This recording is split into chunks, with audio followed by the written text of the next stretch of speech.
through the legal and the constitutional ways. But now it's just to try to appeal to your hearts and humanity. Where is your humanity in this? I would always want to say my ancestors, but I can't even say my ancestors. It was my grandparents. It was in some cases here, our parents were beaten at lunch counters. They died to drink out of water fountains with you.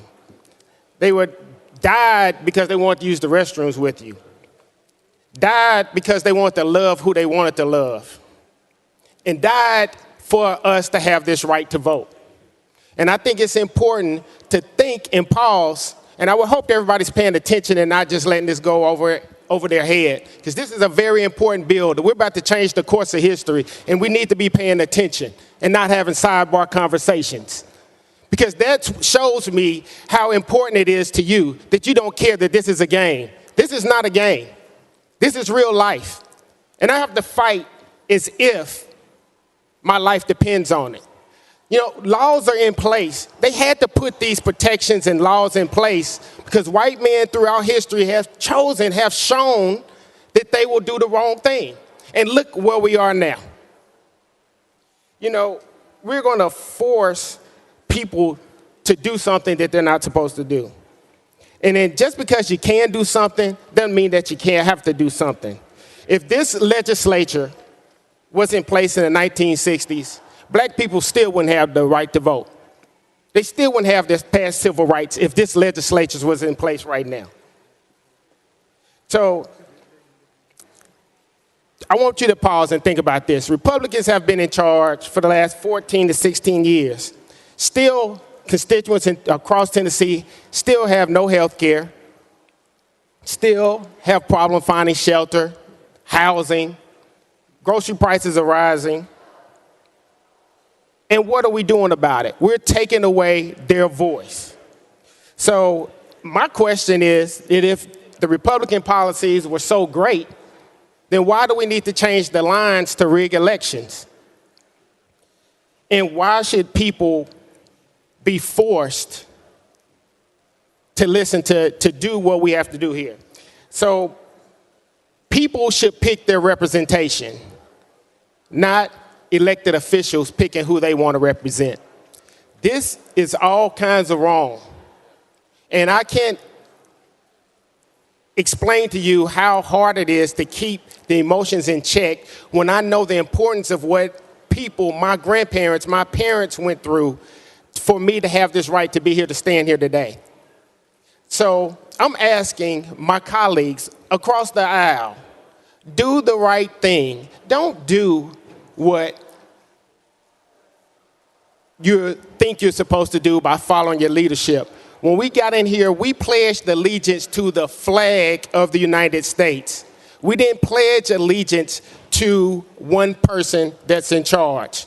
So please, as you get ready to make your votes, please vote no against these bills, and let's make sure that we have fair elections. Fair elections mean for everyone, not the rigged elections that we're getting into now. Thank you, Mr. Speaker. Leader Camper. Thank you, Mr. Speaker. Mr. Speaker, I yield 3 minutes to Representative Johnson. Representative Johnson, you're recognized for 3 minutes. Thank you, Mr. Speaker. What I want the people to understand, the people outside, the people listening, the people that we are doing this to, not with, that before we do anything else, we have to undo a law that's been on the books for more than 50 years. Because it's illegal to do what we're getting ready to do. So what do you do when you have a supermajority? You just change the rules and you change the laws. So you can do the bad things that smarter folks before us knew were wrong. I didn't say the pledge today. And I certainly didn't say my usual very loudly, and justice for all. And the reason I didn't say it, it is so disingenuous to say it with folks who in a few minutes are going to vote against justice for all. You don't believe it? You need to stop saying it. We need to write your own pledge because you don't believe the pledge that we say every day. There's no court decision that requires us to be here. None, zero. That is a lie told by the folks who called us here. It is a lie. We do not have to be here. We're costing our counties a fortune. We are making a mockery of this body and of this state. We are the shame of the nation and the shame of this state. We are here to take away the voices of black voters and the people of Memphis, to crack their districts and dilute their voices. You should be ashamed, but guess what? I know that you're not. This is not a special session. This is a white power rally and a white power grab. That is what this is. And you can deny it all you want, but the people in this state know better. They don't want partisan gerrymandering. They don't want gerrymandering by race. They don't want any of it. We have the ability to have independent redistricting done so that it's fair for all, so that voters choose their elected officials instead of elected officials choosing their voters. This is shameful, and that is why when you walk through these halls, you hear shame, shame, shame, because the people are ashamed of you. I know you have got tons of calls and emails, and you're going to ignore them. Well, this is on you. Vote yes. You're telling everyone you're a racist.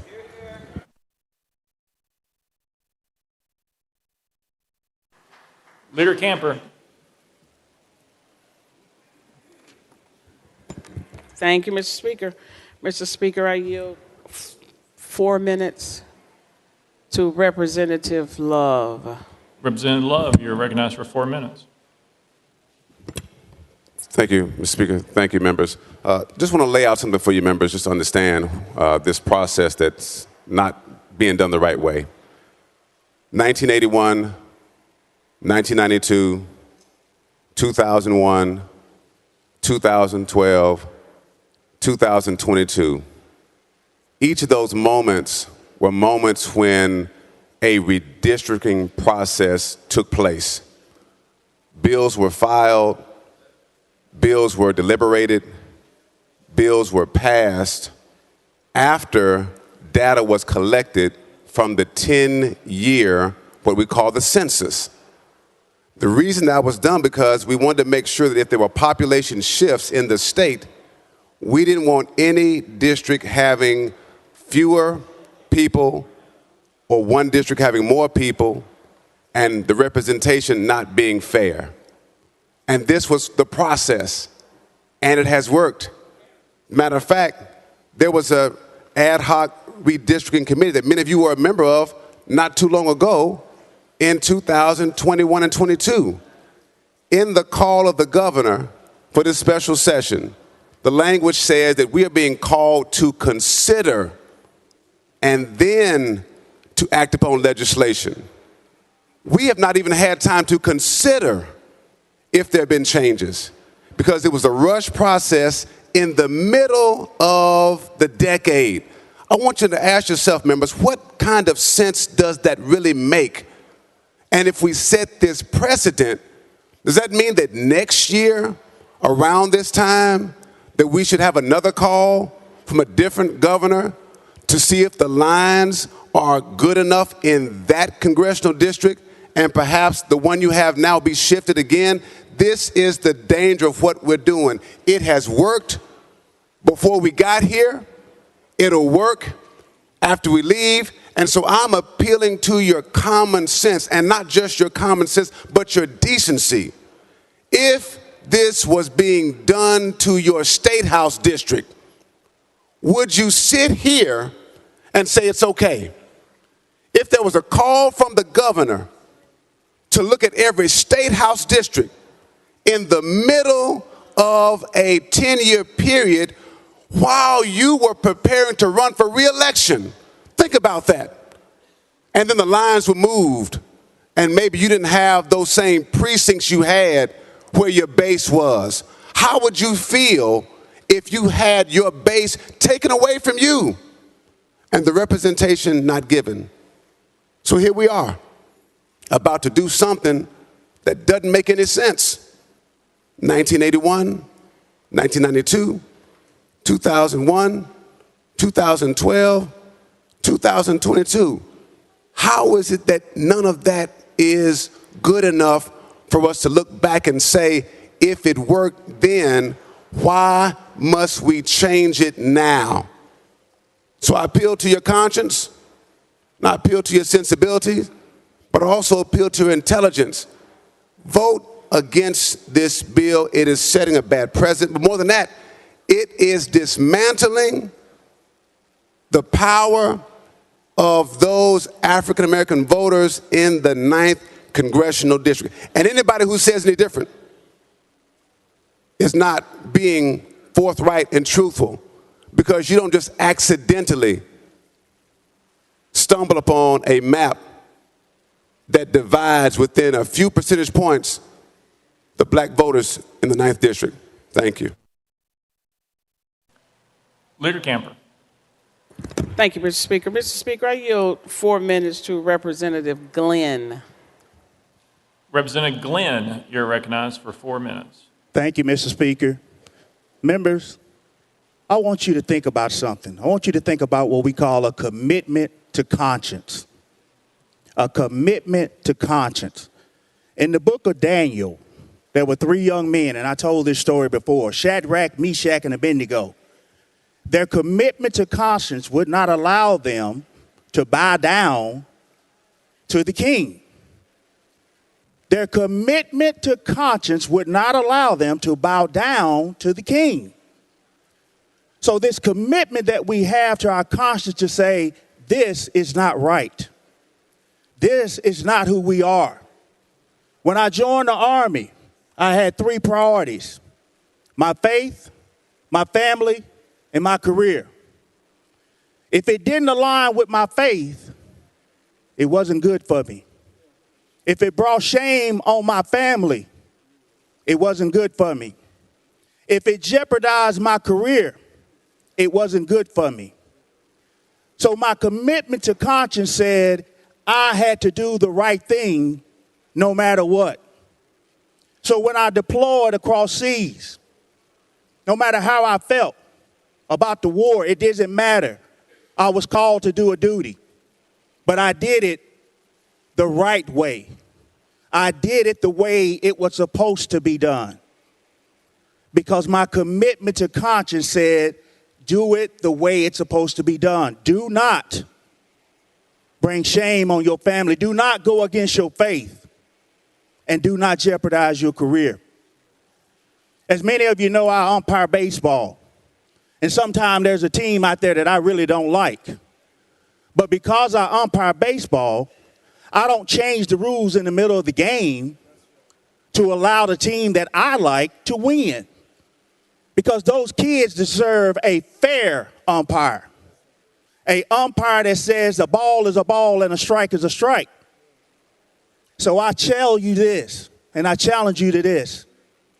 Allow your commitment to conscience, like the 3 young men in the Bible who would not bow down to the king of Babylon because their faith was higher than the king. And they believed in that. So I tell you again, what we are about to embark on right now,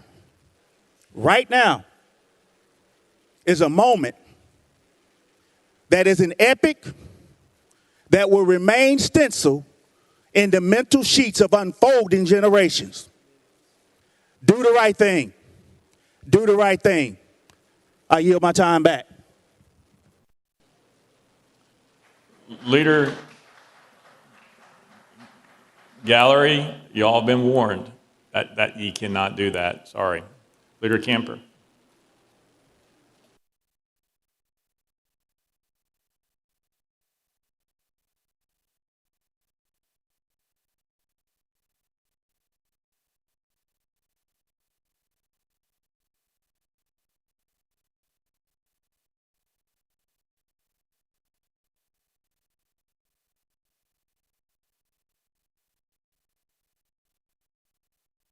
Leader Camper.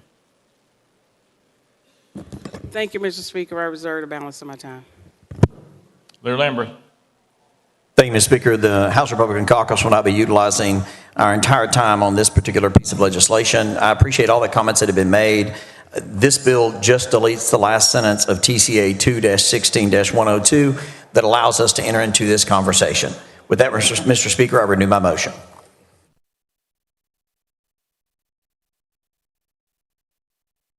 All right, we're voting. All those in favor of House Bill 7002, vote aye when the bell rings. Those opposed, vote no. Has every member voted? Does any member wish to change their vote?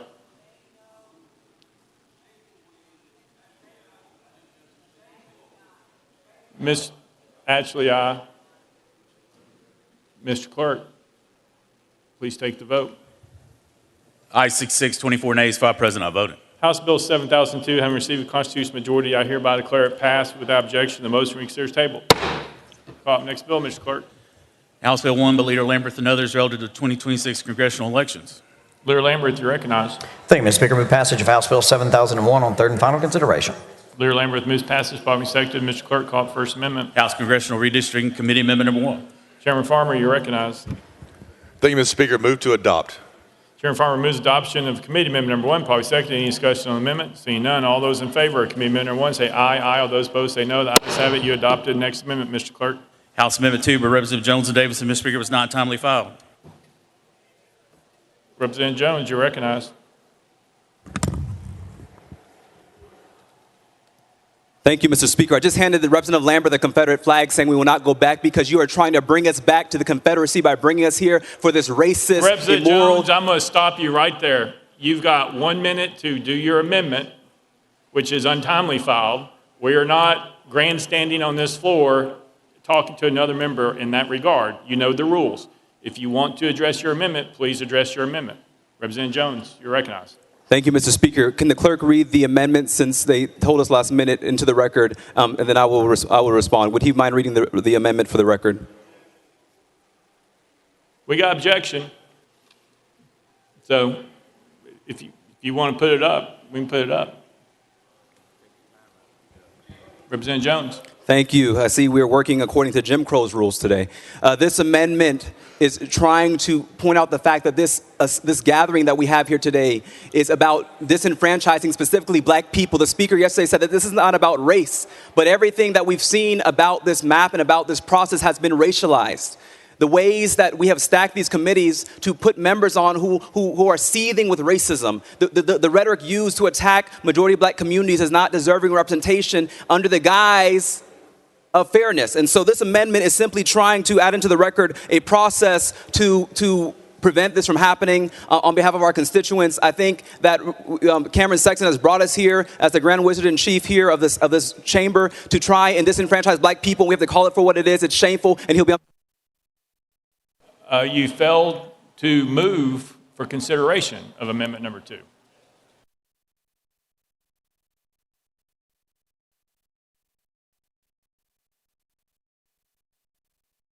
It fell for lack of motion. Next amendment, Mr. Clerk. House Amendment 3 by Representative Jones, Mr. Speaker, was not timely filed. Representative Jones, you're recognized.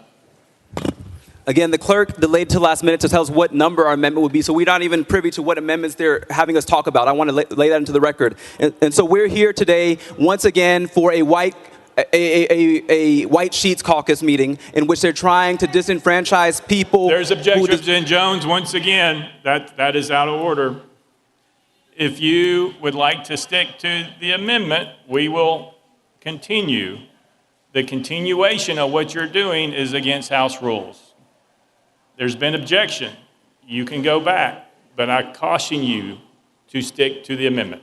Representative Jones. Mr. Speaker, once again, your clerks who you hire have given us literally seconds notice of a list of amendments, and we're not even clear what amendment is which number because they waited till the last minute to hand us these papers. And so we're here, again, for this counting jelly beans in a jar. That's what they want to do. They want to create a process that is unfair, unequal, that we cannot adequately deliberate this legislation.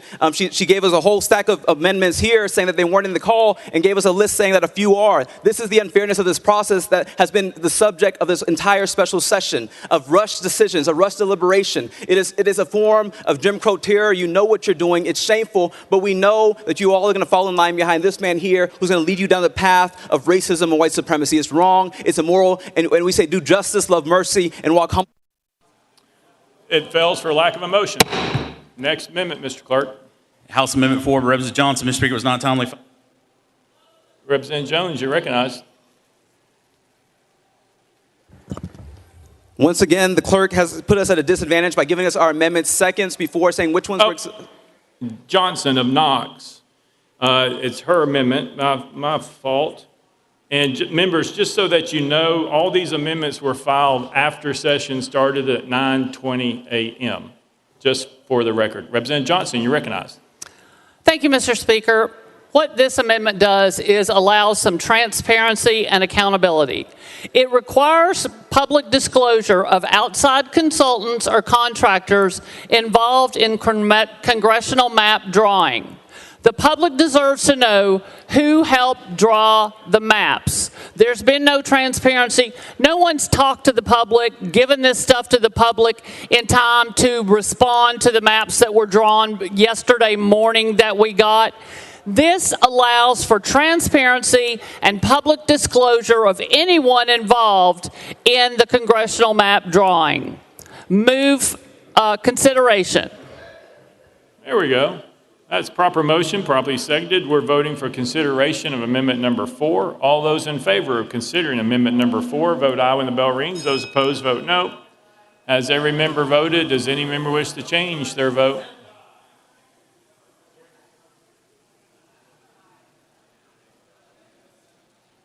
A balcony hissing will get the whole balcony gone. Mr. Trooper, move all the balcony. Go for it. Mr. Clerk, take the vote. Ayes 23, 73 nays. In accordance with Rule 60B, having failed to receive the necessary two-thirds vote, the motion to consider amendment number 4 fails. Next amendment, Mr. Clerk. Amendment 5 by Representative Johnson. Mr. Speaker, was not timely filed. Representative Johnson, you recognize. Thank you, Mr. Speaker. This one is also about public access and transparency. It requires proposed maps, shapefiles, demographic data, and written findings to be publicly released before passage of the bill. If the public must live under the map, the public should be allowed to see the map for more than 24 hours. This is outrageous. That is not how we have done this in the past, and we are changing laws to do it now. So this requires proposed maps, shapefiles, and demographic data and written findings to be publicly released before passage. We work for the people. We don't work for billionaires and lobbyists. I move consideration of this amendment. You've heard the motion, probably seconded. We're voting for consideration of amendment number 5. All those in favor of considering amendment number 5, vote aye when the bell rings. Those opposed, vote no. Has every member voted? Does any member wish to change their vote? Mr. Clerk, please take the vote. Ayes 23, 71 nays. In accordance with Rule 60B, having failed to receive the necessary two-thirds vote, the motion to consider amendment number 5 fails. Next amendment, Mr. Clerk. House Amendment 6 by Representative Johnson. Mr. Speaker, was not timely filed. Representative Johnson, you recognize.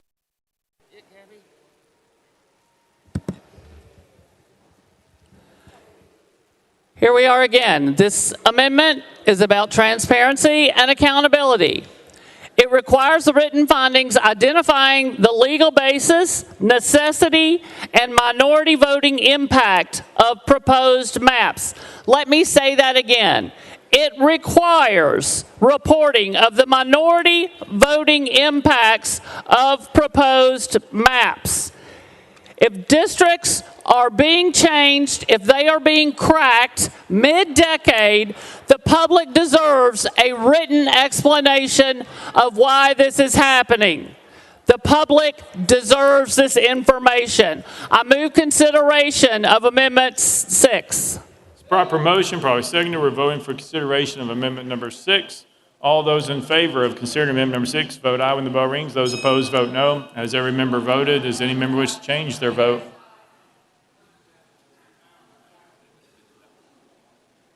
Mr. Clerk, please take the vote. Ayes 21, 73 nays. In accordance with Rule 60B, having failed to receive the necessary two-thirds vote, the motion to consider amendment number 6 fails. Next amendment, Mr. Clerk. House Amendment 7 by Representative Powell. Mr. Speaker, was not timely filed. Representative Powell, you're recognized.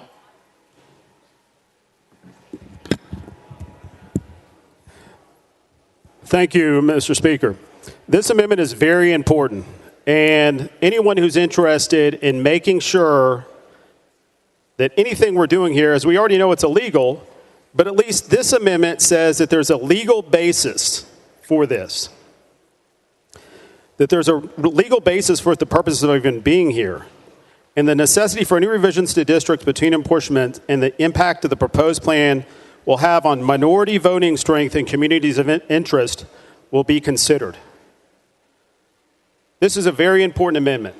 We know everything that's being done with these maps, and that's why it's extremely important, and I move for consideration of my amendment.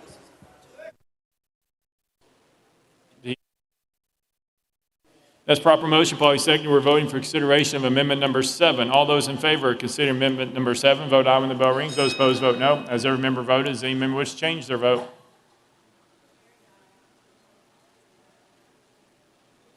Mr. Clerk, please take the vote. Ayes 23, 71 nays. In accordance with Rule 60B, having failed to receive the necessary two-thirds vote, the motion to consider amendment number 7 fails. Next amendment, Mr. Clerk. Amendment 8 by Representative Johnson. Mr. Speaker, was not timely filed. Representative Johnson, you recognize.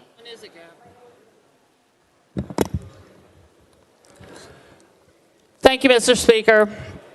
What this amendment does is it's Voting Rights Act protections. It prohibits maps drawn to diminish or fragment minority voting strength. Communities should not fear that district lines are being adjusted to weaken minority voting strength, which is what we are doing today with full knowledge. So what this amendment does, it prohibits maps drawn to diminish or fragment minority voting strength. This is a Voting Rights Act protection because our communities should not be cracked and divided and diluted their voices in our democracy. I move consideration. You've heard the motion, probably seconded. We're voting for consideration of amendment number 8. All those in favor of considering amendment number 8, vote aye when the bell rings. Those opposed, vote no. As every member voted, does any member wish to change their vote? Mr. Clerk, please take the vote. Ayes 21, 71 nays. In accordance with Rule 60B, having failed to receive the necessary two-thirds vote, the motion to consider amendment number 8 fails. Next amendment, Mr. Clerk. Amendment number 9 by Representative Salinas. Mr. Speaker, was not timely filed. Representative Salinas, you're recognized. This amendment is about fair elections. Congressional districts should not be designed to protect politicians. Politicians should not get to pick their voters. Voters should get to pick who their politician is. So this is an amendment that is anti-incumbent protection. So I move for consideration. You heard the motion, probably seconded. We're voting for consideration of amendment number 9. All those in favor of considering amendment number 9, vote aye when the bell rings. Those opposed, vote no. As every member voted, does any member wish to change their vote? Mr. Clerk, please take the vote. Ayes 22, 72 nays. In accordance with Rule 60B, having failed to receive the necessary two-thirds vote, the motion to consider amendment number 9 fails.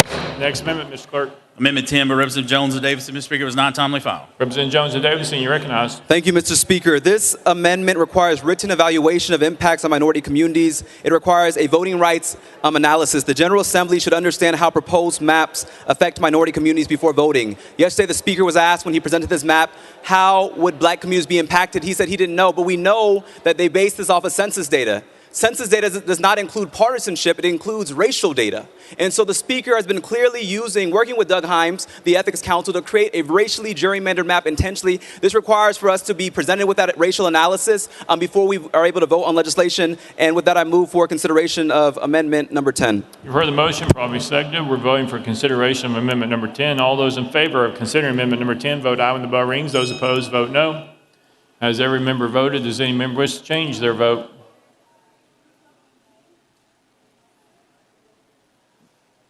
Mr. Clerk, please take the vote. Ayes 17, 71 nays, 2 present, unvoted. In accordance with Rule 60B, having failed to receive the necessary two-thirds vote, the motion to consider amendment number 10 fails. Chairman Clemens, for what purpose? Parliamentary inquiry. All right, come on up.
Mr. Clerk. Mr. Speaker, the question was about the Speaker's authority to clear the gallery. Rule 4, in case of any disturbance or disorderly conduct in the gallery lobby, the Speaker or the Chair Committee host shall have the power to order the same be cleared. Thank you, Mr. Clerk. Next amendment. Amendment 11 by Representative Powell, Mr. Speaker, is not timely filed. Representative Powell, you're recognized. Thank you, Mr. Speaker. You should like this one, Mr. Speaker, because it actually gives you power to create an independent commission to create these maps. Also gives the minority leader appointments. And the point of this is to make sure that these maps are drawn fairly, nonpartisan. A lot of states are not in this kind of ridiculous partisan predicament and actually have people that represent them because they have independent commissions that draw these maps. All this amendment does is simply create an independent commission, both Republican and Democrat, to draw these maps. With that, I move consideration. You've heard the motion, probably seconded. We're voting for consideration of amendment number 11. All those in favor of considering amendment number 11, vote aye when the bell rings. Those opposed, vote no. As every member voted, as any member wishes to change their vote.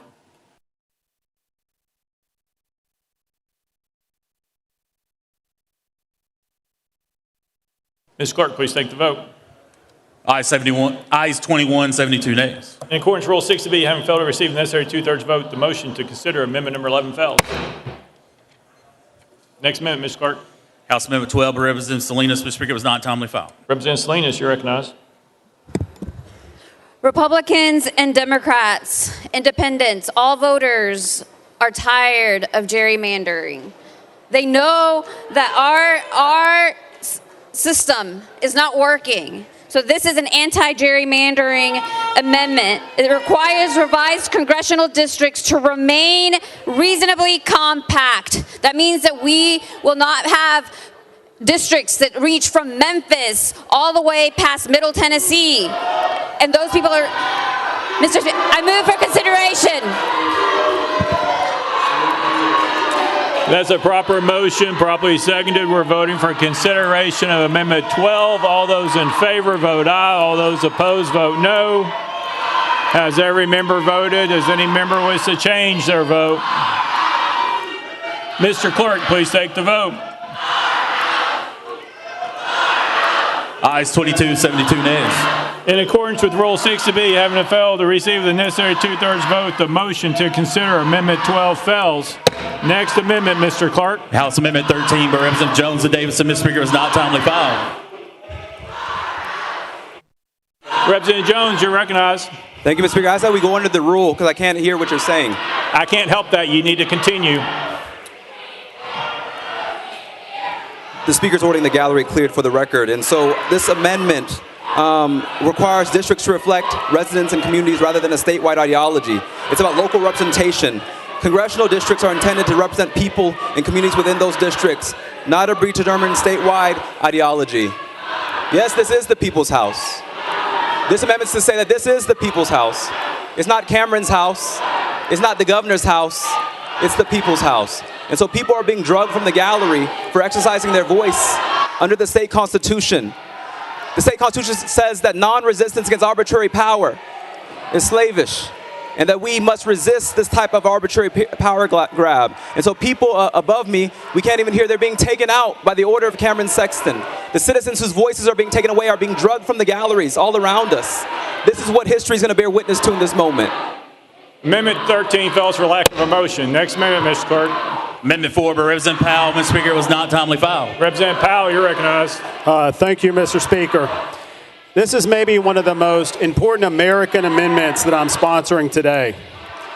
It says that we are going to use constitutional restraint, stability and representation, and public confidence in our elections when we draw these maps for our government, which is a representative government. This is a very important principle. In no way, standing with this amendment shows that we believe in representative democracy. We believe in a republic. We believe in voices. There are reasons why we are representatives. There's a reasons why there are congressional districts. It's because we don't live, Congress is not the Senate. The U.S. Congress is not the U.S. Senate. We have representatives that represent districts, and we need to keep it that way. Move for consideration.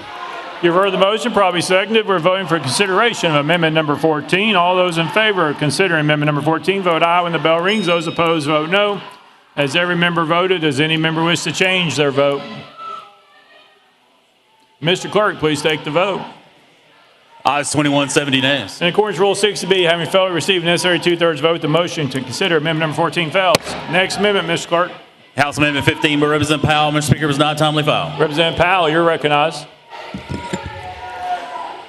Mr. Speaker, this is about making sure that candidates have adequate time to qualify. As we know, we're going to have to go back and change all the laws, the entire system. We're going to rig the entire system that's existed for years because we're here today. There are people that are already qualified. There are people that have been campaigning. There are people in this body who are already running for these congressional districts. And we're going to make the people have to find, I have an entirely new congressional district. The person doesn't even currently represent my city, is now going to be my congressman. How absurd is that? People have no idea. We don't have time. This is about making sure that people have time to qualify. I move consideration. You've heard the motion, probably seconded. We're voting for consideration of amendment number 15. All those in favor of considering amendment number 15, vote aye when the bell rings. Those opposed, vote no. Has every member voted? Does any member wish to take their vote?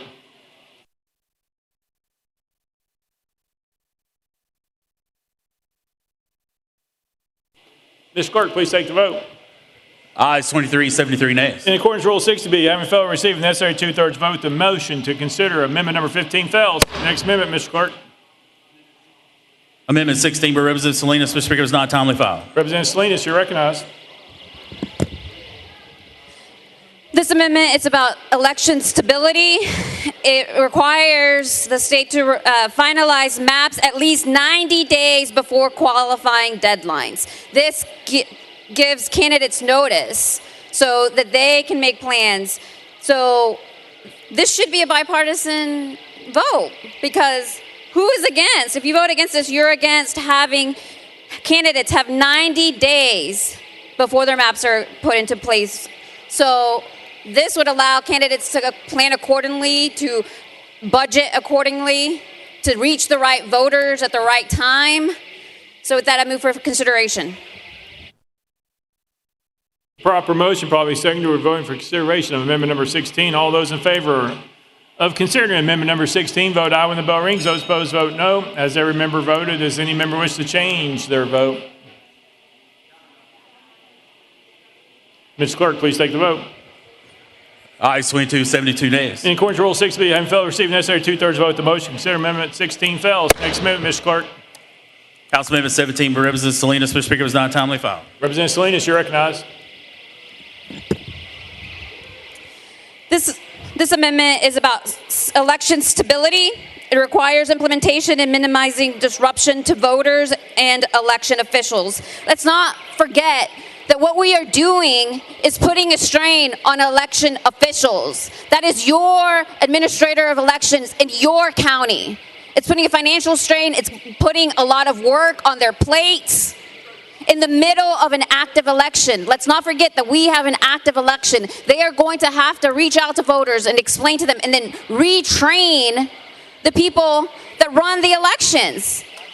This is going to negatively impact everybody. A lot of our voters have to drive far to cast their vote. Public transportation is not good here in Tennessee because we refuse to invest in it. So with that, I move for consideration.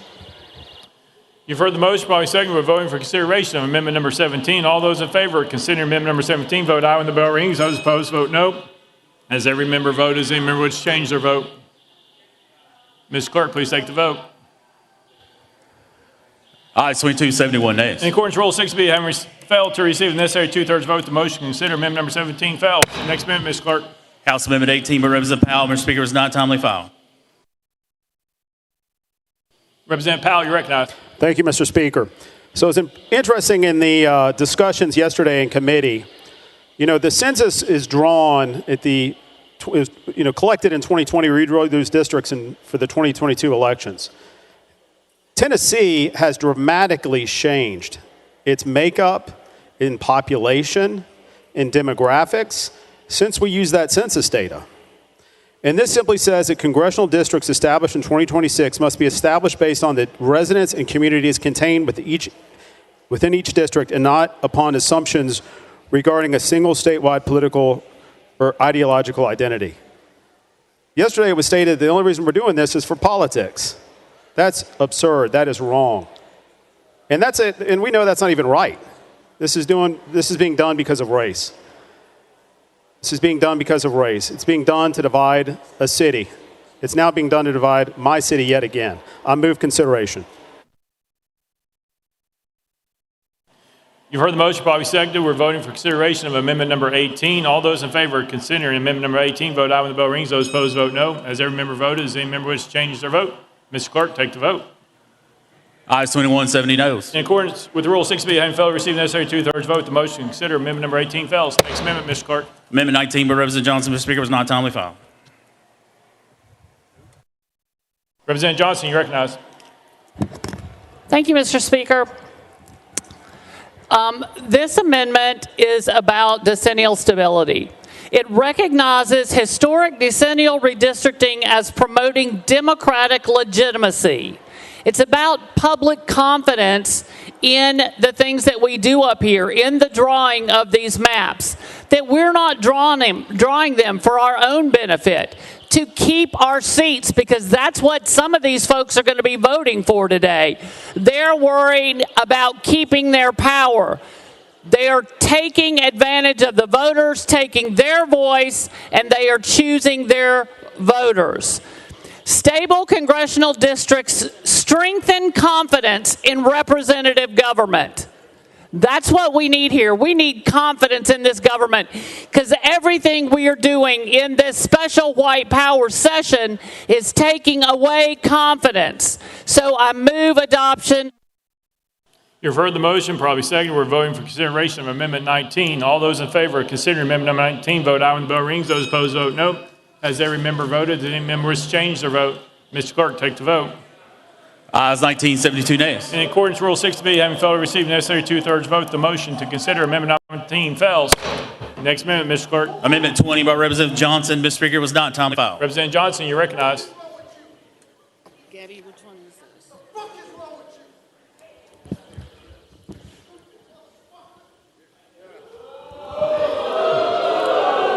Representative Johnson, you recognize. Thank you, Mr. Speaker. This amendment will add to fairness for everyone, making sure that every voter has their voice heard and it is in a district that it has their voice heard.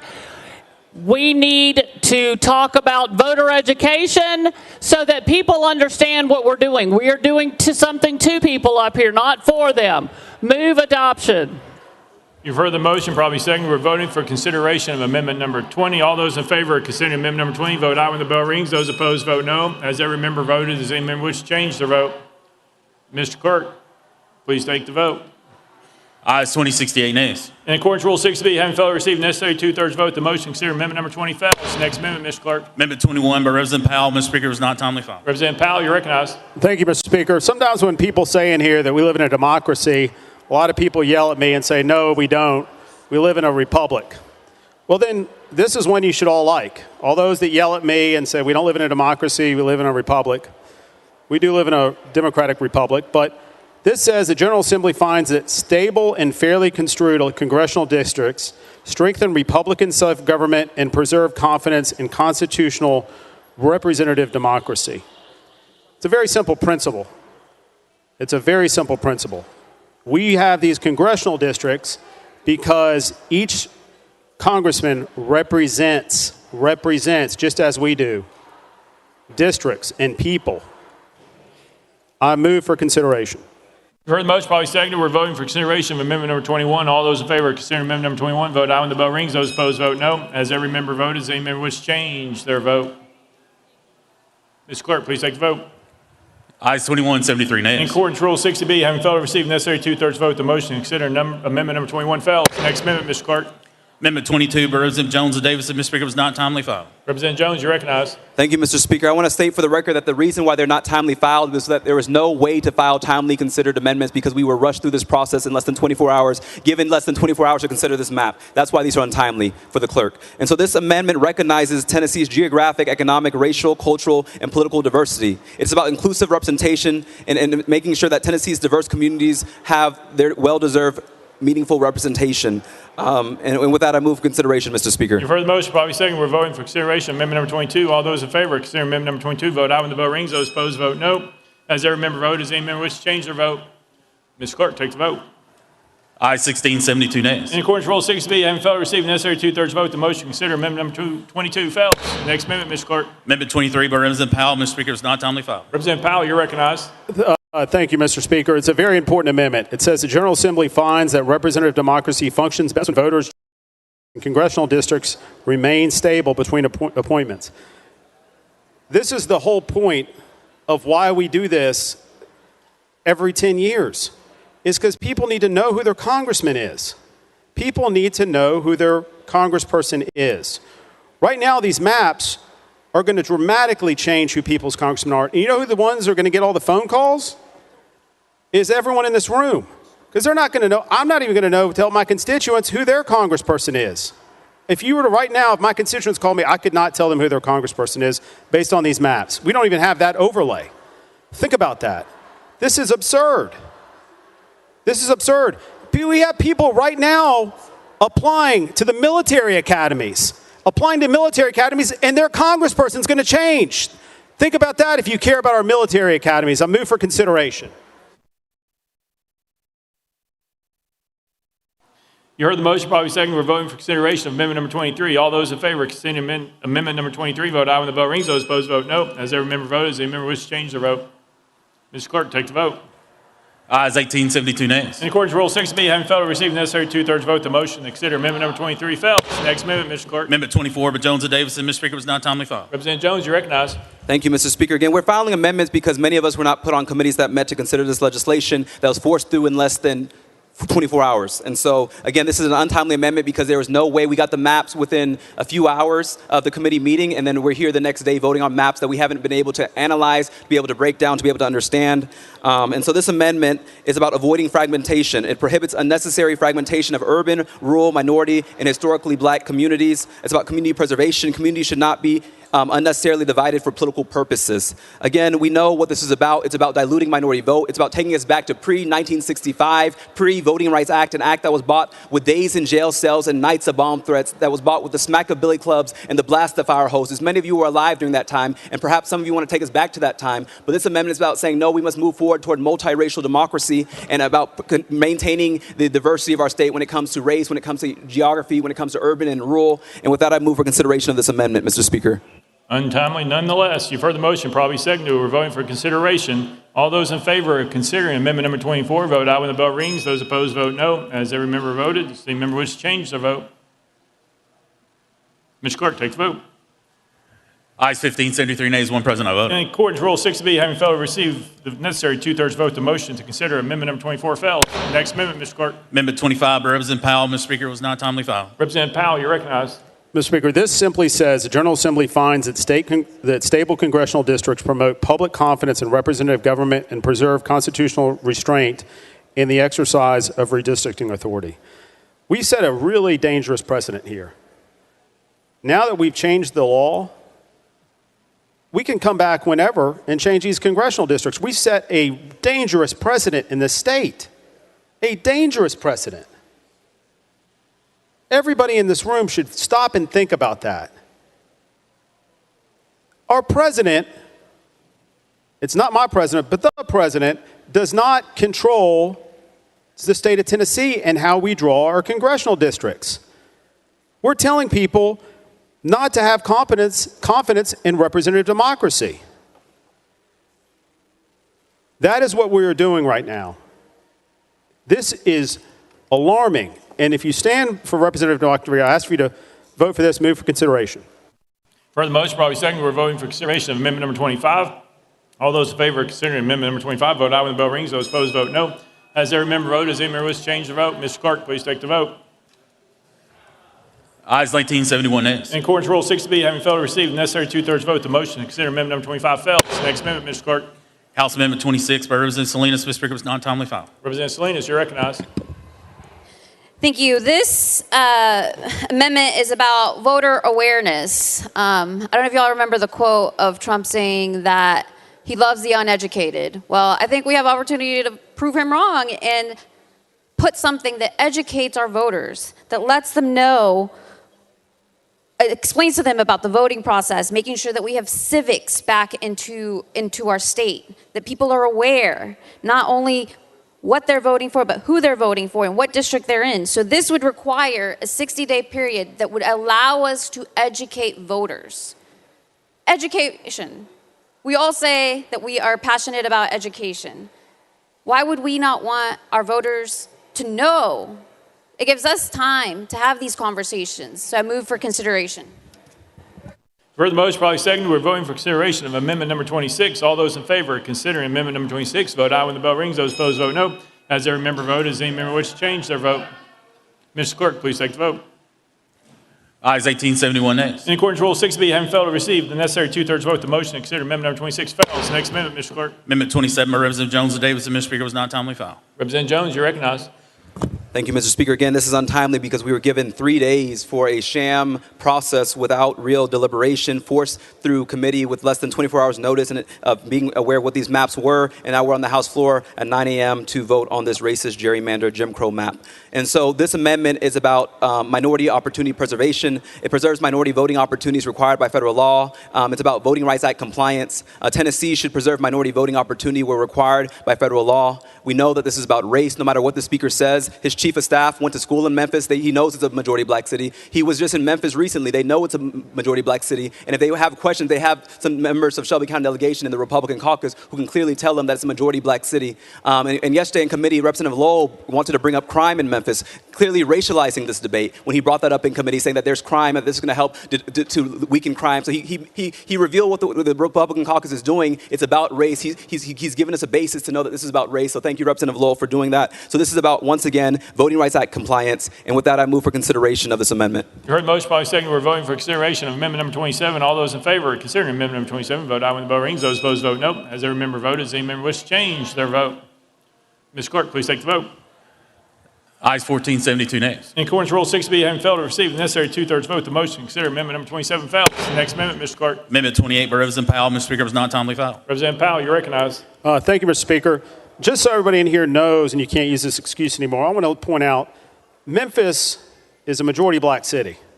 I know that was brought up yesterday, and people seem to have no clue that Memphis is a majority black city. But honestly, everyone in this room knows that. And so this is a very important bill. It says, prior to final passage of any congressional redistricting plan enacted between apportionments that would apply to the 2026 congressional elections, the General Assembly shall evaluate whether the proposed plan disproportionately fragments, packs, or dilutes minority populations protecting under the Voting Rights Act of 1965. We haven't even evaluated these maps. They're unconstitutional. They're clearly going to be unconstitutional because the Voting Rights Act still stands. The Voting Rights Act still stands. We in here give the budget 24 hours to lay over, but we can't give these maps 24 hours to lay over so we can analyze them. I move for consideration. You've heard the motion, probably second. We're voting for consideration of amendment number 28. All those in favor of amendment number 28 vote aye when the bell rings. Those opposed vote no. As every member voted, does any member wish to change their vote? Mr. Clerk, please take the vote. Ayes 19, 70 nays. In accordance with Rule 6B, having failed to receive the necessary two-thirds vote, the motion to consider amendment 28 fails. Next amendment, Mr. Clerk. Amendment 29 by Representative Salinas. Mr. Speaker, was not timely filed. Representative Salinas, you're recognized. This amendment is about equal representation. So I know not everybody reads the amendment, so I'm going to take the time to read them. It says, it's very simple. The General Assembly recognizes that all Tennessean voters, regardless of political affiliation, race, ethnicity, or geographic location, are entitled to meaningful and effective representation in Congress. So if you want to say that you're not prejudiced, if you want to say that you're not racist, that you care about equality, you will vote yes on this amendment, and I move for consideration. You've heard the motion, probably second. We're voting for consideration of amendment number 29. All those in favor of considering amendment number 29 vote aye when the bell rings. Those opposed vote no. Has every member voted? Does any member wish to change their vote? Mr. Clerk, please take the vote. Ayes 20, 72 nays. In accordance with Rule 6B, having failed to receive the necessary two-thirds vote, the motion to consider amendment number 29 fails. Next amendment, Mr. Clerk. Amendment 30 by Representative Johnson. Mr. Speaker, was not timely filed. Representative Johnson, you recognize. Thank you, Mr. Speaker. The key theme of this amendment is local governmental integrity. I'm sorry, wrong one. It's election administration. What we are getting ready to do is going to create chaos in every one of our election commissions. It's also going to cost them a lot of money to make all the changes they're going to have to make in the middle of an election. What this amendment does, it requires implementation minimizing disruption to voters, candidates, and election officials. Election changes should not create chaos for voters or for candidates. Move consideration. You've heard the motion, probably second. We're voting for consideration of amendment number 30. All those in favor of considering amendment number 30 vote aye when the bell rings. Those opposed vote no. As every member voted, does any member wish to change their vote? Mr. Clerk, please take the vote. Ayes 22, 71 nays. In accordance with Rule 6B, having failed to receive the necessary two-thirds vote, the motion to consider amendment number 30 fails. Next amendment, Mr. Clerk. Amendment 31 by Jones and Davison. Mr. Speaker, is not timely filed. Representative Jones, you recognize. Thank you, Mr. Speaker. What is happening to Memphis today has already happened to Nashville. And so as somebody who represents Nashville, it has decreased representation for our community. We get calls from people who are trying to get passports, people trying to get in touch with their relatives with the immigration process. And because we have 3 members of Congress none of them who live here, none of them who are responsive to our constituents, none of them who have offices here. And so this is about saying that we must prohibit unnecessary fragmentation of minority populations and communities of interest. It's about community integrity. Communities with shared interests should not be unnecessarily fragmented. What you're doing is you're going to create this map that we're looking at, Memphis and Williamson County will have the same congressman. Who do you think they're going to listen to? The people with the money in Williamson County. Who do you think they're going to be responsive to? The people who are their donors in Williamson County. And so they're going to have a whole community that is paying taxes but has no representation. I think some of your forefathers raised some type of Tea Party revolution about that. And so we're here today to say that communities of interest must be maintained because they have specific things that must be considered in policy. And with that, I move for consideration of this amendment. For the motion, probably second. We're voting for consideration of amendment number 31. All those in favor of considering amendment number 31 vote aye when the bell rings. Those opposed vote no. Has every member voted? Does any member wish to change their vote? Mr. Clerk, please take the vote. Aye, 16, 72 nays. In accordance with Rule 60B, having failed to receive the necessary two-thirds vote, the motion to consider amendment number 31 fails. Next amendment, Mr. Clerk. Amendment 32 by Representative Johnson, Mr. Speaker, was not timely filed. Representative Johnson, you recognize. Thank you, Mr. Speaker. This amendment is about election preparedness. We're talking about that here because what we're getting ready to do, as I just said with the other amendment, this is going to create chaos in our election commission and confusion for voters and for candidates. This requires certification that election officials have sufficient time and resources. This is going to cost our individual counties a lot of money. Maybe my county, Knox, will be able to afford it, but some of your counties will absolutely not. Election officials should have sufficient time and resources to implement major election changes. We're in a situation where folks out of the country fighting for us will probably not get to vote because they won't have time to get their ballots, and that's wrong. I move consideration. You've heard the motion, probably seconded. We're voting for consideration of amendment number 32. All those in favor of considering amendment number 32, vote aye when the bell rings. Those opposed, vote no. As every member vote, does anyone wish to change their vote? Ms. Clerk, please take the vote. Ayes 21, 73 nays. In accordance with Rule 6B, having failed to receive the necessary two-thirds vote, the motion to consider amendment number 32 fails. Next amendment, Mr. Clerk. Amendment 33 by Representative Powell, Mr. Speaker, was not timely filed. Representative Powell, you recognize. Thank you, Mr. Speaker. This amendment says that if the General Assembly revises the composition of one or more congressional districts for the 26th primary or general election in accordance with Part 2 of this chapter, the General Assembly shall evaluate the impact that the proposed plan may have on voter confusion and election administration prior to the final passage. Again, this is going to cause incredible confusion. Incredible confusion. Many of you now, surely you can vote for this because your county is currently just one congressional district, and now it's multiple congressional districts. Surely you can join me in voting for this because there's confusion. There's confusion. We have a whole new congressperson for Nashville if this passes. This is going to cause unbelievable confusion. In the voter cards, people will often rely on their voter cards. That is totally out the window. So I move for consideration of this amendment. You've heard the motion, probably seconded. We're voting for consideration of amendment number 33. All those in favor of considering amendment number 33, vote aye when the bell rings. Those opposed, vote no. Has every member voted? Does any member wish to change their vote? Mr. Clerk, please take the vote. Ayes 18, 73 nays. In accordance with Rule 6B, having failed to receive the necessary two-thirds vote, the motion to consider amendment number 33 fails. Next amendment, Mr. Clerk. Amendment 34 by Representative Powell, Mr. Speaker, was not timely filed. Representative Powell, you recognize.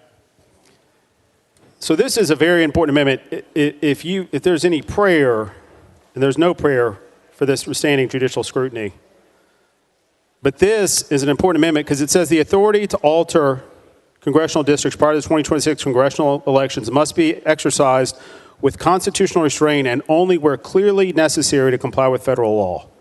We're here. There's been no finding. There's been no federal authority that told us to come back here. No court did that. Our districts have been upheld. As they currently stand, our districts are good. Our districts are good. What we're getting ready to do today is blatantly unconstitutional and a violation of federal law. Everybody should be for this. I move for consideration. You've heard the motion, probably seconded. We're voting for consideration of amendment number 34. All those in favor of considering amendment number 34, vote aye when the bell rings. Those opposed, vote no. As every member voted, does any member wish to change their vote? Ms. Clerk, please take the vote. Ayes 22, 73 nays. In accordance with Rule 6B, having failed to receive the necessary two-thirds vote, the motion to consider amendment number 34 fails. Next amendment, Mr. Clerk. Amendment 35 by Representative Powell, Mr. Speaker, was not timely filed. Representative Powell, you recognize. So this all started when somebody went on Twitter or social media and put up a map. It was all red. All red. Everybody bent the knee.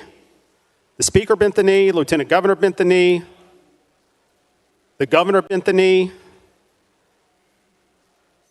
Because this is all about making sure that we no longer have a Congress that reflects the values of Tennesseans. Yes, I'm a Democrat. We have well over 40% of our state, Democrats. Well over. Multiple Democrats. But yet you're going to take a state and make it all red because of some tweet and pressure you've gotten from the White House? Come on. This prevents that. That keeps real congressional. I move consideration. For the motion, probably second, we're voting for consideration of amendment number 35. All in favor of considering amendment number 35, vote aye when the bell rings. Those opposed, vote no. Has every member voted? Does any member wish to change their vote? Ms. Clerk, please take the vote. Ayes 18, 73 nays. In accordance with Rule 6B, having failed to receive the necessary two-thirds vote, the motion considered amendment number 35 fails. Next amendment, Mr. Clerk. Amendment 36 by Representative Salinas, Mr. Speaker, was not timely filed. Representative Salinas, you're recognized. This amendment has to do with election stability, and I'm going to call this amendment the Representative Johnny Garrett amendment, because what it does is that it makes it that maps have to be in place 180 days before a candidate qualifying deadlines. So this brings stability to our elections for all the candidates that have worked hard to get on the ballot. So with that, I hope that y'all honor your colleague and vote for my amendment. I move for consideration. You've heard the motion, probably second. We're voting for consideration of amendment number 36. All in favor of considering amendment number 36, vote aye when the bell rings. Those opposed, vote no. Has every member voted? Does any member wish to change their vote? Mr. Clerk, take the vote. Ayes 20, 72 nays, one present, not voted. In accordance with Rule 60B, having failed to receive the necessary two-thirds vote, the motion to consider amendment number 36 fails. Next amendment, Mr. Clerk. Amendment 37 by Representative Pearson, Mr. Speaker, was not timely filed. Representative Pearson, you recognize. The Voting Rights Act was the most significant piece of legislation to make American democracy reach towards its ideals. Its gutting in Calais and the actions across the South to take away representation from black majority communities is wrong and is immoral. In the state of Tennessee, which has the lowest voter engagement and participation of any state in the United States of America, here we need a Voting Rights Act, and we need to protect individuals' right to vote not as a privilege but truly as a fundamental right of this American constitutional democratic republic experiment. The truth of the matter is what is happening now is wrong. It is unjust. It is unfair. It takes away our community's ability to elect representatives of their choosing and instead has made this state house the arbiter of democracy. We need a Voting Rights Act in the state of Tennessee, and that is exactly what this legislation aims to do. We need to protect people's right to vote. We need to protect our community's right to engage in this process. And so with that, I move for consideration. You've heard the motion, probably second. We're voting for consideration of amendment number 37. All those in favor of considering amendment number 37, vote aye when the bell rings. Those opposed, vote no. Has every member voted? Does any member wish to change their vote? Ms. Clerk, please take the vote.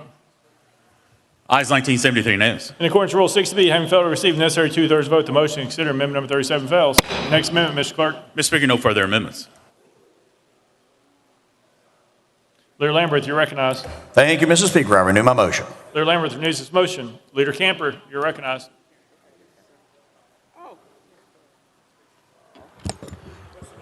Thank you, Mr. Speaker. Mr. Speaker, I would yield 4 minutes to Representative Freeman. Representative Freeman, you're recognized. Thank you, Mr. Speaker.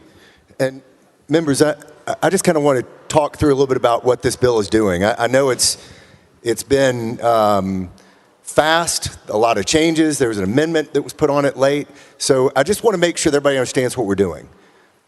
We are shortening the time that it requires a candidate to qualify for office. And it's just for this one election. If it made sense, let's change it forever. But it didn't. We're just doing it for this one instance because we're coming back, hurriedly changing the maps so that the supermajority can pick up a seat. The only saving grace for me is that idiot down south no longer represents me in Congress. That's the only upside for me.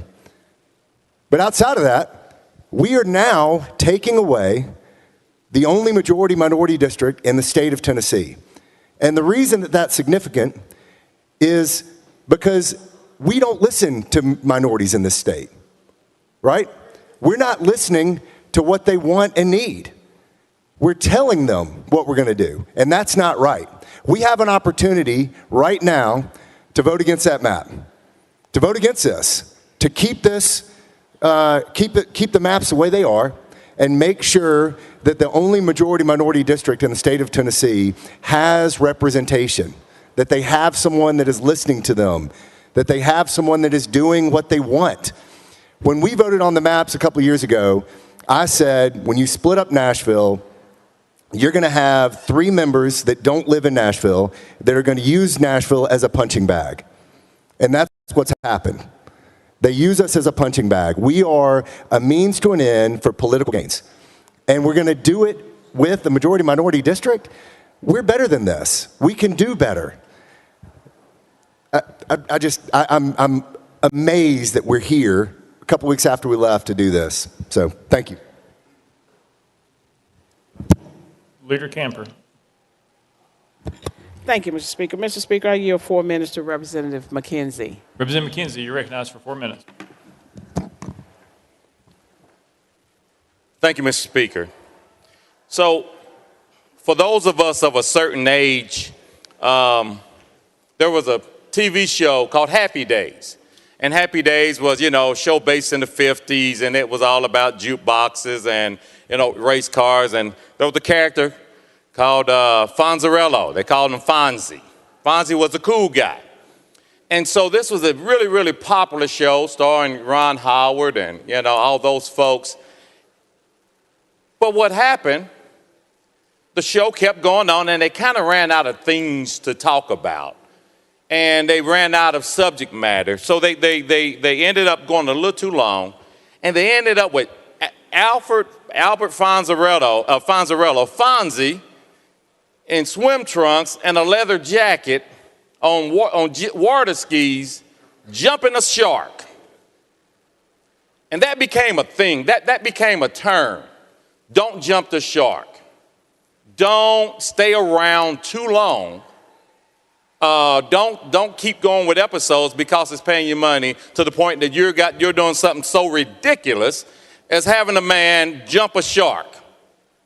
And there are people that term is used in Hollywood and all kind of places even today. There are people that use that term that don't have a clue why they're using that term. That's what we're doing here today. We are jumping a shark. You've heard all of this. We've jumped through all manner of hoops. We've done away with laws that are older than I am, older than probably half the membership in here, for nefarious and racial reasons. That's what we're doing. We have come here today. We have spent this $2 million of our people's money to come here and do something, to do someone else's bidding. That to me is a shame. So let's fast forward to today. So what we're looking at is the Speaker, Lieutenant Governor, the Governor are trying to tell us that they happen to get this thing right, and they're right for them, by splitting Memphis up in a perfectly African-American equal way. They managed, it wasn't done for race. They didn't put in race, didn't go. But they got, within 1 percentage point, splitting a city up, and I lived 2 years in Memphis, and the African-American population is concentrated, but it's spread out across there. They got it to within 1 percentage point. Ladies and gentlemen, statistically, the chances of doing that is you hitting the Powerball twice.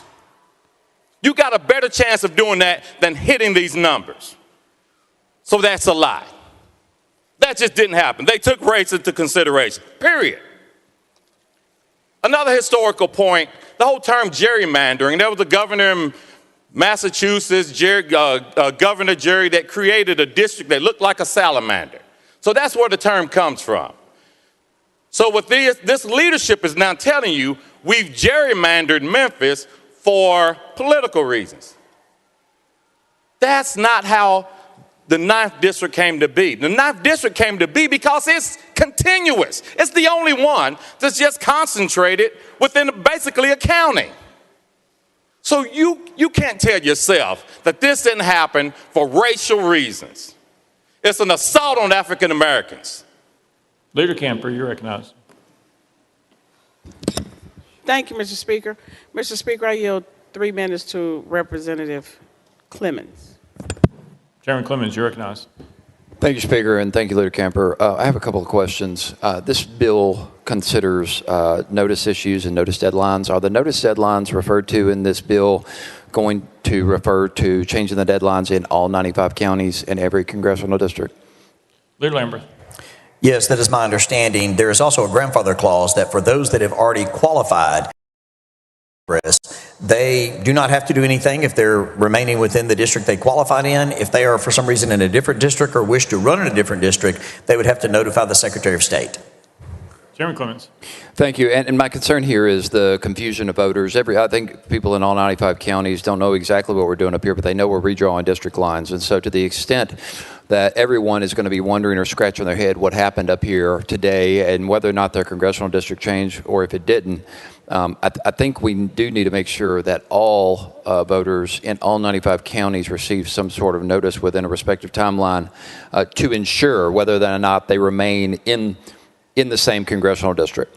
The reimbursement after the submission of cost to the county election commissions, if they submit cost to this body that have not been accounted for, to the state of Tennessee coordinator of elections or the Secretary of State's office, what is their reimbursement procedure if the state does not satisfy their request? Leader Lambert.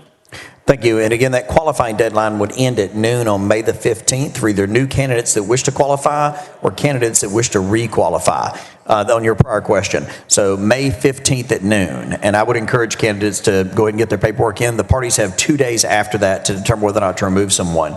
The reimbursement rate is to be submitted to the Secretary of State and the Comptroller, who will evaluate those to ensure that obviously it is reimbursable under this section. I hope that answers your question. I know we're limited time. Chairman Clemens. Thank you, Mr. Speaker. So my question was to what's their recourse if they don't get the adequate reimbursement? Because I want to make sure we're protecting the fiscal integrity of these local governments' budgets. But here's my other thing. In this bill, there's a provision in here that who qualified, let's say under District A, who will now live in District B, is treated differently than a candidate who qualified in District A and still lives in District A. There seems to be a disparate treatment between candidates who qualified for the same office, which is really concerning. You also have an issue where there's a provision in there and an allowance, an exception for those candidates who will still qualify, even though their district got completely changed. They just happen to reside in the same district. So they've been qualified by voters who no longer even live in that district, which defeats the very purpose and intent of a candidate qualifying petition. Those seem to be legal issues that I'm concerned with. Leader Lambert. I'm sorry. Leader Camper. Thank you, Mr. Speaker. I'd like to hear this answer, so I'll yield 30 seconds. You have 50, but that's good. You want all 50? 30 seconds. 30 seconds. All right, Leader Lambert, you're recognized. Leader Lambert. Thank you, Madam Leader and Speaker. It's hard for me to say anything in 30 seconds, but I'll try. This new part is repealed on December the 31st. On the reimbursement, it makes it clear that the Secretary of State shall review those expenses. The Comptroller's Office is then a part of that process as well. I don't think there's any disparate treatment here, and I will say to any candidates that have already qualified, I recommend that you re-qualify, because if for some reason some court interprets this differently than it is written, I hope they will interpret it exactly as it's written. There's a grandfather clause in, but I encourage them to re-qualify. Leader Camper. I reclaim the balance of my time. Very good. Leader Lambert. You have 10. Leader Lambert. I renew my motion. Leader Lambert, there is motion. We're voting. All those in favor of House Bill 7001 as amended, vote aye when the bell rings. Those opposed, vote no. As every member voted, does any member wish to change their vote? Mr. Clerk, please take the vote. Aye, 68, 25 nays. House Bill 7001 having received a constitutional majority, I hereby declare it passed without objection. The motion to reconsider is tabled. Call up next bill, Mr. Clerk. House Bill 5 by Chairman Williams relative to appropriations. Chairman Williams, you're recognized. Thank you, Mr. Speaker. I move passage of House Bill 7005 on third and final consideration. Chairman Williams moves passage following second. Mr. Clerk, call up First Amendment. House Finance, Ways and Means Committee Amendment number 1. Vice Chairman Crawford, you're recognized. Thank you, Mr. Speaker. This amendment rewrites the bill. I move to adopt and defer to the sponsor for further explanation. Vice Chairman Crawford moves adoption of committee amendment number 1. Probably seconded. Any discussion on the amendment? Seeing none. All those in favor of amendment number 1 say aye. Aye. All those opposed say no. The ayes have it. You adopted. Next amendment, Mr. Clerk. Mr. Speaker, no further amendments. Chairman Williams, you recognize. Thank you, Mr. Speaker. This appropriation bill funds 100% of the local expenditures associated with the implementation of House Bill 7003 and appropriates a sum sufficient for paying the expenses of this special session. With that, Mr. Speaker, I renew my motion. Chairman Williams renews the motion. Any discussion on the bill? Representative McCalman, you're recognized. Thank you, Mr. Speaker. Move previous question. Previous question being called. Is there objection? There's objection. We're on the board. All those in favor of previous question, vote aye when the bell rings. Those opposed, vote no. Has every member voted? Does any member wish to change their vote? Mr. Clerk, please take the vote.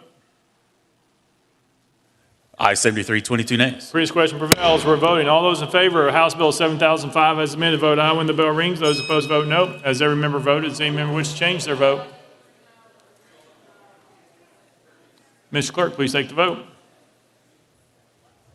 Aye 69, 23 nays, 4 present. I vote. House Bill 7005 having received constitutional majority, I declare passed without objection. The motion reconsiders table.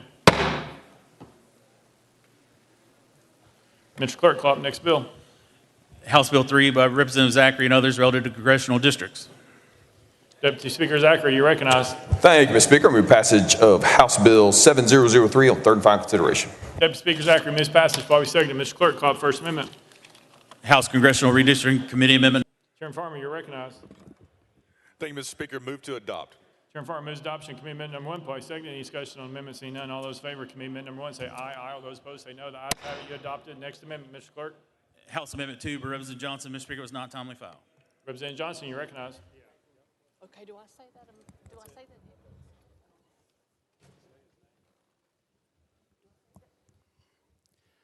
Thank you, Mr. Speaker. What this amendment does is when we are establishing congressional districts pursuant to subsection crime statistics, arrest data, and generalized public safety assertions must not be utilized as a basis for fragmenting, diminishing, or diluting the representational influence. I believe we had someone in committee use that as a reason for these maps. That was Representative Lowell Russell. I think that's important, but crime statistics and arrest data should not be used. I move consideration. You've heard the motion. Probably second. We're voting on consideration of amendment number 2. All those in favor of considering amendment number 2, vote aye when the bell rings. Those opposed, vote no. Has every member voted? Does any member wish to change their vote? Mr. Clerk, please take the vote. Ayes 18, 73 nays. In accordance with Rule 6B, having failed to receive the necessary 2/3 vote, the motion to consider amendment number 2 fails. Next amendment, Mr. Clerk. Mr. Speaker, no further amendments. Leader Camper, you're recognized. Thank you, Mr. Speaker. Mr. Speaker, I yield 5 minutes to Chairman Clemens. Chairman Clemens, you're recognized for 5 minutes. Thank you, Mr. Speaker. And I realize the person in the well didn't run this bill yesterday, but here's my question. Yesterday, Speaker Sexton was asked about who drafted this bill and how this came about. He pointed to the Senate sponsors, Senator Stevens, Senator Johnson. Yesterday, Senator Stevens was asked the question, what numbers were relied upon to draw these maps, and his answer was pretty conclusive that it was census data. So, and Section 1 here refers to all census descriptions, so forth. So, is that correct that the census data was the sole basis for drawing these lines from 2020? Speaker Zachary. Thank you, Mr. Speaker. Yes, it's my understanding the census was used to draft the map you have in front of you. Chairman Clemens. Based on the population.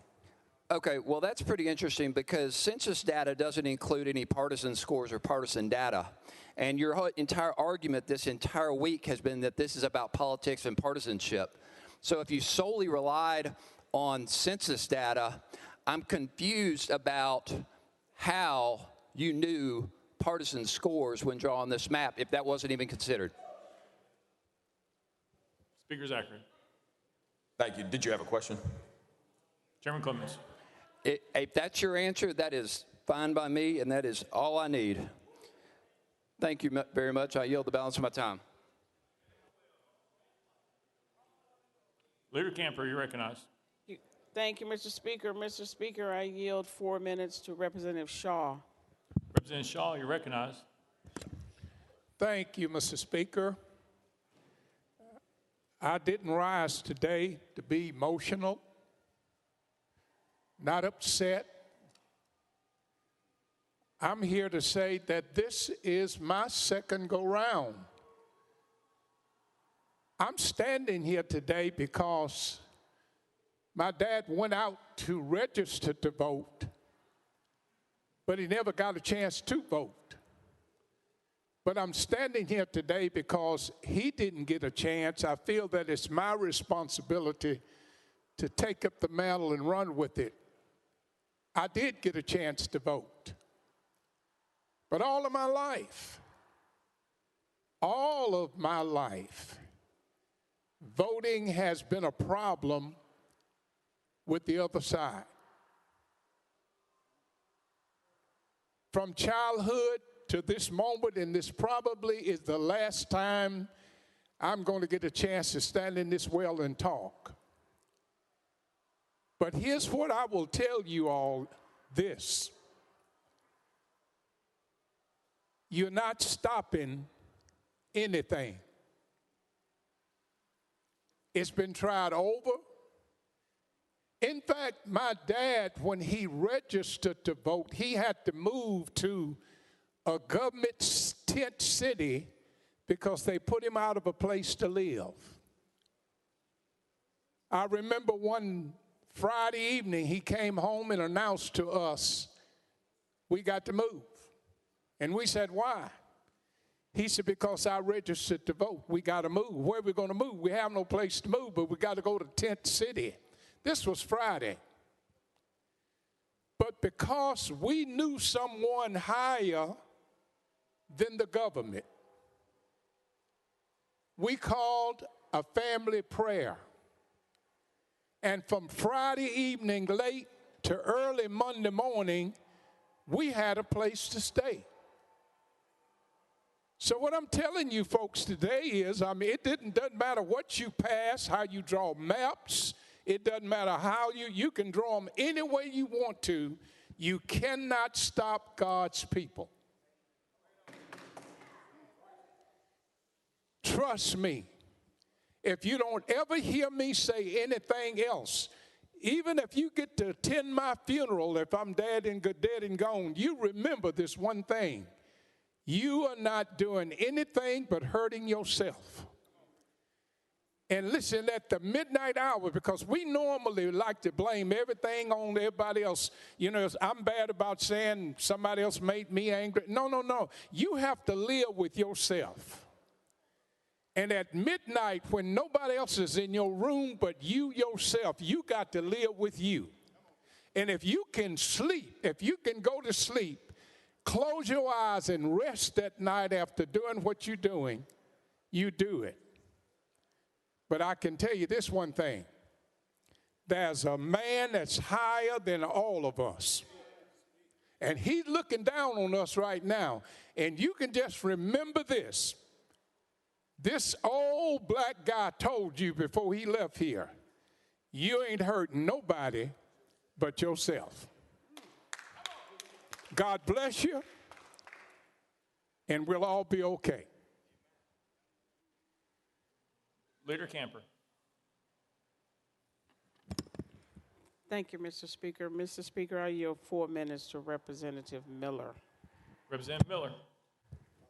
Speaker Sexton, and to Leader Lambert, and to the chairmen of the Standing Committee. That question has been asked, why are we here? And, you know, I'm thinking about why are we here, and I said, okay, the governor gets a call or email via would-be governor, God forbid, Blackburn, And the president says to the governor, I need a few thousand votes. We've heard this before, right? I need a few thousand votes because I want to flip the Democratic seat, 9th congressional seat in Shelby County. I want to make it bleed. I want to make it bleed, but I want to flip it to a Republican. That came from a convicted felon. It came from probably one of the worst presidents in the history of the United States, a corrupt president. Amazing. It's almost demonic. It's almost devious. And it's definitely devilish. So what happens at this point? We say we want to continue this golden age of President Donald Trump. Now, these are the words that come from our senior senator. It's almost insane. And as my colleague has said, people will remember, your constituency will remember the worst things that you will do.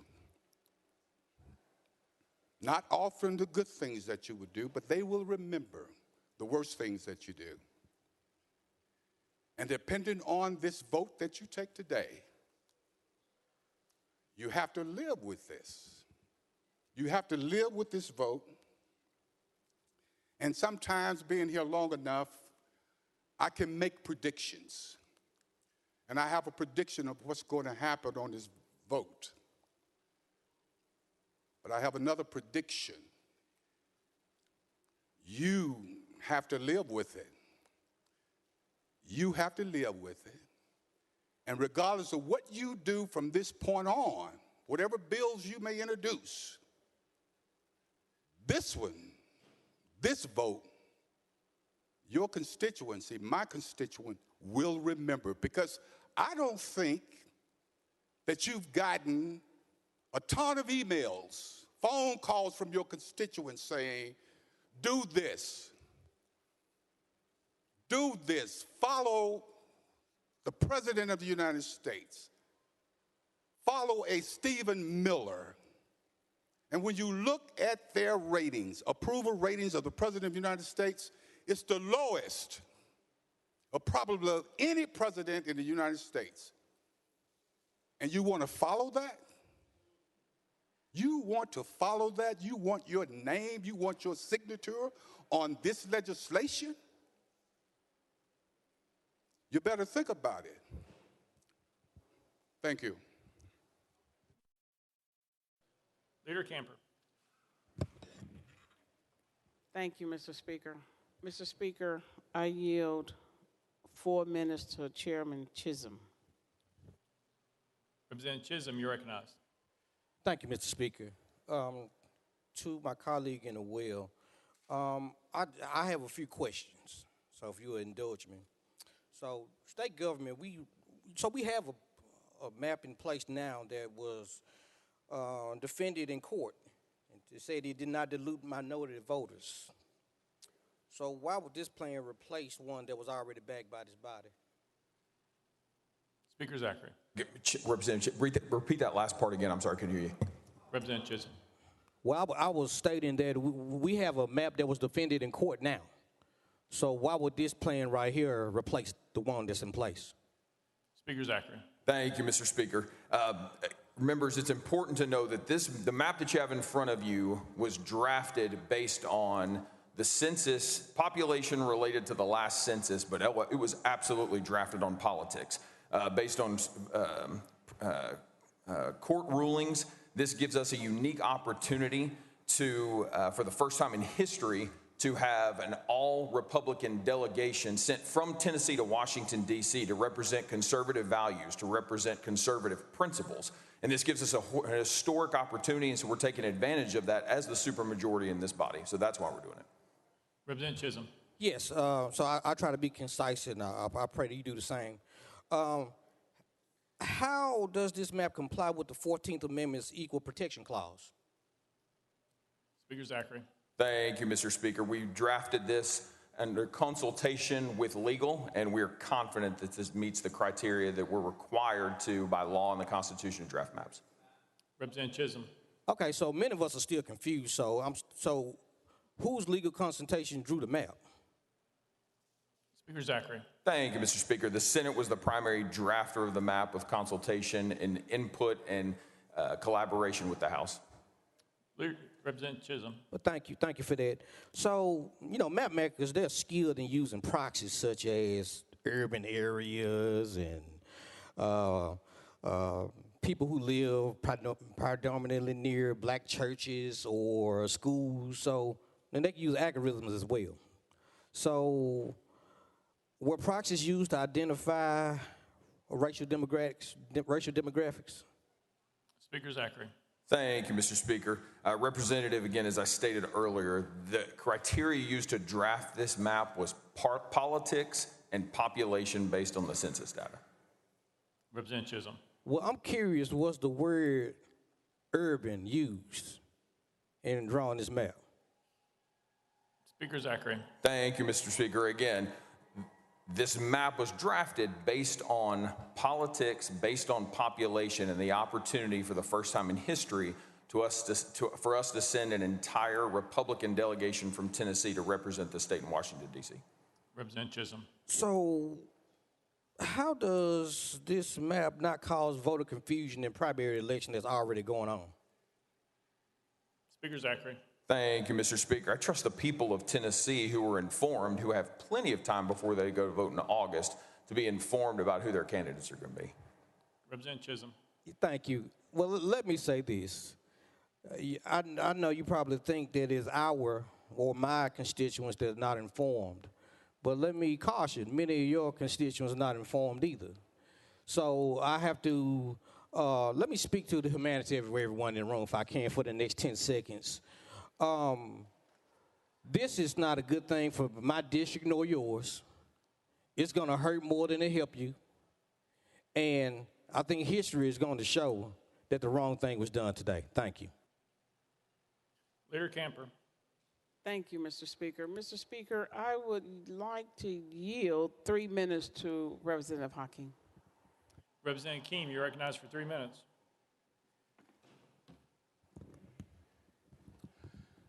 Thank you, Mr. Speaker. And I guess I rise with the feeling that there's an effort on some people in this room to play with God. We profess in this body to be servants of God. But do we treat each other with respect and understanding? Now, I'm one of those people who's born in Tennessee. I'm probably one of the oldest people in this room. I know what happened in the 50s and 60s. I was exposed to it. I went to jail at 13 because a man wanted to run over me in his car. He wound up in the hospital. I wound up in jail. And what I'm trying to say is, do we truly believe in a power higher than ourselves?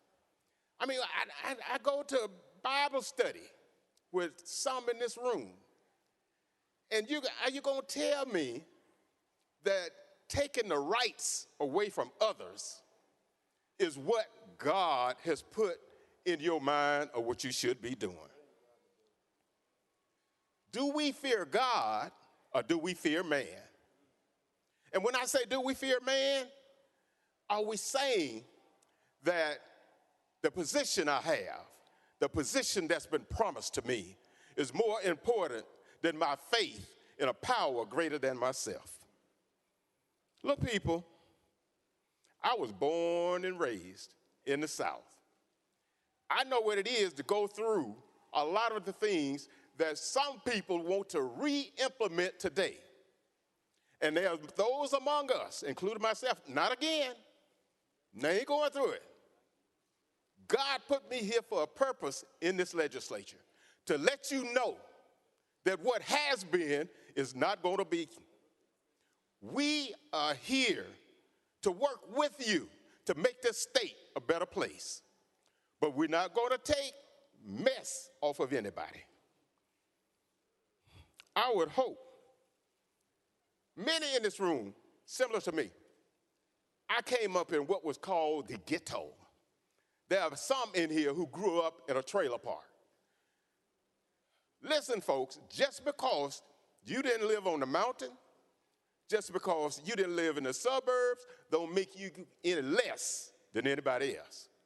And I would hope that people of goodwill will remember where you come from, where you need to go to be God-centered. Thank you, Mr. Speaker. Leader Camper, you're recognized. Thank you, Mr. Speaker. Mr. Speaker, I'd like to yield 2 minutes to Representative Hardaway. Representative Hardaway, you're recognized for 2 minutes. First, I'd like to thank the representative body for providing a welcoming community. My father stood on this bill as something that directly impacted his constituents. And the majority of the people in this room, your constituents, will have representation. In my current position as a representative, on their behalf, a body of people who have already been disadvantaged are threatened with more disadvantages. Now, how do we rationalize the majority of everyone in this room being represented, taxation without representation, on my part, is now blatant? I return the balance of my time. Leader Camper. Thank you, Mr. Speaker. Mr. Speaker, I yield 3 minutes to Representative Harris. Representative Harris, you're recognized for 3 minutes. Thank you, Mr. Speaker, and to the sponsor. Members, the fix is already in. We already just heard our sponsor just say it, that this will allow them to have, for the first time, an opportunity to send the full delegation of Republican leadership to the White House, to be able to represent us in Congress. That fix is already in. They know that by changing these maps, that the decisions will be made at the voting box, that they will win the extra seats. We lose our power. I have to stand here because earlier in committee on yesterday, it was said that this was based off of political desire. But I have to say it as a black man who lives in Memphis, as a black man who lives in Congressional District 9, that I lose part of my voting power by this piece of map. You cannot celebrate democracy while carving out black communities apart from political advantage. We all know it, whether we say it or not, that this map impacts black people negatively.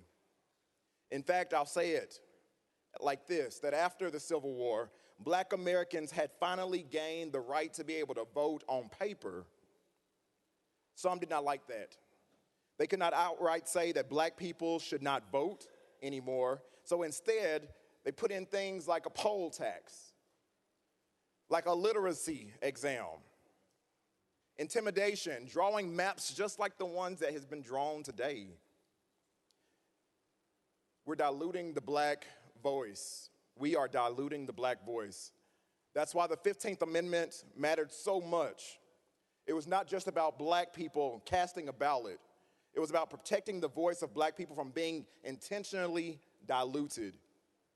The people who championed the 15th Amendment believed that democracy could not survive if states manipulated the system to silence black voices. And now here we are in 2026, watching efforts to dismantle the only majority black congressional district in Tennessee.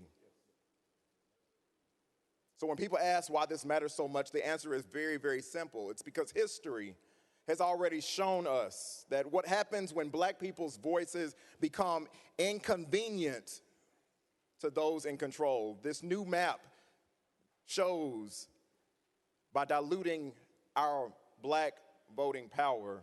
So, sponsor, I ask that if the Supreme Court decided to say that a $2 poll tax was okay, and the governor called us back in, would we be okay with passing legislation to move a $2 poll tax? Leader Camper, you're recognized. Thank you, Mr. Speaker. Mr. Speaker, I yield 5 minutes to Representative Parkinson. Representative Parkinson, you're recognized for 5 minutes. Thank you, Mr. Speaker. This is a very serious moment. This is an historic moment, actually. You cannot separate this vote from the historical reality of race in Tennessee and the American South. Memphis is not merely just a geographic region. It is a cultural, economic, and it is the center of black life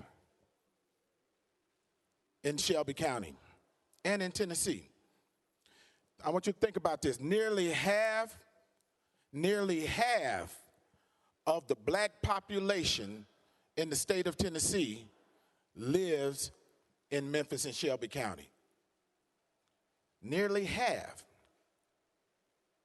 How can we sit here and say that this is not about race when nearly half of the black people in the state of Tennessee live in that corner of Tennessee that you are deciding to carve into 3 different congressional race spaces, when right now there's only one, and all of those black people that live in that corner of Tennessee, nearly half of the state's black population are sitting in one congressional district. How can you say this is not about race? Black representation in this state was not given freely. It was fought for, it was sacrificed for, protest, and generations of struggle. This chamber must decide whether the black voice of Tennessee deserves protection. You cannot celebrate Dr. King in January and then turn around and kill the black voice of Tennessee in May. Let's talk about Christian values. The highest Christian value is love of thy neighbor. And love does not silence communities. Love does not divide people or weaken their voice. Love does not benefit from a community while diminishing its representation. If we truly believe in Christian principles of loving our neighbor, then we cannot justify weakening the voice of nearly half of the black population in the state of Tennessee. Some of you have black neighbors. Some of you have black friends. Some of you have black family members. So how do you tell them what you did to the people that look just like them? Some of you say that you're my friend. But when I ask you if you're going to take this vote, you can't even look me in the eye. The shame is all over your face. You look down, you look away, but you will not look at me and tell me, yes, I'm about to push this button and vote to take your voice away. Hey, the Lord sees your heart, can't hide from it. And he also sees your lack of courage. But here's something for you. God does not deliver the spirit of fear. So if God doesn't deliver the spirit of fear, then that spirit came from somewhere else. Let me close with this. If this body believes that Memphis should not have the right to elect representation reflective of its own community, then perhaps the legislature should explain why Memphis should continue to be part of the state of Tennessee. A government that benefits from the people while weakening their political power creates the appearance of representation without self-determination. Don't hide behind the maps, and if that is the case, let me make it easier for you. Let Memphis secede from the state of Tennessee. You don't have to redraw maps when you let us out. Let my people go. And I'm dead ass serious. If you don't, you're constantly beating on us, allow us out. Leader Camper, you recognize. Thank you, Mr. Speaker. Mr. Speaker, I yield 5 minutes to Representative Towns. Representative Towns, you're recognized for 5 minutes. Mr. Speaker, thank you. Thank you. Like my colleagues, I would have to ditto everything that's been said today. Men, especially on the floor, I want y'all to think about something. Let's go down this historical trek with me.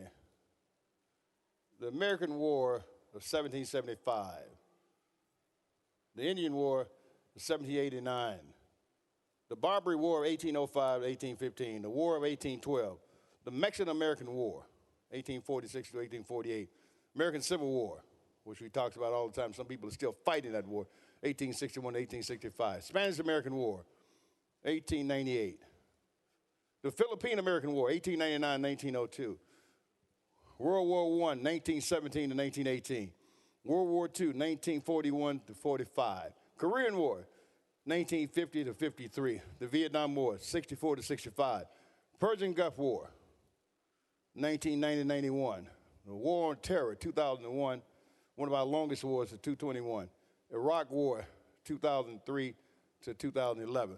Men, let's imagine you all, as men, have fought in every one of those wars. You fought in every one of those wars. Let's imagine you come back to a country that won't allow you to vote. Let's imagine a country that you fought in every one of their wars, and you come back to a country and you're considered a 3/5 human. Now, with all the imagination that we're imagining today, let's imagine that you're white, that you were a white man that were denied your rights after fighting all of the wars that I just listed. Imagine that you were white as a man, and you've given up blood, treasure, life, family and limb and ideas and everything, and you return to a country that some men were in their uniforms and murdered, but you dedicated yourself to the country because you were loyal to the country. This is not hyperbole. These are facts. This is a history that has occurred. Now, anyone in their right mind would be insane to say that's proper treatment. That's not Christian treatment. That's fake Christian treatment. That's diabolical. That's diabolical treatment. But this has happened in this country. And now we want to play peekaboo. We want to put our head in the sand and act like it doesn't happen. We want to play peekaboo with the lives of the people in this country. Somewhere we've taken an oath that says we're not supposed to do injurious things to each other in the state of Tennessee. We took that oath. Recently we heard that. There are people on the outside of all stripes protesting what we're trying to do in here, attempting to do. You got blacks on the outside, whites on the outside, Hispanics, Indians, Jews. You got everything on the outside in this gallery saying, stop, hold on. What you're doing is absolutely not democratic. It's not even American. But yet we want to travel and trek forward to do something that is what? Injurious to the people, which is something we say we're not supposed to do. But we're doing it anyway, or trying to do it anyway. The world certainly is watching America. Better yet, the world is watching Tennessee. All those ideals that we espouse across the water, they know we're lying. You can't fool the people. They'll know we are lying because you're saying one thing and we do another. That's called a bald-faced lie where I grew up from. That's what my grandmother called a bald-faced lie. We're lying to the people. We're lying to ourselves. We're lying to our children. We're lying. You don't need an advantage when you already have the advantage. What do you need an advantage for? You weigh 2,000 pounds. The other man weighs 20 pounds. You're going to beat up on him and take the little thing that he has? That's cowardice. That's weakness. That is not what men do. Men of honor, men of valor, men of commitment don't play it that way. I don't want to win if it's an unfair fight. I don't need you to stack the deck for me. We call that being sissified where I come from. I don't need you to stack the deck, but we're stacking the deck because you want one mode of thought. Everybody got to think the same. That's how we got our butt kicked with 2011. Everybody thinking the same thing. Nobody's watching you think. How do you expect for this country and black folk to be loyal to you when you're not loyal to even his voting rights? Leader Camper, you recognize. Thank you, Mr. Speaker. Mr. Speaker, I'd like to yield a minute to Representative Powell. Representative Powell, you're recognized for 1 minute. Thank you, Mr. Speaker. On November 6, 2012, I was first elected to this body, and I cried tears of joy and happiness that night. And it wasn't because I was elected to this body. I cried because our first black president, Barack Obama, was reelected for his second term. I celebrated the movement and forwardness of our country, and look where we stand today. It's a shame. I will be in a district where black, African Americans, Hispanic, Latinos, Asian Americans are all concentrated. And it's clearly been packed together in Nashville. I'm the only state elected Democrat in the entire 6th district. And they packed communities together. This is about politics. Let's be clear. This is about politics. The only politics, though, are racial politics. This is all about racial politics. Leader Camper, you recognize. Thank you, Mr. Speaker. Mr. Speaker, I yield 3 minutes to Representative Mitchell. Representative Mitchell, you recognize for 3 minutes. Yeah, thank you, Mr. Speaker. Leadership and power, being in the majority, comes with responsibilities. It also comes with the good sense of not knowing when not to do things. Just because you have the power doesn't mean you ought to do it sometimes. You know, this week when the governor made the call and you know, I heard all the groups getting ready to come down here. You know, many of y'all seen over the years, you know, I've got a young kid. He's a freshman at Vandy. He decided he wanted, you know, I heard there was going to be a little rowdy down here. So I told him, I said, son, I just don't think you ought to come down here this week. He looked at me and said, try and stop me. So I think, that being said, I knew I'd raised my child right. And I'll tell you one thing, you know, you don't worry about your constituents. Worry about going home and looking at your children after you vote today. Will you be proud to tell them how you voted today? Just think about that when you look at these buttons on which one you're going to push here today. Think about what you'll tell your kids you did up here. You know, did you come take people's power and their voice away like Bull Connor standing on a bridge? Did you sick German shepherds on someone? Did you turn the water hoses on someone?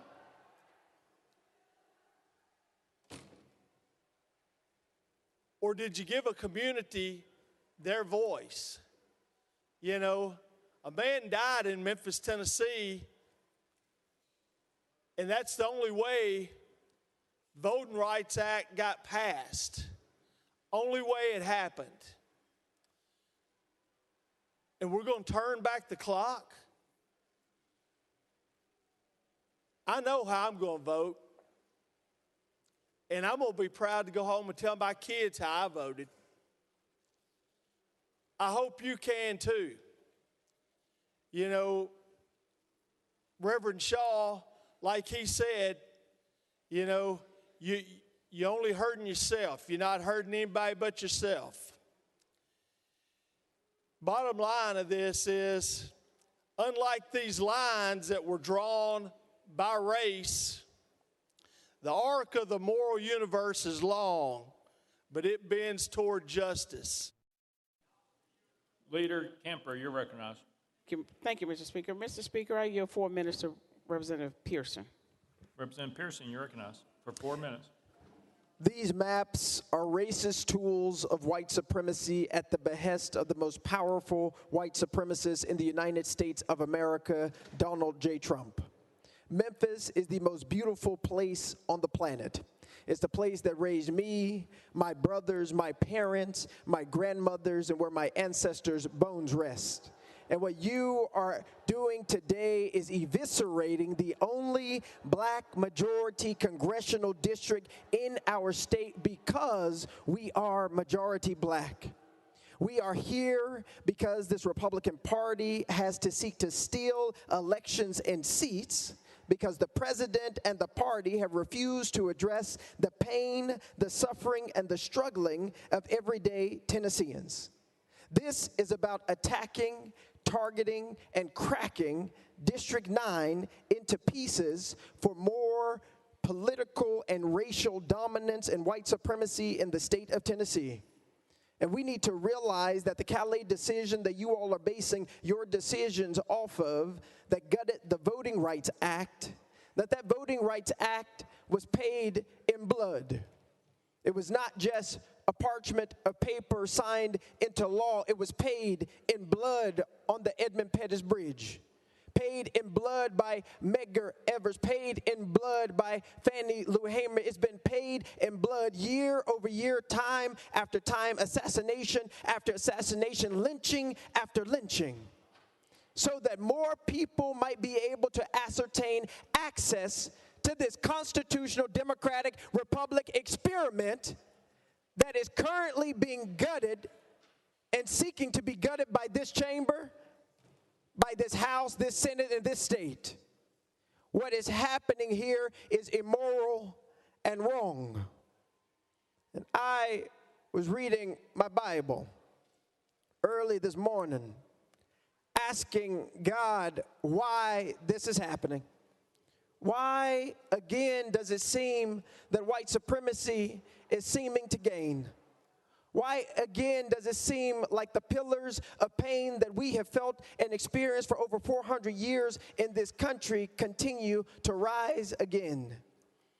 And whispered in the words of this Bible and in the words of those ancestors that have gone before us is just these simple words: we're still here. We are still here. This nation, this state has legislated and legalized the worst things in humanity, including our enslavement, and we are still here.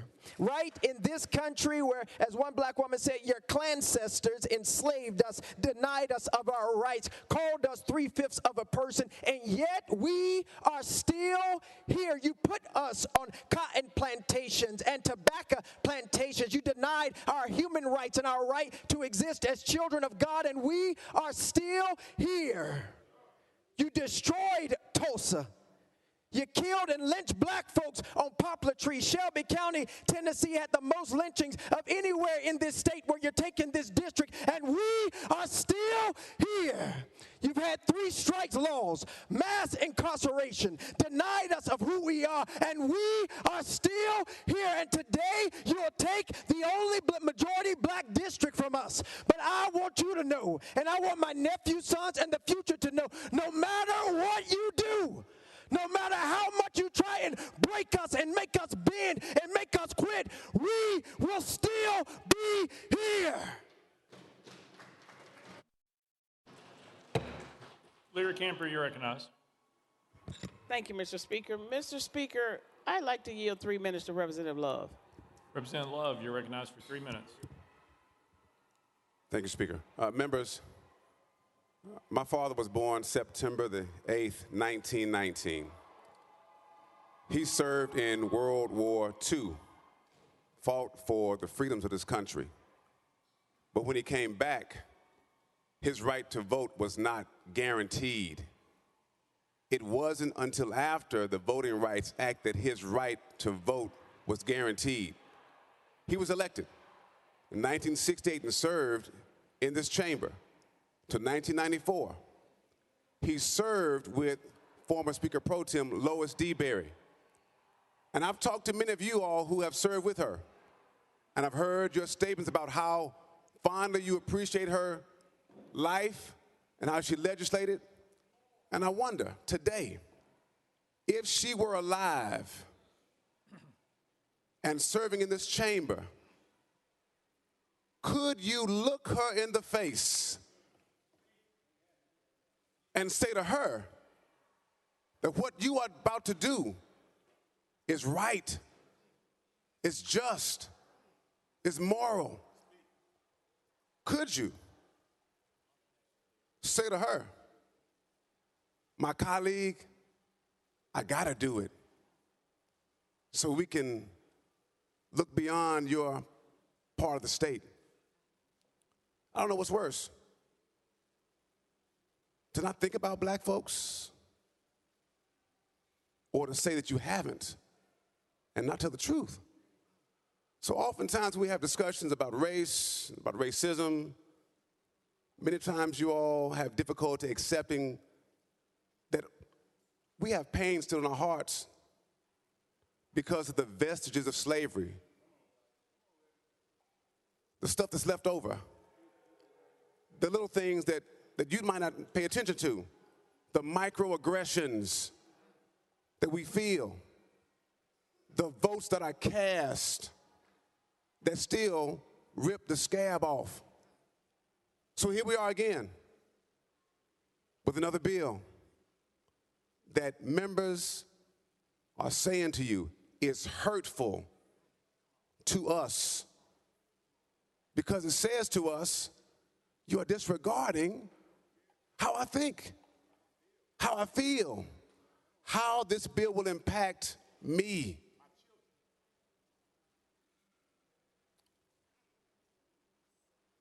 It hurts. It does. Because many of us have said, in these hallowed halls, we legislate. We're about to do some more damage to black folks with this vote. Leader Camper. Thank you, Mr. Speaker. Mr. Speaker, I would yield myself 2 minutes, 35 seconds. Leader Camper, you're recognized for 2 minutes and 35 seconds. Mr. Speaker, members, I served in the Army for 21 years to protect and defend the Constitution of the United States against all enemies, foreign and domestic. Bear the true faith and allegiance to the same. I took a similar oath when I came here to uphold the U.S. Constitution and the state constitution and not be injurious to the people. I took that oath. It meant something to me, and it still does. I think and truly believe these maps are injurious to our people, particularly those of us in Memphis, Tennessee. Man, when I saw that map, it hurt. It was like a stabbing in the heart in the center of my hometown. That hurt. I didn't like it. But I tell you what hurt the more. When we got a calendar and rules, I said, Mr. Speaker, we didn't decide on the time. He said, oh, she's going to announce the time. So for this bill, it's 47 minutes each. Now, y'all know I was a military intelligence analyst, and I'm trying to figure out the numbers. Then there was a 20-minute and a 34-minute. We understand the 47 is for the president. Got it. Because it doesn't make sense in my analytical mind. 47 minutes. But man, when I added up 34 and 20, that's 54. Why 54 minutes? Man, that was the hard to me now. This is how I read it from my analytical mind. Brown v. Board of Education. Supreme Court decision in 1954. That shit hurt me.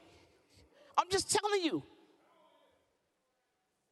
These numbers mean something. They are not arbitrary.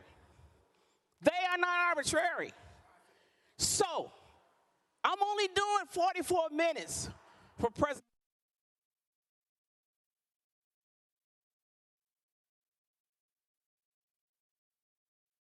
Leader Lambert, you're recognized. Thank you, Mr. Speaker. I yield 5 minutes to Representative Greg Martin. Representative Martin, you're recognized. Thank you, Mr. Speaker. Let's remind ourselves that while we're here in this special session. Mr. Trooper, please clear out that balcony over there. Please clear out the balcony.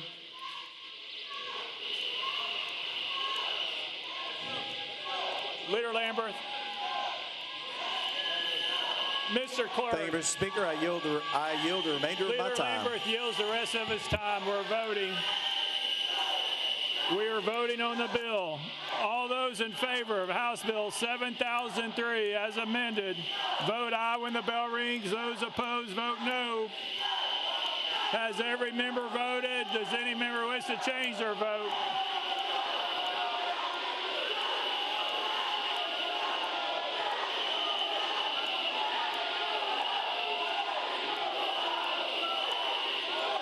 Mr. Clerk, please take the vote.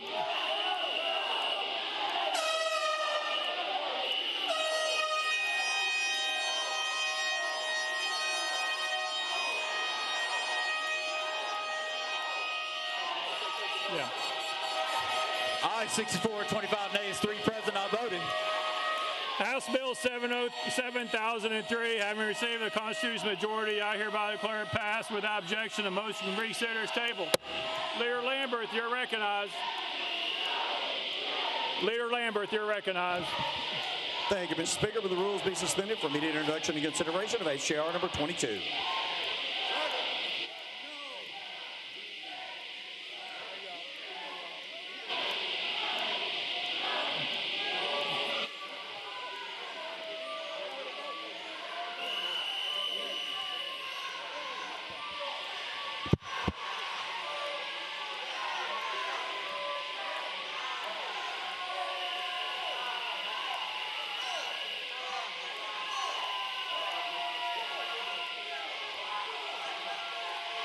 House Joint Resolution 22 by Leader Lambert, the resolution to provide for the adjournment sine die of the second extraordinary session of the 114th General Assembly. You heard the caption. Any objections? Without objection, the rules are suspended. Leader Lambert, you're recognized. Thank you, Mr. Speaker. Move adoption of HJR number 22. Leader Lambert moves adoption of House Joint Resolution 22, properly seconded. Any objection to the question? Seeing none. All those in favor of House Joint Resolution 22 say aye. Aye. All those opposed say no. The ayes declare it adopted. Without objection, the motion to reconsider is tabled. Leader Lambert, you're recognized. Thank you, Mr. Speaker. I move the Journal of the House of Representatives and the proceedings thereof be approved by the first through the third legislature.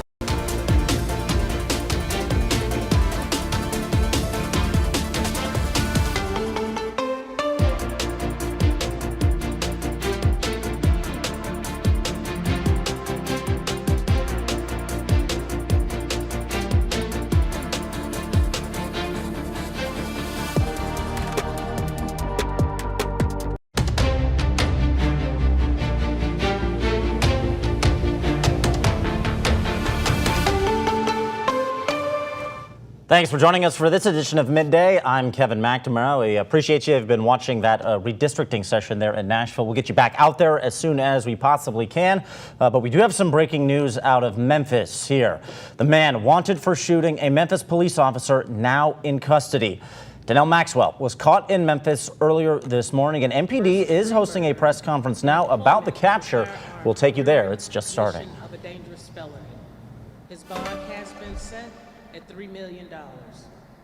Also arrested was 38-year-old Takitha Owens, who has been charged by Memphis police with accessory after the fact. This investigation began following a traffic stop near 2979 South Perkins, where Officer Torres Molina was shot during the encounter. In the immediate moments after the shooting, Officer Torres Molina, who was critically injured, was rendered aid and driven directly to the hospital by 2 responding MPD officers. Because of their quick actions, along with the exceptional care provided by Regional 1 medical personnel, Officer Torres Molina was eventually released from the hospital and continues to recover. For the past several weeks, investigators, along with our federal and local law enforcement partners, worked tirelessly to locate Maxwell and bring him into custody. Today's arrest by the United States Marshal Service reflects the dedication and determination behind this investigation. We are especially grateful to Marshal Miller and his team for working side by side with our investigators throughout this case. Their partnership and efforts were instrumental in locating and safely apprehending these individuals. While today marks a major step forward in this investigation, our thoughts remain with Officer Torres Molina and his family as he continues his recovery journey. This is an ongoing investigation, and there could be other subsequent arrests as more information unfolds. So at this time, I'd like to invite U.S. Marshal Miller to provide additional details regarding this morning's arrest operation. Thank you. Thank you, Chief Davis. Good morning, everyone. Good morning. After 70 days on the run, we got our man. Federal, state, county, and municipal agencies joined hands to apprehend Donnell Maxwell. From the onset of this incident, the Memphis Safe Task Force has been diligently working alongside MPD to develop leads to apprehend this individual. Acting on information this morning at 12:15 a.m., Warrant Team C from the U.S. Marshal Service went to an apartment in Cordova. Upon knocking at the door, we received consent to search from the person who lived there, a female, Ms. Owens, who's already been mentioned. After receiving consent to search, we then conducted a slow, methodical search for this individual. We eliminated all areas of this apartment except for the attic space. We then did a call out and received no response.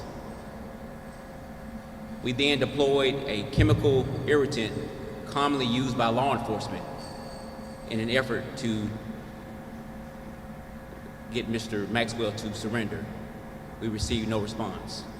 We then ascended to the attic space and conducted a physical search and found him hiding within a area of within a crawl space in the attic. Once we found him, we then physically pulled him out and took him into custody. For me to explain that process took about 30 seconds, but it was a 3-hour ordeal to get him to surrender, which he did not, and he had to be physically removed. This arrest marks a significant turn of events in this investigation. We never gave up. We were never going to give up until he was either found or otherwise confirmed incapacitated. The Memphis Safe Task Force worked diligently in finding and apprehending this violent criminal. And we hope that the people of Memphis can now rest a little easier knowing that he's off the streets. Because I've said it before and I'll say it again, for a person who will shoot a police officer, he will shoot anyone. And we believe, and it's our position, that the streets of Memphis and this community is safer now that Danielle Maxwell is off the streets. Thank you. That concludes the press conference. Any additional and forthcoming information will be added to the website and updated. Thank you all for coming out. Thank you. No, sir. Thank you. I add anything to the website to update you all. Thank you. Thank you. Yes, ma'am. Thank you. Yes, ma'am.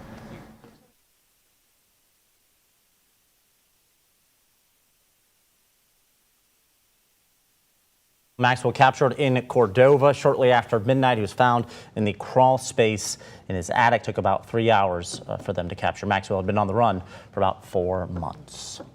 We're also following other breaking news out of Nashville, where lawmakers are expected to vote on a proposed map that would reshape the congressional districts across the state. The special session was called last Friday by Governor Bill Lee after President Trump was pushing lawmakers to create a Republican seat following that landmark Supreme Court ruling that struck down Louisiana's majority black congressional district. Under this map approved by President Trump, Shelby County will be divided into 3 different districts, and District 9 would be completely reshaped and moved to much of Middle Tennessee, even as far as Bedford and Moore counties. Our own Lauren Turman is live in Nashville and will bring us the very latest on the vote as soon as we know. Properly seconded. On the bill, Senator Stevens. Thank you, Mr. Speaker. I want to further continue. Before I say that, across the nation, Democrat majority states have maximized their partisan priorities through the redistricting process. For example, in Illinois, Donald Trump won 88 counties in the presidential election. There's 102 counties in Illinois. They divided the city of Chicago and its suburbs into 14 separate districts, maximizing their partisan advantage. In Massachusetts, Senator Harris, Vice President Harris, won the popular vote by a 25-point margin. Tennessee, President Trump won by a 30-point margin. Massachusetts has 11 electoral votes. 10 are Democrat, 1 is Republican. New Hampshire has 10 counties. All right, that was a live look inside the proceedings. State Senator John Stevens speaking, but we want to send it back out to Nashville and ABC 24's Lauren Turman, who has the absolute latest on what's been going on at the Capitol. Lauren, what do you have for us? Have we learned anything right now?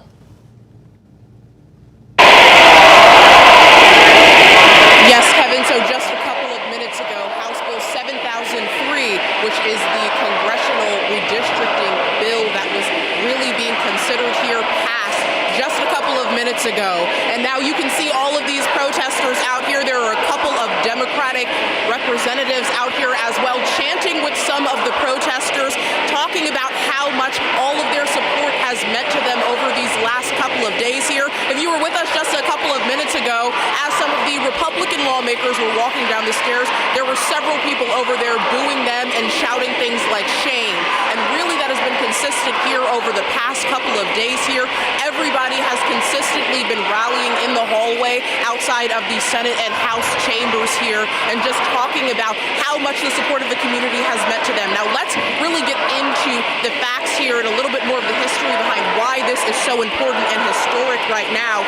Within the House floor session, there were several representatives who were talking about making amendments, trying to propose amendments and bringing them up to really talk about things like transparency of who has drawn this map, the public seeing the new map, and also a written explanation behind it. Now, if you'll remember, this proposed map that has just been approved in the House and is now potentially awaiting approval in the Senate chamber is specifically dividing Memphis and Shelby County into 3 distinct districts. That is District 5, District 8, and District 9.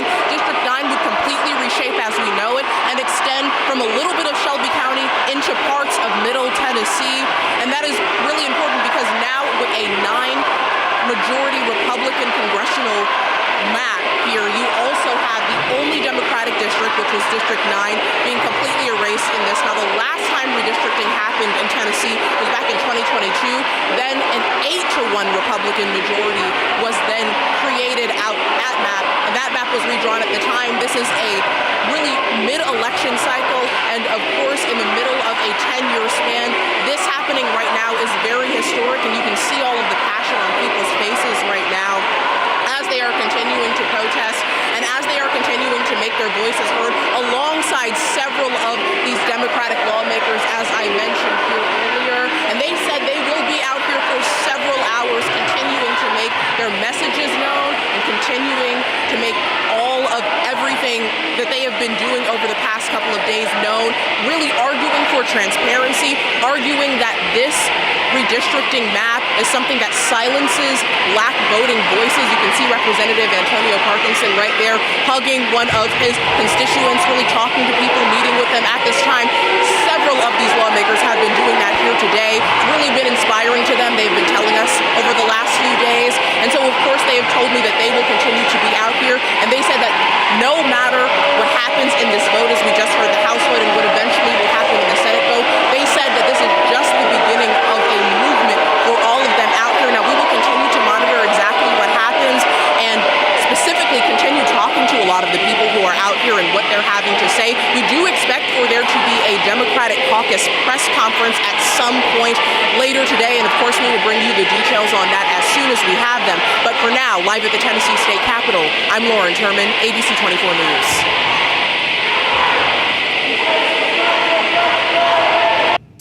All right, Lauren, thanks for that. Appreciate all the hard work you've been putting in there this week. Look forward to hearing from you again coming up later. But let's take a look back at how this all started. This special session was called just last Friday by Governor Lee after President Trump pushed lawmakers to create a new Republican seat following a landmark Supreme Court ruling. In that ruling, the court struck down Louisiana's majority black congressional district, saying the map relied too heavily on race, as voters tended to favor Democrats, thereby affecting the balance of power in Congress. The move weakens the Voting Acts law, which primarily ended the discriminatory practices against black voters prevalent in many states. We are going to be back with more after weather. That he is dividing the district into 3 new districts. Senator Stevens. Thank you, Mr. Speaker. Yes, the Shelby County is divided into 3 separate districts. Senator Lamar. Thank you. Who specifically drew these district lines? Senator Stevens. Thank you, Mr. Speaker. Senator Johnson and I are the sponsors of the legislation. Senator Lamar. Did you draw the lines when you all came together? You drew the lines. Senator Stevens. Thank you, Mr. Speaker. Yes, Senator Johnson and I are the sponsors of the legislation. Senator Lamar. So when you were drawing the lines, were you unaware or aware that you were slicing African-American voters in Memphis, Tennessee into 3 parts? Senator Stevens. Thank you, Mr. Speaker. This proposed map divides Shelby County into 3 districts. It maximizes the Republican chances of carrying all 3 districts. Senator Lamar.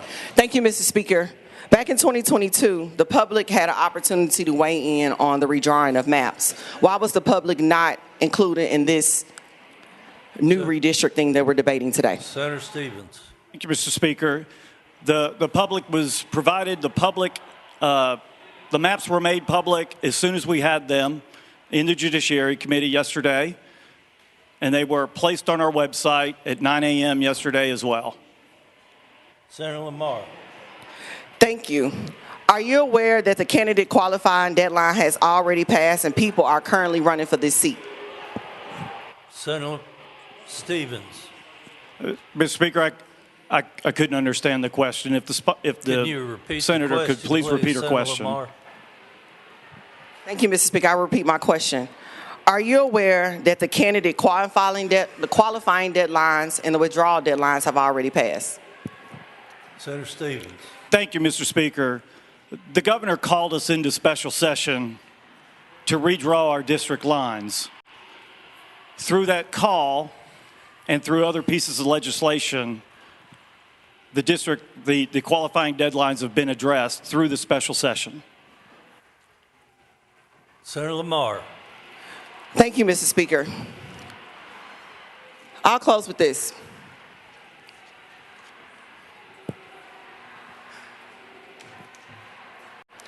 I rise today not only as a senator, but as a daughter of Memphis, a daughter of the South, and a beneficiary of the blood, sacrifice, and courage of Black people who fought for the right to vote.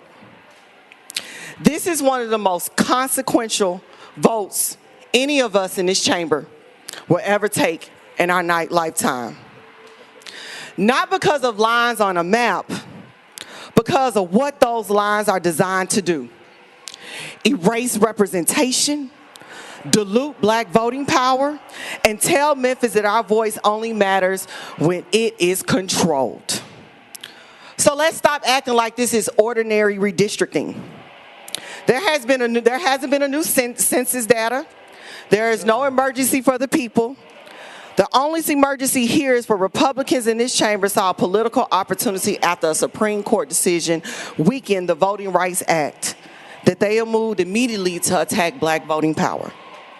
This map does not reflect Memphis, it diminishes Memphis.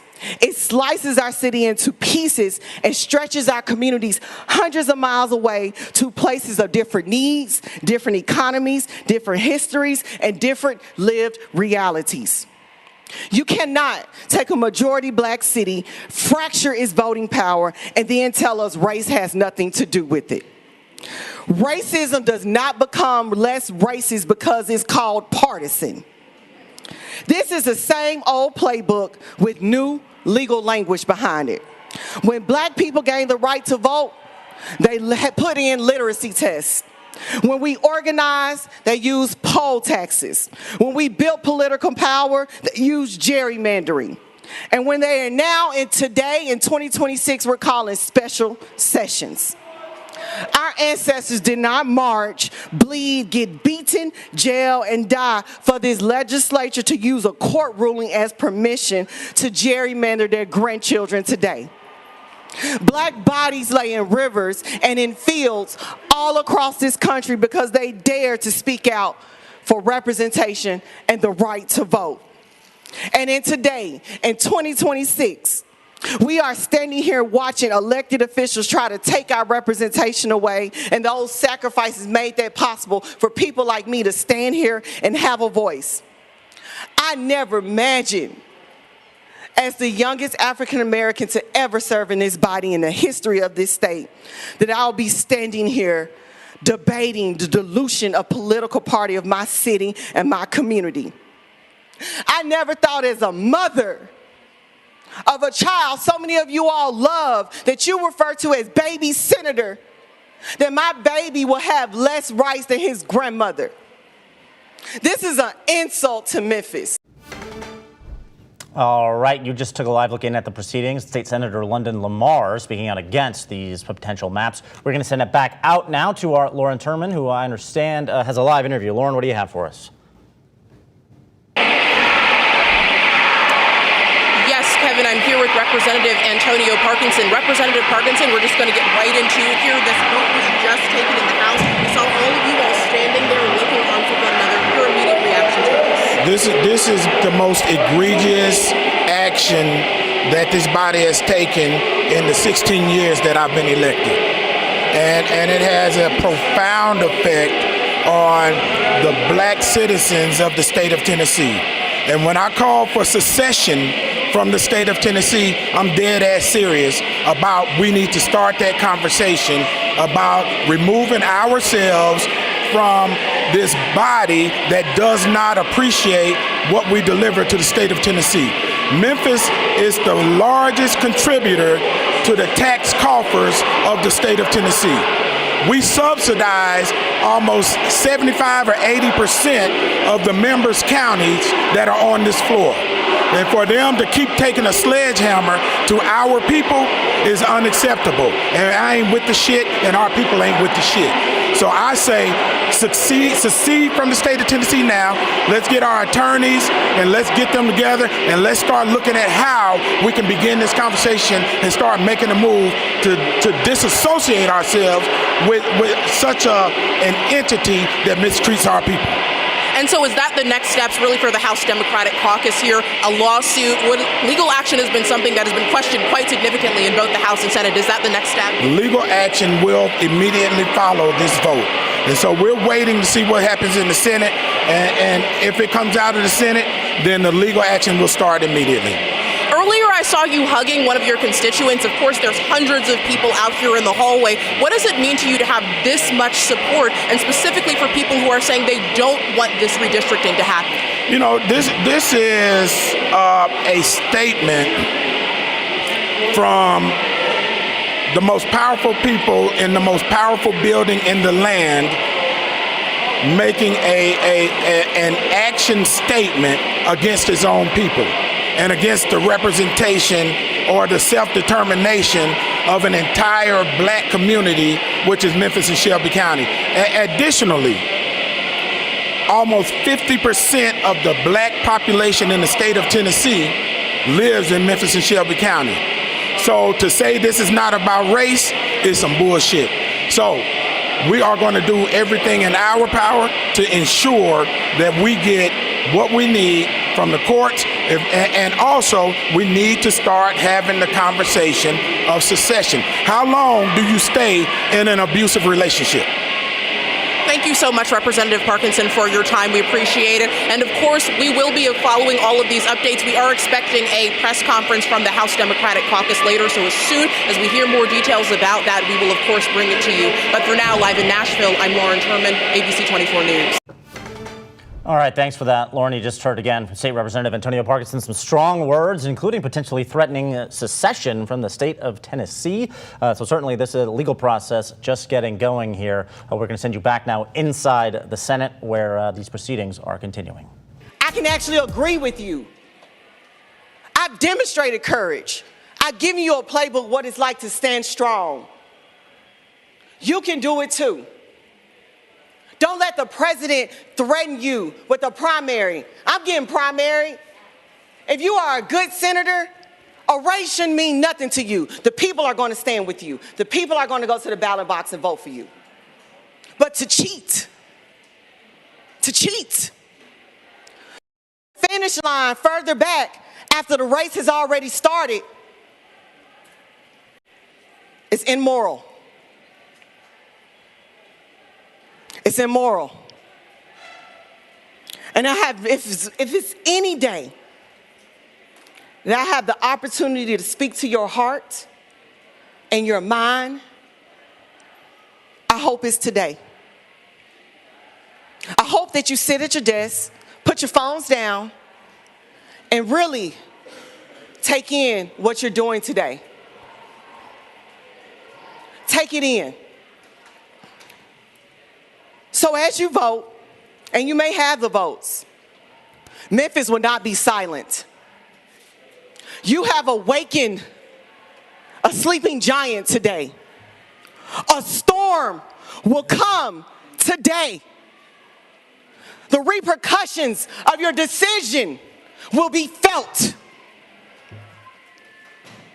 for centuries. Your vote today will forever be carved in the history of this state. That you will potentially vote to take the vote away from an African American community because you couldn't earn their vote on your own.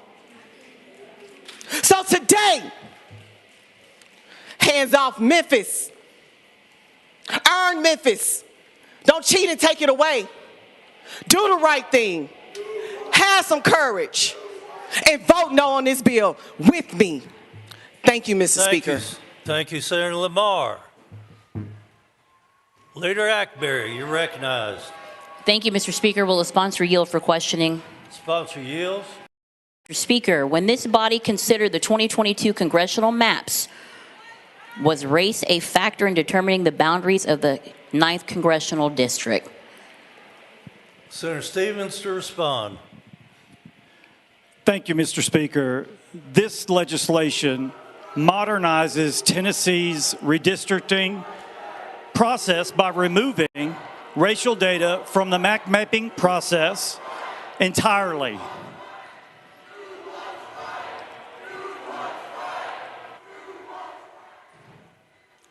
Senator Stevens. I've responded. Leader Hackberry, I'm sorry. Let's try to keep those doors closed. Leader Hackberry, I apologize.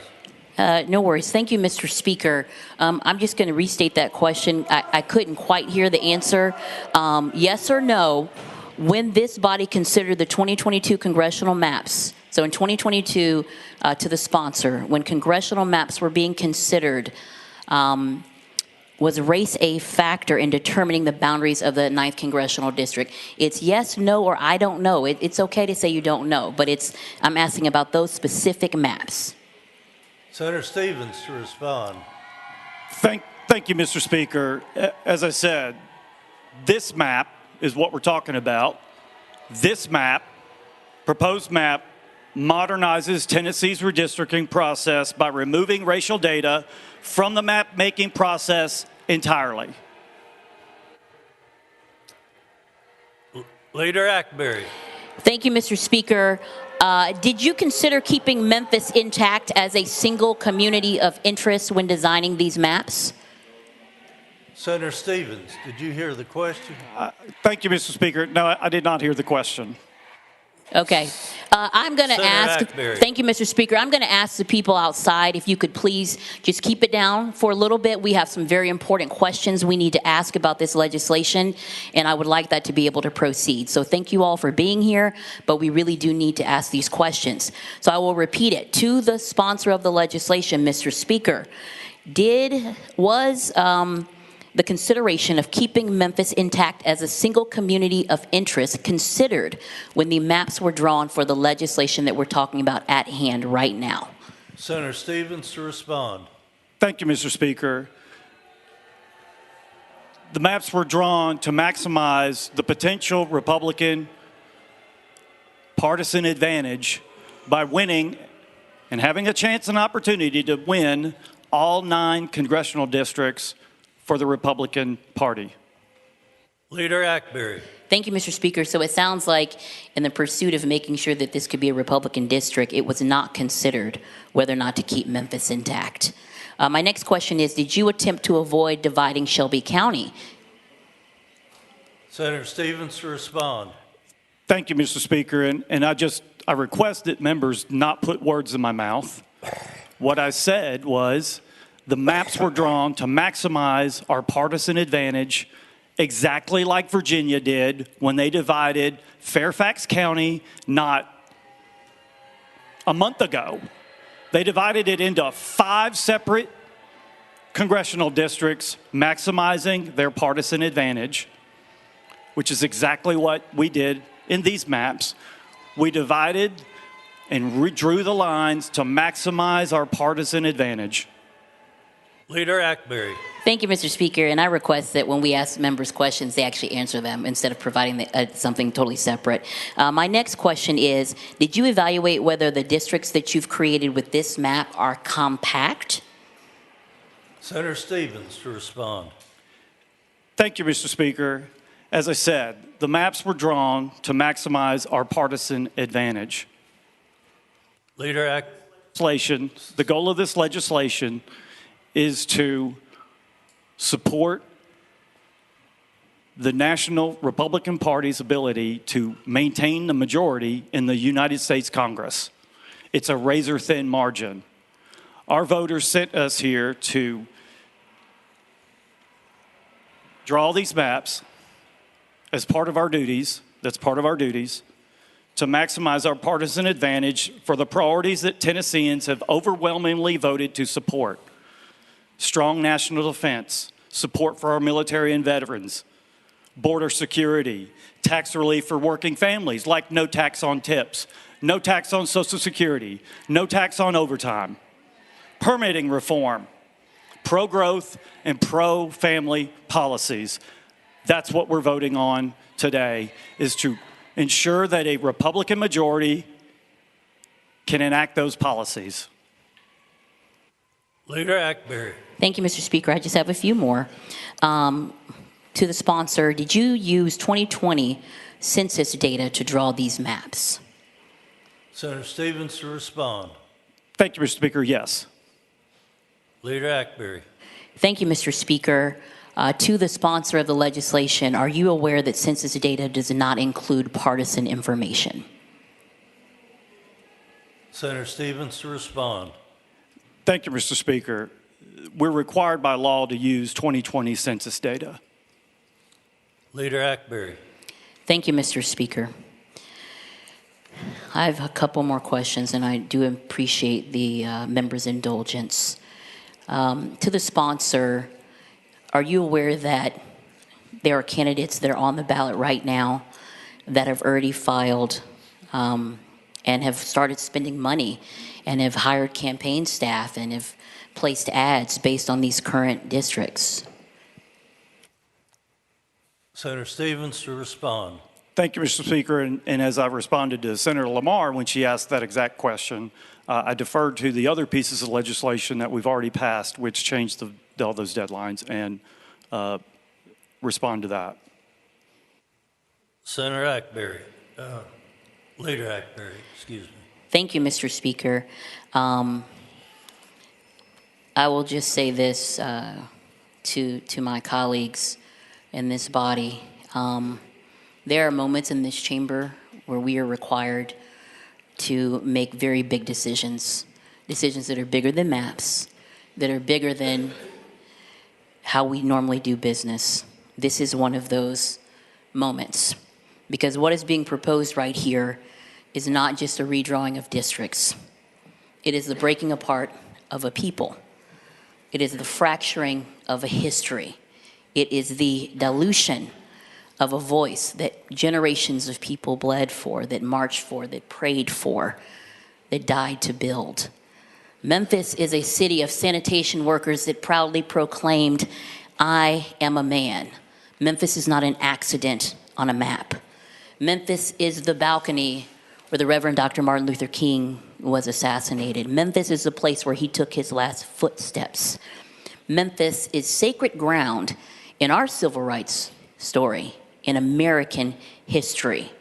And now, barely a few days after the Supreme Court weakened what remained of the historic Voting Rights Act, this legislature rushes to carve up the very community where Dr. King gave his life, fighting for dignity, economic justice, and the rights of the oppressed. A city that is 64% black, a congressional district that is 61% black.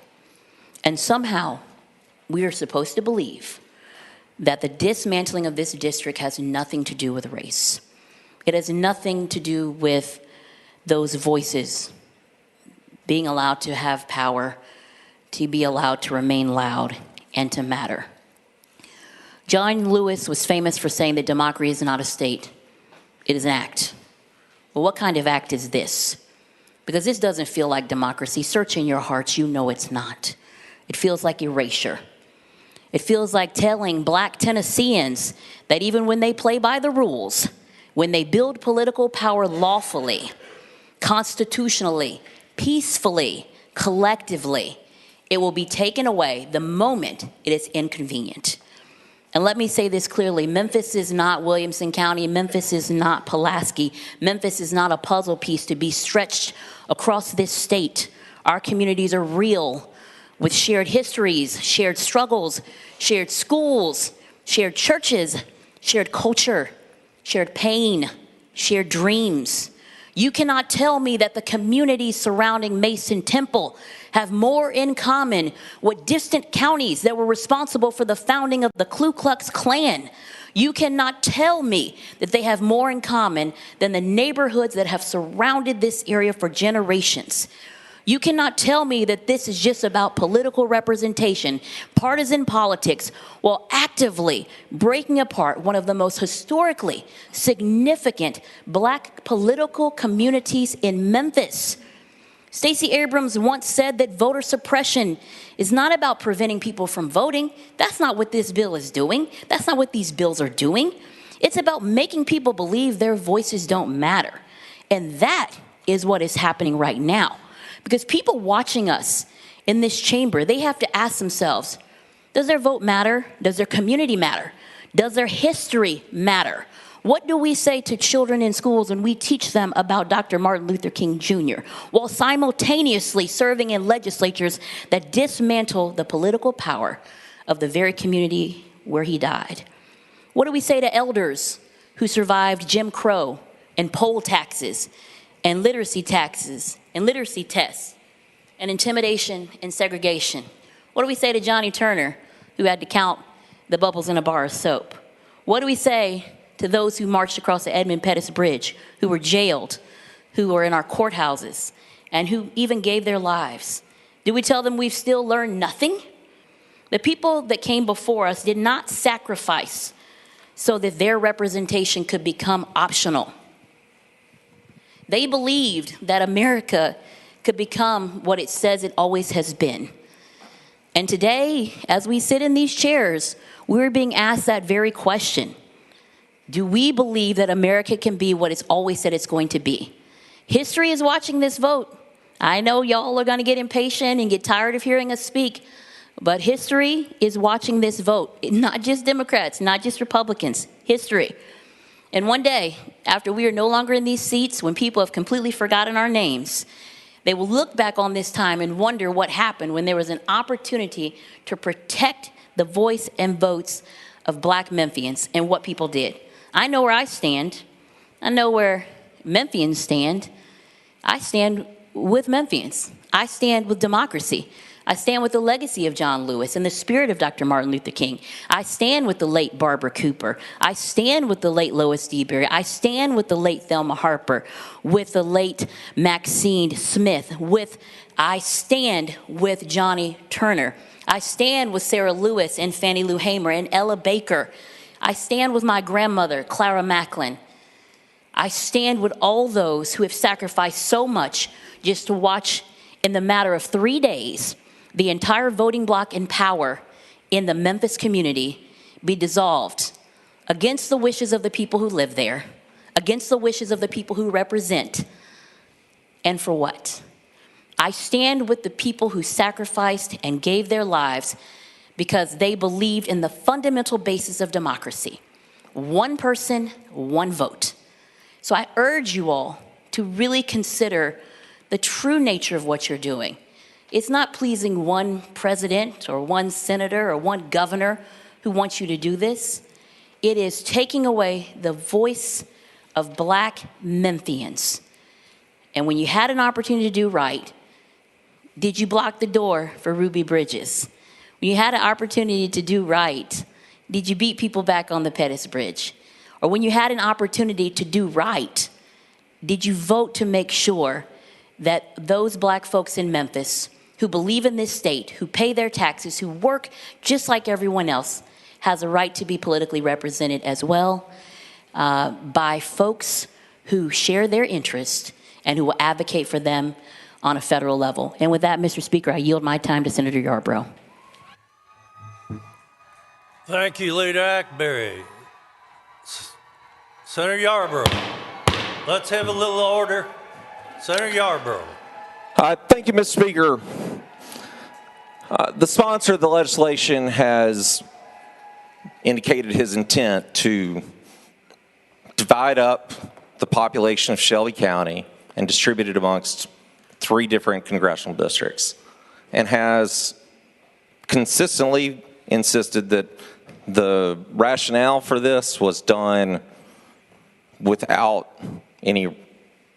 consciousness or even really awareness of the racial demographics of Shelby County. It was entirely about partisanship.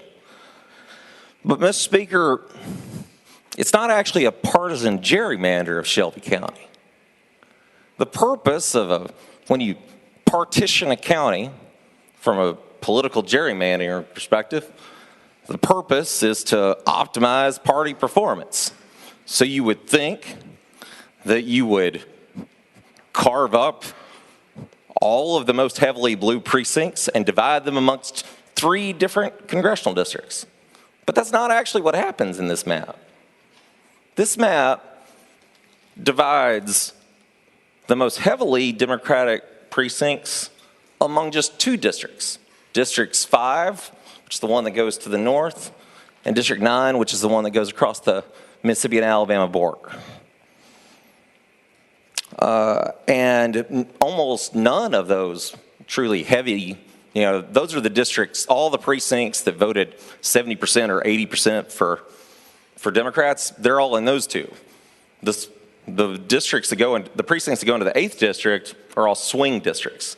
And I was wondering, if the purpose was to maximize partisanship, why, rather than splitting the most Democratic precincts amongst 3 districts, does this map split them amongst 2? Senator Stevens to respond. Thank you, Mr. Speaker. As I said, the map was drawn to maximize Republicans' ability to win 9 congressional seats. Senator Yarborough. Thank you, Mr. Speaker. Well, Mr. Speaker, the maps that are in front of us clearly don't support that. So, as we're drawing across the state, this map does not adhere to compactness or political subdivisions. You can do anything you want. But District 5 gets a portion of Shelby County that's 80% Democratic. District 9 gets a portion that's 70% Democratic. The portion that goes in District 8, pretty much a swing district. And that's not how you do partisan gerrymandering. If you were paying somebody to partisan gerrymander and that's what they gave you, you would fire them. Let me ask a different question. Why does this map that we are considering here today treat the black Democrats of Memphis so differently than the white Democrats of Memphis? Senator Stevens to respond. Thank you, Mr. Speaker. As I said, this proposed map maximizes the ability of Republicans to win 9 seats in the upcoming midterm elections. Senator Yarborough. Thank you, Mr. Speaker. That was not my question. My question, Mr. Speaker, is why does the map before us treat the black Democrats in Memphis, Tennessee differently than the white Democrats in Memphis, Tennessee? Like, there's no partisan difference between those populations, Mr. Speaker. The difference is their racial makeup. So why are they treated differently? Senator Stevens to respond. Thank you, Mr. Speaker. Senator Yarborough is assuming things that he believes I know. And I will say again, the map was drawn to maximize the Republican chances to win 9 congressional districts in the upcoming midterm elections. Senator Yarborough. Thank you, Mr. Speaker. Since the sponsor is unaware, as he says, of the racial makeup, let's talk about this for a second. So, District 9 takes a population of approximately, I believe, 220,000 residents of Memphis. They are 70% black. And that's the district that goes into Tipton County, up to Lake County, and across the Kentucky border. District 9 takes about 270,000, roughly. I don't have the actual data. We tried to recreate the map. I think we did a good job. But around 270,000 citizens of Memphis, and about 70% of those residents are black. But District 8 takes 440,000 citizens of Memphis and Shelby County. 27% of those are black. 72% of the white population is put into one district. 75% of the black population is carved into two.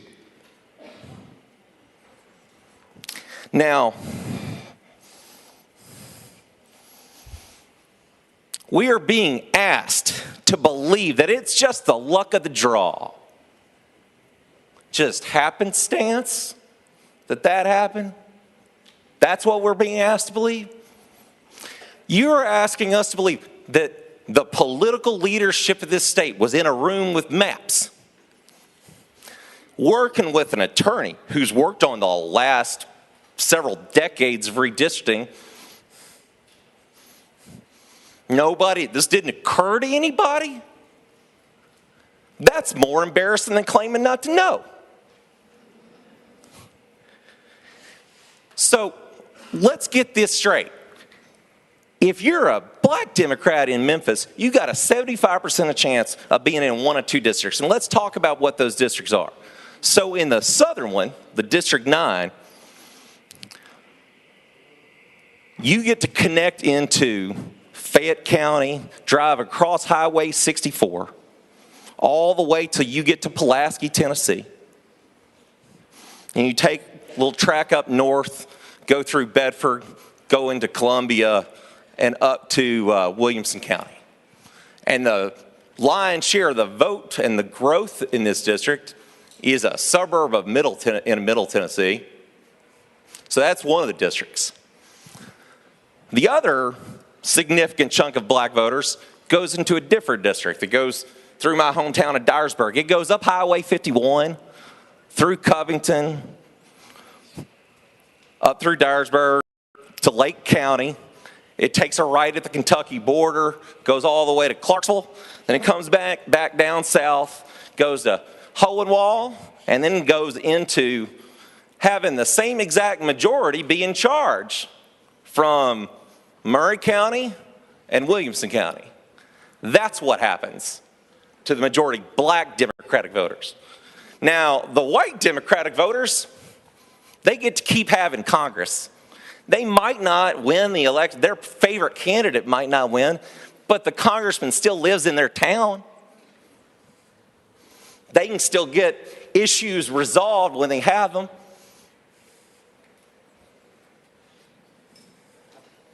That's what we're doing.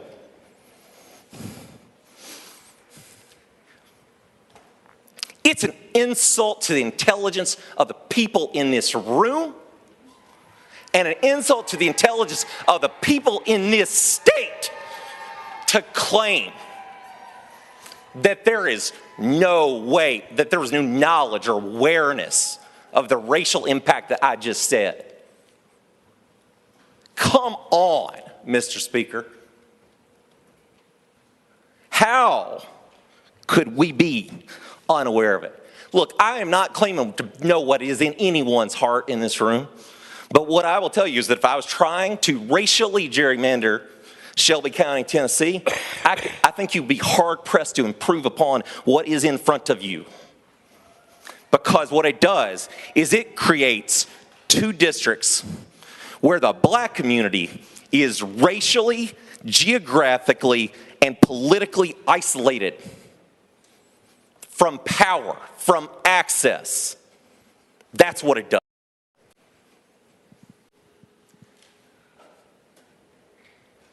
But for white Memphis, we keep following traditional redistricting criteria. That's the 8th district's actually relatively compact. You can drive from Germantown to Jackson.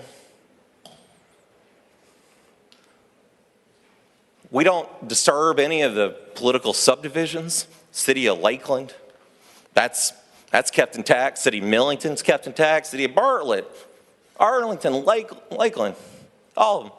We don't, those are no splits there. I think there's a small, 95% of Germantown's kept together. In fairness, they do split Collierville, but the almost exclusively white portion of Collierville above Highway 72, that's the portion that's in the 8th. The more diverse portion of Collierville, that gets to go to the 9th District and take the Highway 64 to Pulaski. That's what we're doing.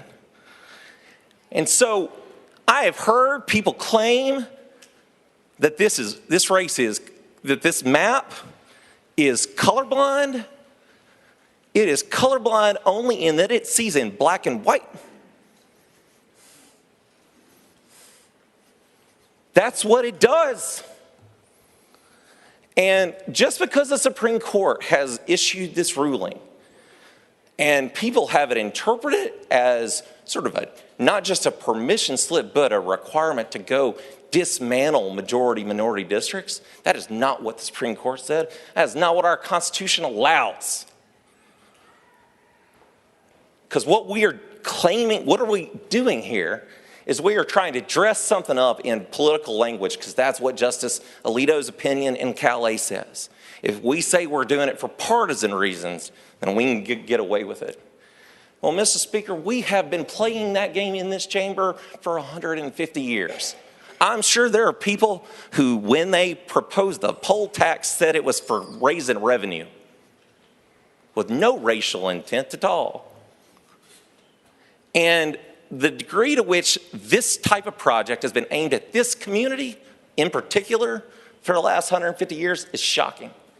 So in the 1870s, Memphis first elected black members to their city bodies. By the end of that decade, in 1879, this body, we revoked their charter, and they were a state-run taxing district for the next 15 years until we had changed their voting law so that they couldn't actually elect African-American members. In the 1880s, they actually elected representatives to go serve in the state house. In 1889, we changed those rules too to make sure that those were at-large elections that African-Americans couldn't win. In the early 1900s, we created, in the name of good government, I believe at the time, the commission form of government, which also ensured that no African-Americans would be elected to local office in Memphis, which empowered the Crump machine, which ran Memphis for years. But when the black community, which was delivering most of Boss Crump's votes, stood up to him, there was a reign of terror, state-sanctioned violence to crack down on that power. We can go forward to the 1960s when Baker v. Carr was issued. We got a command to redraw the districts, and we redrew them like we're doing right now. We created one white Republican district, and then we drew the two sections of African-American Memphis in just to make sure that they didn't really have an effect. We're just filler for the rural West Tennessee districts. When Harold Ford Sr. won this district in the 1970s, it wasn't drawn for him. It wasn't majority-minority. He won a majority-white district. It only became majority-black because we basically allowed massive white flight during school desegregation and the creation of alternative school districts. You can keep going. Once you actually elect, Memphis is electing black leaders. We changed the annexation laws. We changed to make sure that the cities didn't grow and to allow independent cities to exist. In the early 2000s, we passed an unconstitutional law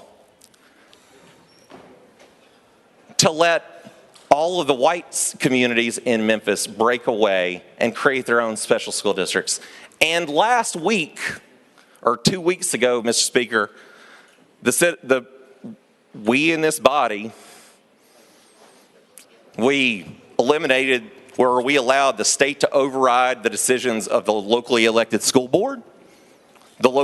We put the locally elected DA under state supervision. We said that the highway patrol, instead of the Memphis police, can enforce the streets. And every step along the way, there's been a neutral justification.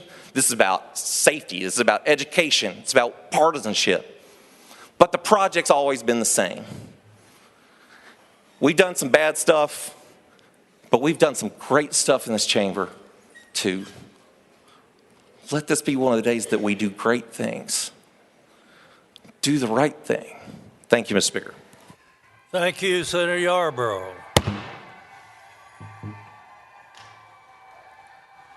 Senator Campbell.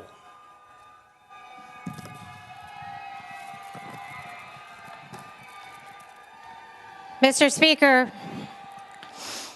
thank you.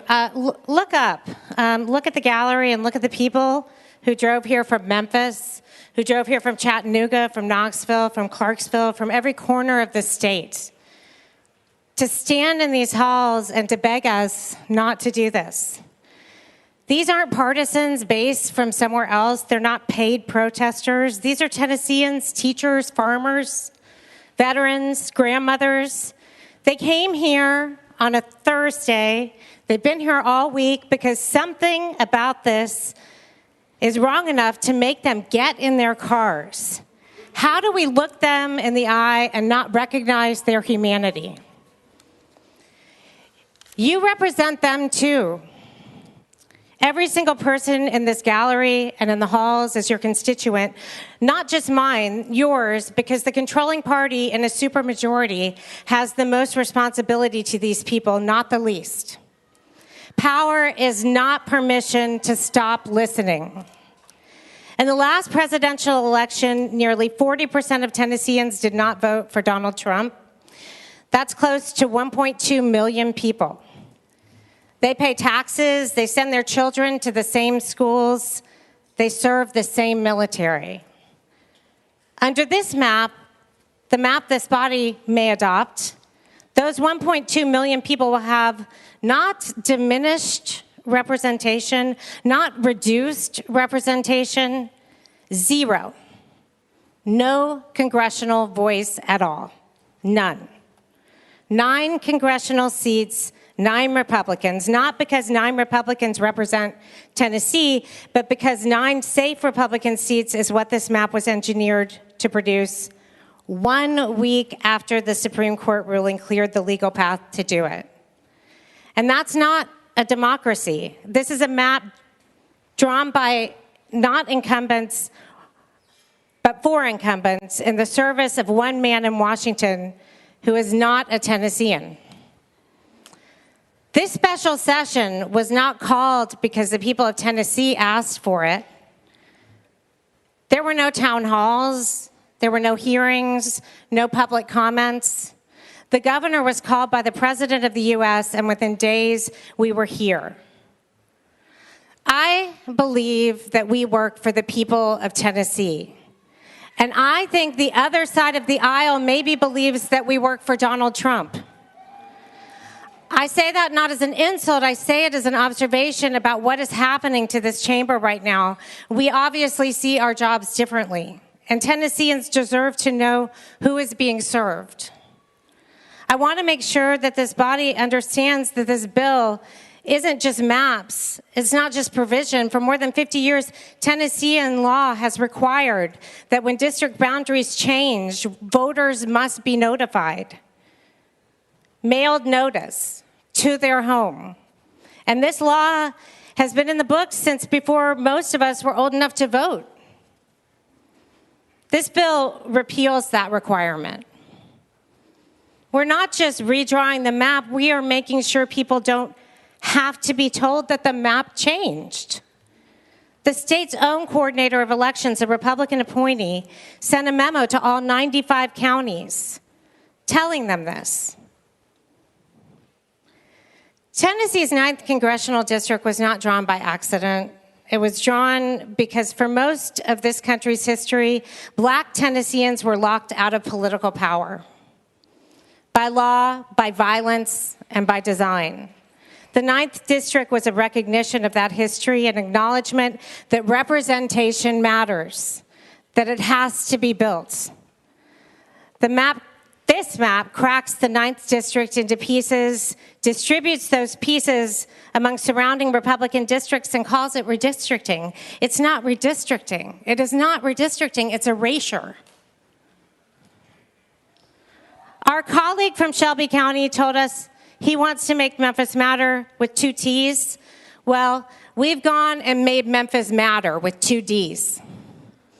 And we've made Nashville matter, and we've made Chattanooga matter, and Columbia, and Murfreesboro, and Knoxville matter. Every city in this state that has watched this happen this week without notice, without being asked, is matter, and they should be. We talk a lot in this state about values, what we want to pass on to our children, what kind of people we want them to be. So I want to ask, what does this teach them? What does this teach our children? It teaches them that when you have enough power, the rules don't apply to you. That laws can be repealed in the middle of the night if they're inconvenient. That fairness is negotiable. That you change the rules when you're winning to make sure you keep winning. We call it cheating when children do it on a test. We call it bullying when someone uses their size to take something from somebody smaller. We call it stealing when someone takes what doesn't belong to them. But what do we call it when a supermajority uses a one-week special session to take away the only congressional representation a community of color has had in a generation? I call it the same thing. I just think we're supposed to know better. Sometimes this place feels like it's a game, and it's not a game. These are real people. These are election workers, they're poll officials, they're voters who will spend the next weeks dealing with the consequences of what we do today. And there are real candidates who've already qualified for their districts. The state's own finance division puts the cost of implementing this, as I said, at over $12 million. And make no mistake, this is going to be litigated, and the Supreme Court ruling that cleared the way for this map was decided 7 days ago, and the lawsuits, I'm sure, are already being drafted. I know the people on the other side of the aisle love Tennessee. I am not questioning that. But I am saying we are all on the same team, not the Republican team, not the Democratic team, but the Tennessee team. We are all on the Tennessee team. And that team has a responsibility to leave something worth having for our children. Bless you. And I do not understand how making it harder to vote, how erasing the representation of 1.5 million people, how repealing the notification requirements to voters and not telling them their districts has changed makes any of us more trusted by the people that we serve. You cannot build a livable future on a foundation of disenfranchisement. I look at these people in the gallery and out in the atrium, and they are not our enemy. They are Tennessee, and we work for them. I urge my colleagues to vote no, and to everybody out there who came here today, who took the day off, who found childcare, who stood in these hallways for hours, I want you to know I see you, Tennessee sees you, and thank you for being here. Thank you, Senator Campbell. Senator Kyle. Thank you, Mr. Speaker.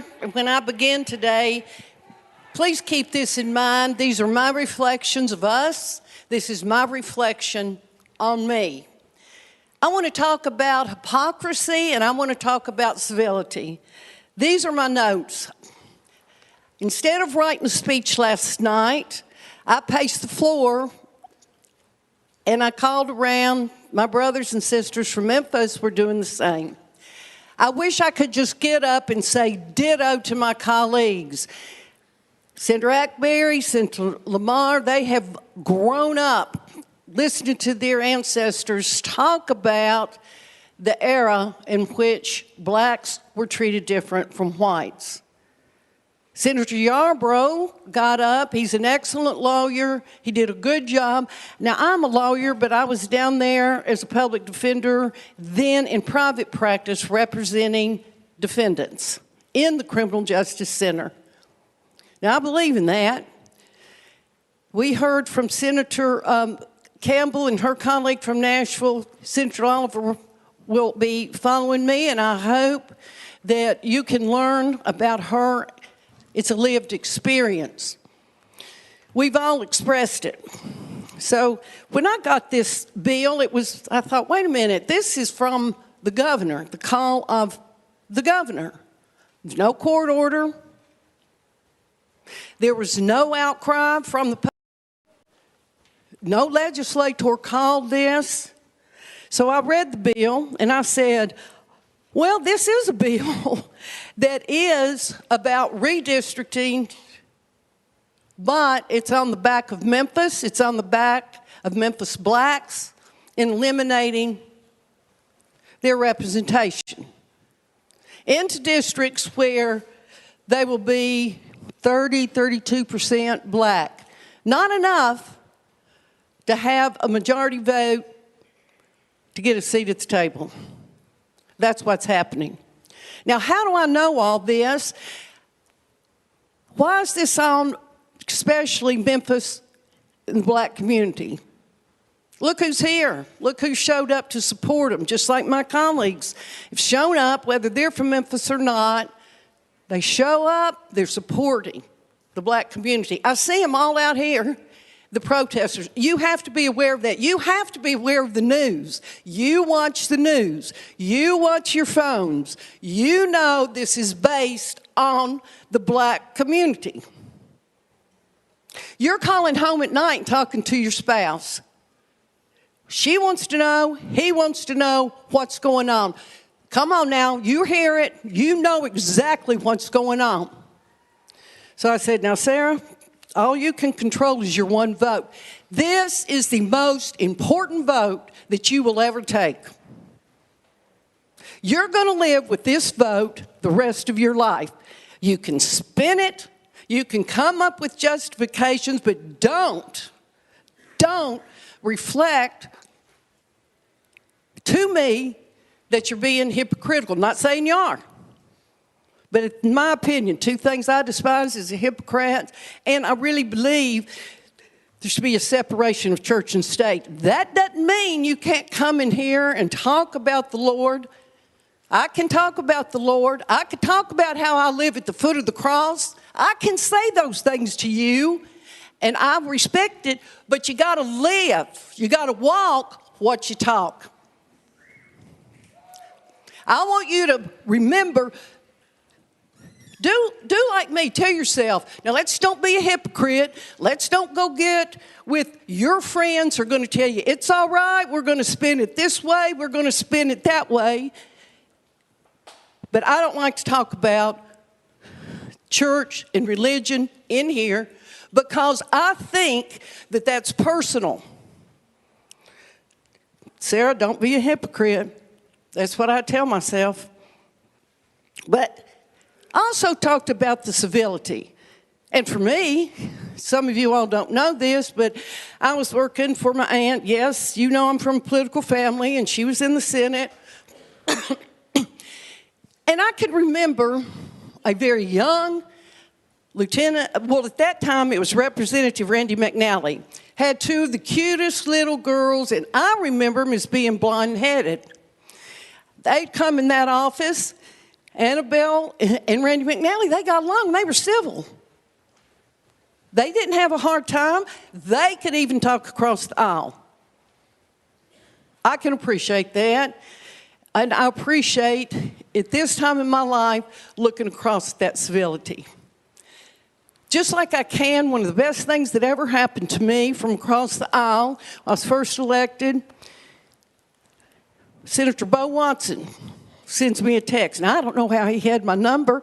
I don't think we'd even been speaking in the halls. His office, we were in the War Memorial Building. He had a different office. But I had been around East Tennessee and in a small town newspaper, as best I can remember, there was an article and they tried to get me to talk against my Republican colleagues. And I said, I've been there, I'm new, but we're civil. We're really civil. And Bo Watson sent me a note. I really appreciate you characterizing the legislature as civil. I really appreciate the other courtesies and the civility. One of the best ways to describe this, when our former Senator Mike Bell was chairman of the committee, we were sitting up there, and sometimes you don't realize how you're talking. Mike Bell pushed back that seat along with Senator Gardenhauer. We were on break, and they said, Kyle, step up here. I went, oh boy. I stood in front of them, and they said, now Kyle, we're going to show you the respect. Quit saying, I'll make this brief. You talk as long as you want it to. And then one of us said, but we're not voting with you. And we have a different plan. We think different. They didn't spin it. They didn't act like hypocrites. I don't want to act like a hypocrite to you all. I've got plenty of my own matters to clean up.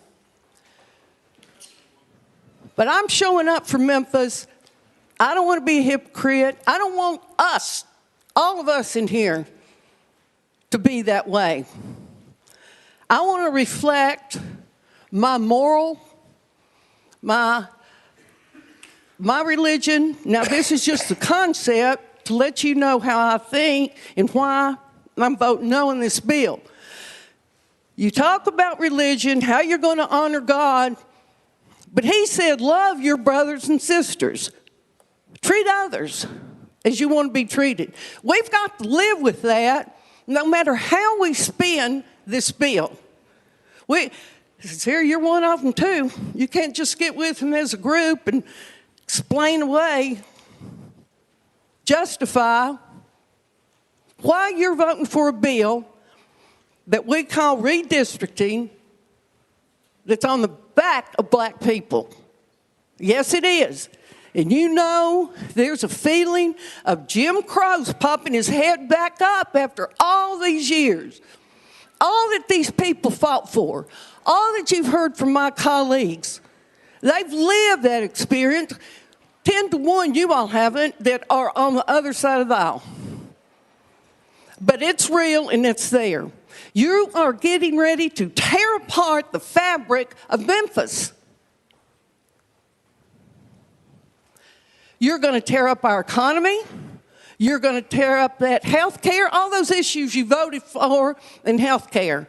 You're very aware of Memphis. You're very aware St. Jude has a high population of sickle cell anemia. You care about that because you voted to try to help it. Didn't affect you. Send some money down to Memphis. So you are aware of the black population. Some of you have lived there and gone to school there. Some of you come and ask me, now how's Memphis? What's it like? High population of black? Most of you didn't grow up in these small towns that understood. One of my best friends is in the house, and he said, don't try to tell me how to be a black man. You haven't walked in my shoes. Now, he meant that sincerely. He said, I said, well, how can I show up? How can I be supportive? Do the right thing and don't be a hypocrite. Don't be a hypocrite. Don't act and get up here and talk about your feelings for the Lord. Don't be offensive to God and get up here and talk about that. Then you turn around and treat his brothers and sisters if they're less than.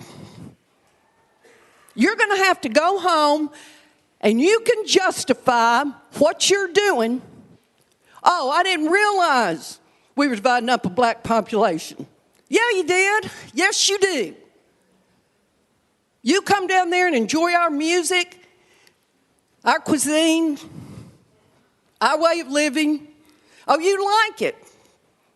As Lamar said, if you're in control. Go ahead and split up our economy. We're part of the state that you live in. Don't be bringing your kids down there to the zoo anymore, because we won't have that available for you, because we won't have the money, because blacks are the biggest supporters.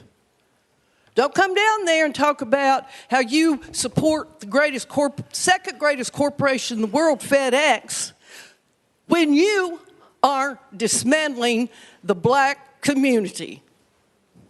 No, none of you want to walk around in an era of Jim Crow. Think what you're doing. You are on a slippery slope of turning back the hands of time. I said, Sarah, you don't control them. What are you going to do about living with yourself? I said, I don't want to be a hypocrite, and I'm not going to do that. I greatly appreciate the civility. I come from a family, we like building government. Those were our Sunday talks. What's what you told your kids? What are you going to tell your kids? They're old enough. Oh, they're out of the house. You don't have to deal. Well, you got to deal with yourself when you lay your head down at night. You're treating your fellow brothers and sisters in Christ wrong. So if you're for Christ, don't be offensive to God. We don't need to be praying on the street corner. That's why I don't think we ought to talk about it in here. You're intruding on somebody else's religion you don't understand. Don't be offensive to God. Don't bear a false witness. He is offended when we say we love one another. Oh, except when it comes to being in human power. Then we're going to set our religion to the side and vote differently than you say that you're following God. And he's saying, don't do that. Don't do that. I'm hurt. This is hard. I thought it'd be fun to build the communities. I can remember when Frank Clement appointed Ben Hooks, first judge. I can remember Ben Hooks coming to dinner a few years before Annabelle died and have dinner with him. I can remember as a little girl in Virginia, my mother, the Southern Belle, the youngest of Frank Clement and Annabelle, oh, brother, she called Frank Clement brother, oh, brother has just appointed this most impressive man. I was taught to love your brothers and sisters. Not only was he impressive, his wife was too. Little bitty firecracker. But Frank Clement reached across for talent that built this community you sit in today. He made laws that govern how you behave, how your children behave. You're going to be a hypocrite, Sarah, today on your vote? Just be civil. Let everybody vote. Are you going to go home tonight and think about the men and women, children you've hurt? Well, you got to live with it, Sarah, so, watch your vote. I want to show up for Memphis. I can't vote for something like this when we know exactly it's the black population.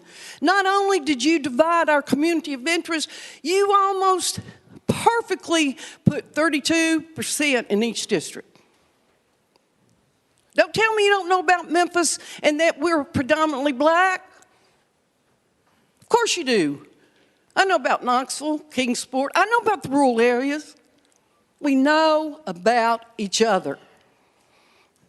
The black population in Memphis is equal to you. Vote your conscience. Thank you, Senator Kyle. Senator Oliver. Thank you, Mr. Speaker.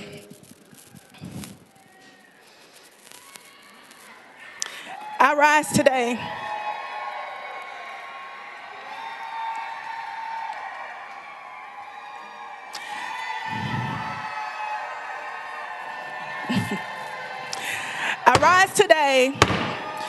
with a heavy heart, but with ice in my veins.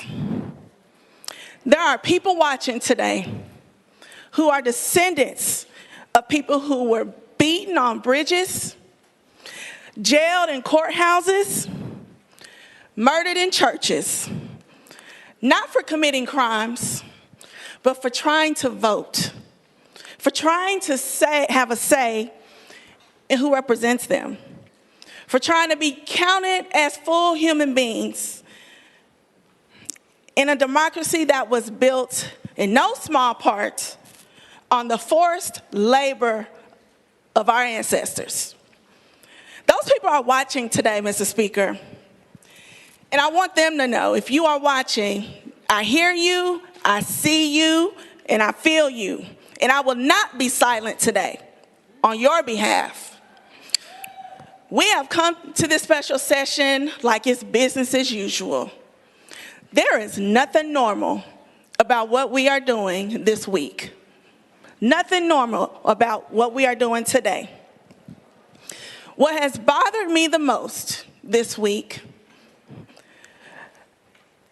is we have a body predominantly made up of people who will never know what it's like to have your rights taken away. You will never know what it's like to struggle. You've never known what it's like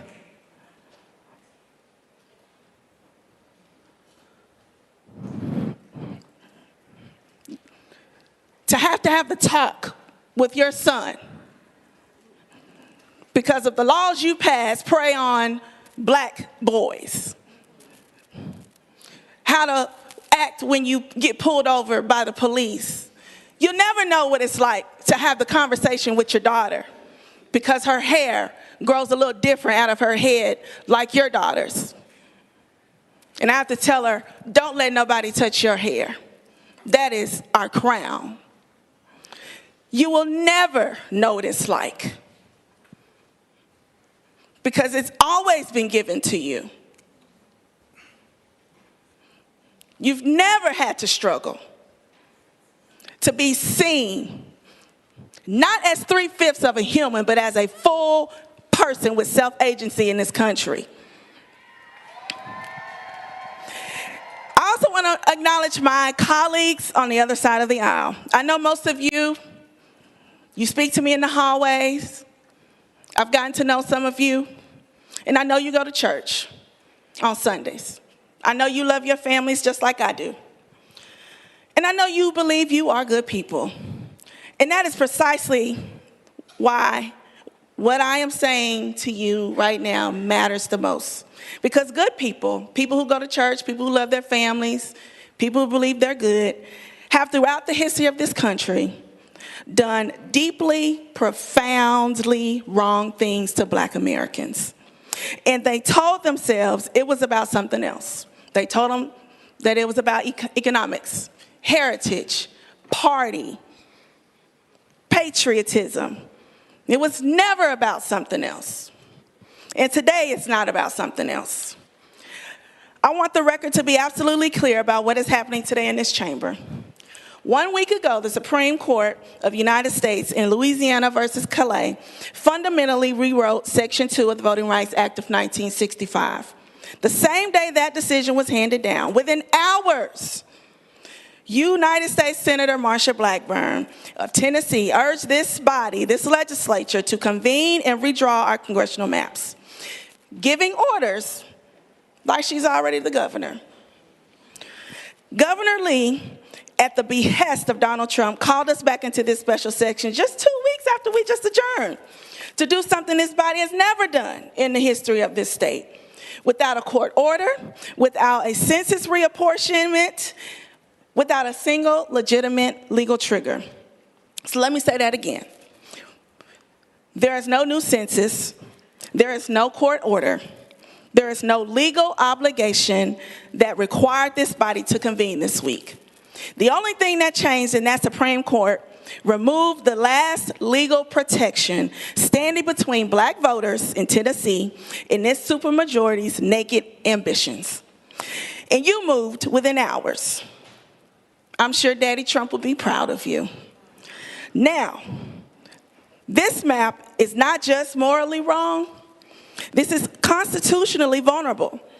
Under the Arlington Heights framework, which even the Calais majority did not disturb, courts assess intentional racial discrimination in redistricting by examining four things: the historical background of the decision, the sequence of events, departures from normal procedure, and a pattern of decisions affecting a particular group. So let me walk you through each of those factors as they apply to what this body is doing today with these congressional maps. First, the historical background.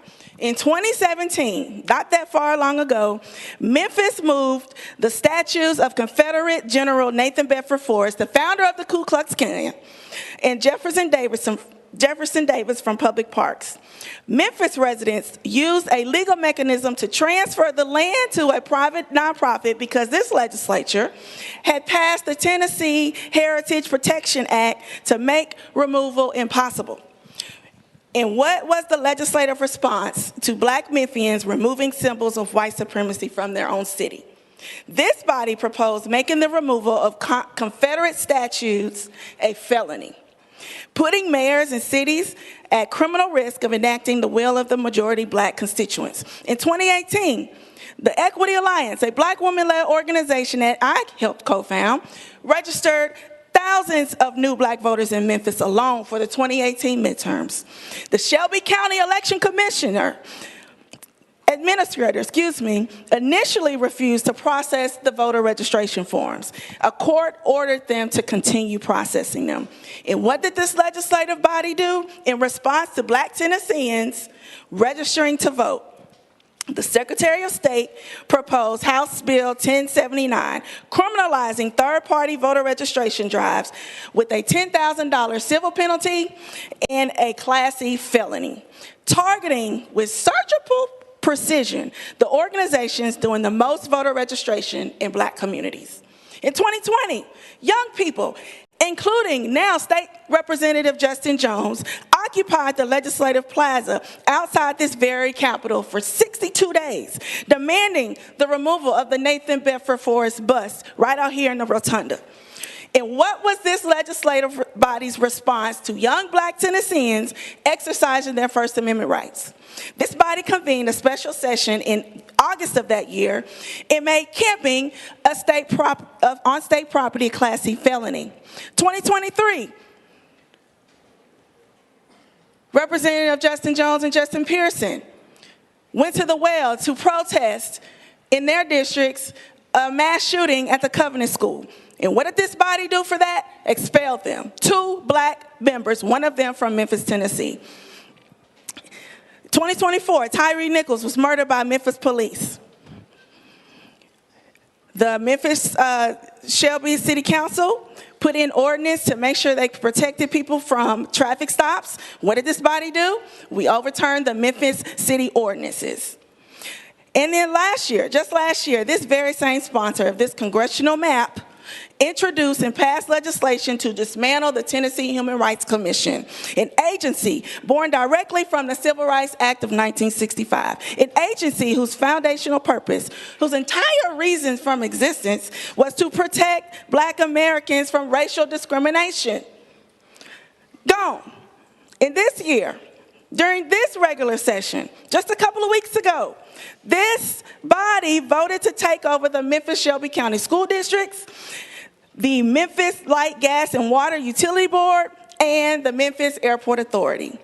Institution by institution, board after board, agency by agency, systematically with surgical precision, removing the interests of this cohesive community, Mr. Speaker. I asked my colleagues, does this pattern have a name? Because in constitutional law, it does. The Supreme Court calls it evidence of discriminatory purpose.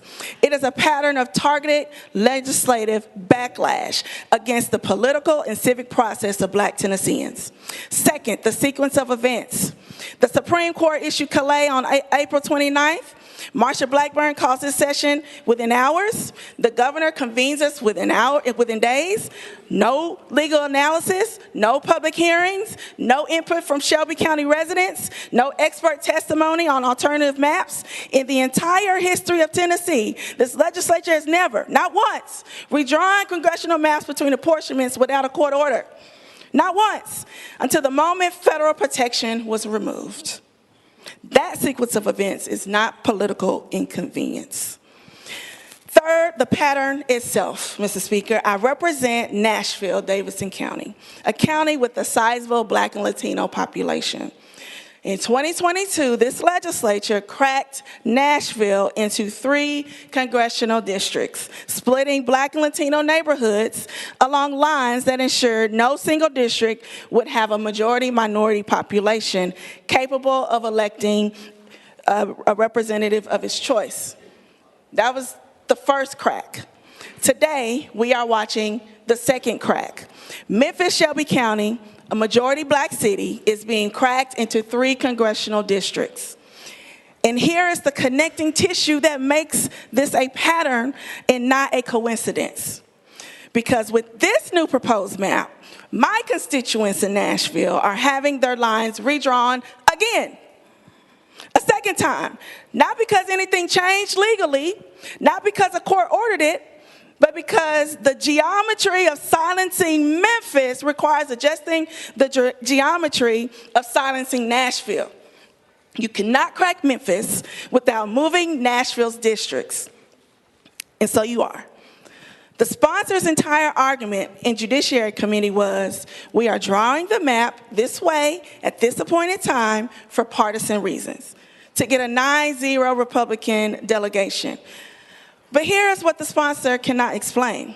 Why does achieving partisan advantage always require cracking up majority-minority communities specifically? Why not crack majority-white Democratic-leaning areas if this is purely about party? Even the majority-white urban counties with a significant propensity of the Democratic voters, the sponsor kept Hamilton County and Knox County whole. Why does the partisan map always look identical to what a racially motivated map would produce? Why are Nashville and Memphis, the 2 largest majority-minority urban centers in Tennessee, both cracked? Why is Nashville being redrawn a second time, not to fix a legal problem, but to enable Memphis's cracking?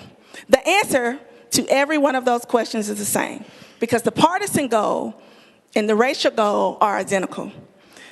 The racial effect is not incidental to the partisan goal. The racial effect is the partisan goal. Now, the sponsor's argument rests on a foundational assumption that Black people vote Democratic, that Black voters and Democratic voters are the same thing, that cracking a majority Black city is the same as cracking a Democratic city, and therefore partisan, not racial. That assumption has 2 problems, Mr. Speaker. The first problem is historical. My colleagues on the other side of the aisle love to remind us that it was Southern Democrats who enforced Jim Crow, that it was Southern Democrats who founded the Ku Klux Klan, that the parties have switched, and therefore they are the party of Lincoln, and we are the party of Bull Connor. But they only tell half the story. Yes, the parties did change, but let me tell you exactly when and why. Black Americans did not always vote Democratic. From the Civil War through the 1950s, Black voters voted predominantly Republican, the party of Lincoln, the party of abolition, the party of the 13th, 14th, and 15th Amendments. The shift began during the New Deal in the 1930s when Franklin Roosevelt's economic programs offered relief to Black families devastated by the Great Depression. But the definitive realignment, the moment that made Black Americans overwhelmingly Democratic, was in 1964. Not because anything Democrats did, because of what Republicans did. Barry Goldwater opposed the Civil Rights Act of 1964. The Republican Party, in its 1964 platform, positioned itself against federal civil rights enforcement, Richard Nixon launched the Southern Strategy in 1968, deliberately courting white Southern voters who were leaving the Democratic Party in reaction to civil rights legislation. The Republican Party made a deliberate strategic choice to build a coalition built on white racial resentment in the South. Sounds familiar. And Black Americans respond rationally to that choice. So when my colleagues say that this is a partisan and not racial, I want them to understand what they are actually saying. They are saying that because their own party's history drove Black voters to the Democratic Party, they are now entitled to use that partisan alignment as legal cover to eliminate Black political representation. But here is the second and more devastating problem with the partisan argument. If this is truly about partisan advantage, if it's about 9-0, then I have a simple question. What does a 9-0 delegation give you that an 8-1 delegation does not? Tennessee's congressional influence is determined by seniority, by committee chairmanships in Congress, by leadership positions, relationships built with other members over decades. None of these things change with a 9th Republican seat. You already have 8 Republicans and 1 Democrat. You already have an overwhelming majority. A 9th Republican from a cracked Memphis seat will not be a powerful Republican in Congress. He or she will represent a gerrymandered, artificially constructed constituency, always competitive, always at risk, and never safe, weaker than the current incumbents who represent coherent communities. So what does a 9-0 actually give you? It gives you the permanent silencing of Shelby County's Black community. That is the only answer. That is the only thing that changes when you change this map.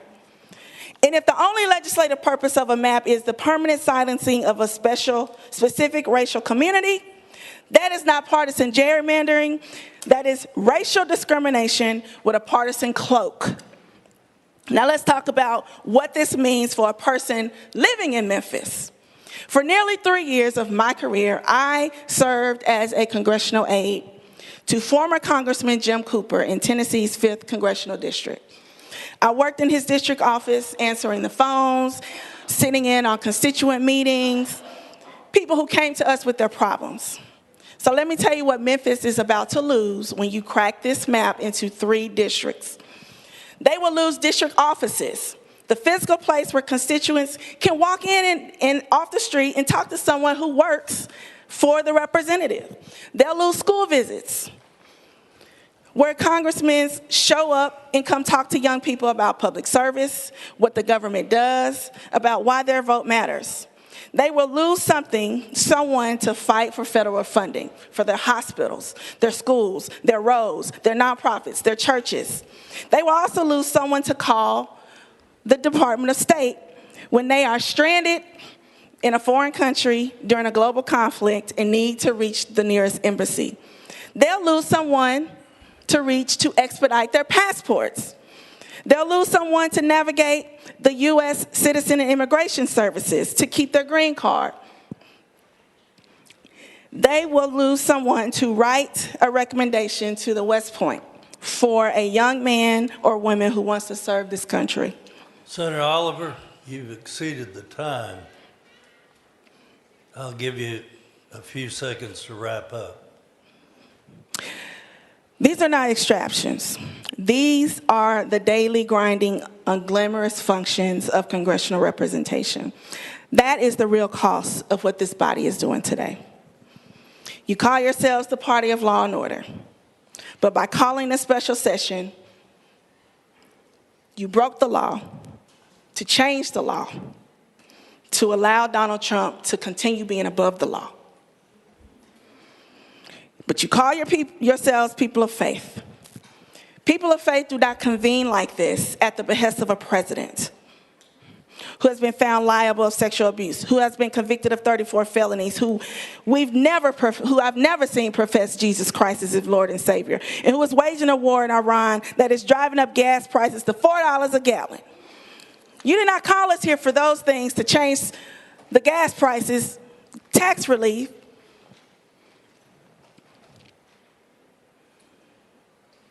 Tennessee is not a red state, Mr. Speaker. Tennessee is a gerrymandered state. We are a suppressed state. And today, y'all are proving my point. Thank you, Senator Oliver. Senator Powers, you're recognized.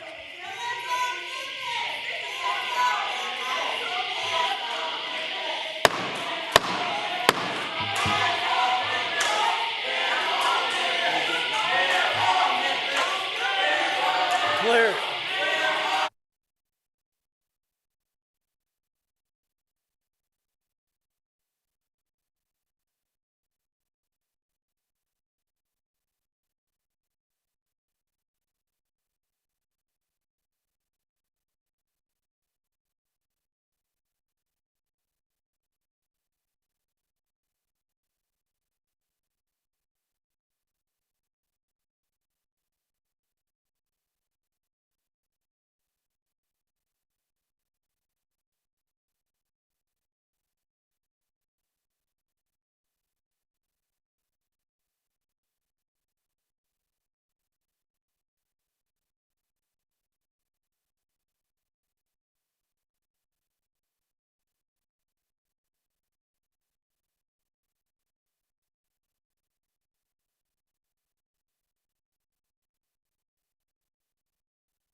Ruben Diaz, I want to make sure that you are understanding what's happening right now. We've been following the conversation in Tennessee, in Nashville rather, about the redistricting map of the 9th Congressional District.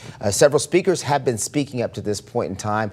What happened just now was after the final speaker went over time, there seemed to be an outburst from the people that were protesting. You can now look at your screen right now and you see several of the Democratic senators in white standing in front of the aisles there. You see a sign, a makeshift sign being held up in the chamber as well. And there are a lot of protesters. So basically what has happened at this point is the microphones were cut off in the chamber, and then the sound was cut off in the chamber to the feed that we've been giving you all morning long. As soon as that sound comes back, as soon as they reconvene, it does seem like there is some sort of disturbance between the protesters outside the hall and then what was happening inside the hall. And that is what has caused this delay in this process. Now, what's happening today is it already passed the House. It is now being heard and argued in the Senate. You have speakers stepping up to give their thoughts on the redistricting and the redrawing of the map. And then eventually when all of those speakers are done being heard, they will actually vote on it. And once they vote, if it does get passed, which does seem like in all likelihood that it will, then that's when it will then move forward. But right now we are in some sort of a delay. Again, you could take a look at your screen and see that there appears to be several of the Democratic senators standing in front of the chamber desk there. And you can also see this is the map of how it will now be redrawn. Okay, so you can see the way the districts will have been redrawn. This is the map that has been voted on already in the House, that is waiting to be actually voted on in the Senate. We have been following this all morning long. We also have Lauren Turman up in Nashville, where she's been giving us reports throughout the day. We've been hearing from different leaders as well. But this has been an ongoing process for most of the morning. And right now we are in some sort of a pause just because of the outburst and the issue. Now, throughout this morning, while we've been listening to these speakers give their thoughts, and when we've been listening to these speakers give their thoughts, you could actually hear the protesters from the hall. And several times they were asked to keep the doors closed because it was too loud. They couldn't get the conversation started. They couldn't hear the questions and the answers. In fact, even Ramesh Akbari asked that the protesters try to keep it down a little so that they could get those questions in, because there were questions and answers that had to be done. Ramesh Akbari asking that of the protesters at some point in time during this whole conversation. Now, again, you're starting to hear some of this. Senator Powers, you recognize. All right, we're going back to the live now to the conversation. It seems like they've brought the speakers back up, but you can hear the protesters in the background. Let's listen in.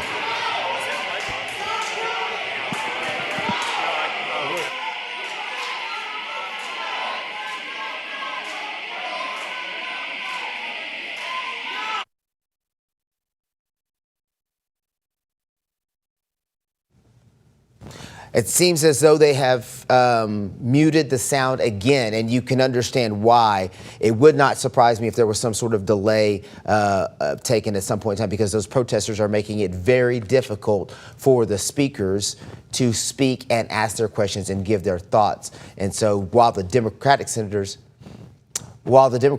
were speaking, you could slightly hear the protesters, but as soon as that ended and it started to go to a Republican speaker basically to the Republican speakers, you could hear the protesters get extremely loud. Now, we do have ABC 24's Lauren Turman, who's been in Nashville all morning, and she has been witnessing this. Let's join her now live with an update on what has been happening from her perspective. Lauren?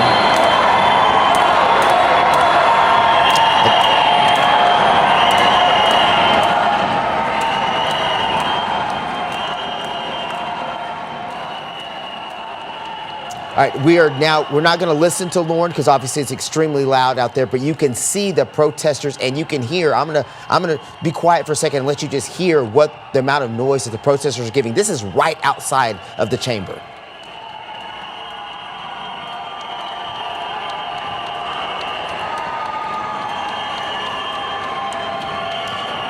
So obviously a very, very, very passionate protest happening just outside of that chamber hall, where they're trying to have those comments and conversations before the final vote in the Senate, in the state Senate. But you can see a large number of people there protesting, having their voice heard. That has been happening all morning long. And again, at this point, they have become so loud and so volatile with their voices, basically, that they've had to pause some of the speaking inside the actual chamber. We're going to try to take another look back inside the chamber and see if they're able to continue. It does appear as they're trying to get back to business. Let's listen in and see if they've actually got the sound up. 003. It's been properly seconded. Those in favor will vote aye. Those opposed will vote no. Let every member cast their vote. No. You have to be in your seat to vote. In your seat to vote. In your seat to vote. The rules. ABC 24 News, breaking news now. Ayes 25, nays 5. House Bill 7003, having received a constitutional majority, I declare it passed. Next motion to reconsider is hereby tabled. Next order, Mr. Clerk. Senator Johnson, you're recognized. Thank you, Mr. Speaker. I move for the immediate introductions, or move for suspension of the rules for the immediate introduction and consideration of House Joint Resolution 7022, which calls for the adjournment of special session. The motion is for the immediate the motion is to suspend the rules for the immediate introduction of House Joint Resolution 7022. Properly seconded. Is there objection? I see no objection. The rules are suspended. Senator Johnson moves adoption of House Joint Resolution 7022. All those in favor say aye. Opposed, nay. You adopt House Joint Resolution 7022. Leader Johnson, you're recognized. Thank you, Mr. Speaker. Please direct the clerk to notify the governor and the House of Representatives that the Senate has concluded its business. The clerk is so notified. Leader Johnson, you're recognized. Thank you, Mr. Speaker. I move the Senate Journal of the proceedings from the first extraordinary day through the third extraordinary day of the second extraordinary session of the 114th General Assembly be approved. That's a proper motion, properly seconded. All those in favor say aye. Opposed, nay. You adopt. Leader Johnson, you're recognized. Thank you, Mr. Speaker. Pursuant to House Joint Resolution 7022, I move the Senate adjourn sine die the second extraordinary session of the 114th General Assembly. That's a proper motion, properly seconded. All those in favor say aye. Opposed, nay. You adopt. The Senate stands adjourned sine die.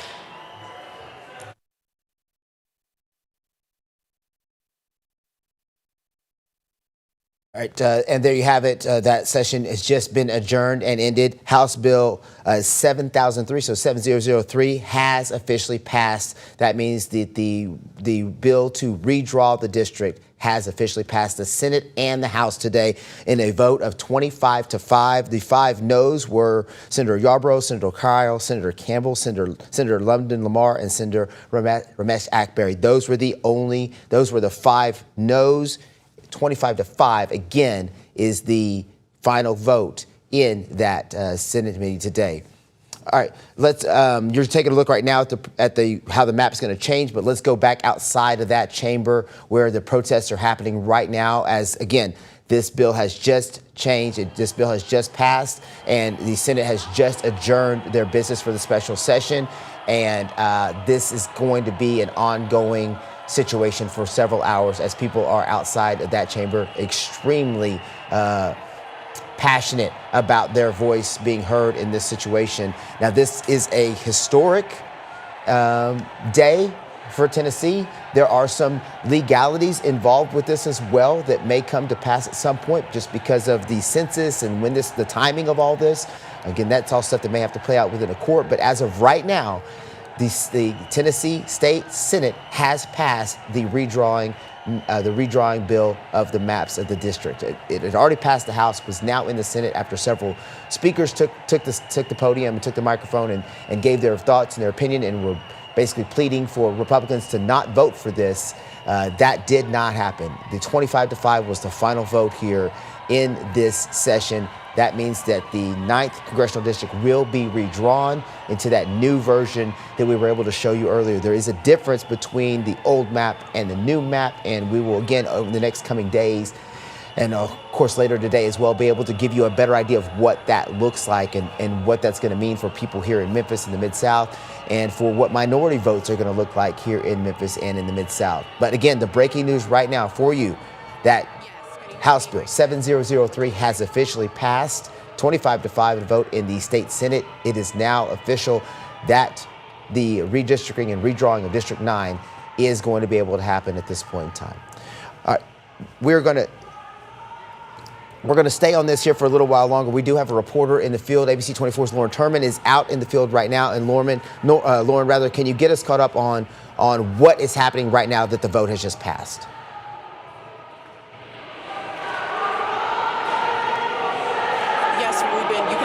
Hear all of these protesters here behind me chanting as senators are coming out of the chamber after this bill has just passed. Again, it is now passed through the Tennessee House as well as the Tennessee Senate. I'm going to step out of the way so you can see exactly what is happening here right now. Everybody has got their phones out trying to document this historic moment as senators are being escorted out of the chamber. Again, just a few minutes ago, the bill has passed, this redistricting bill to reshape and redraw Tennessee Tennessee's congressional map has passed. Now, I want to talk you through a little bit more of what I've heard today from some of the people who have been out here, and then what some of these lawmakers have been saying within their chambers. Now, several of the people out here say that this redistricting really eliminates black and minority voices in a community that has already historically been marginalized, specifically when it comes to voting, and in other ways as well. They have told me that they are all gathered here today trying to make a difference,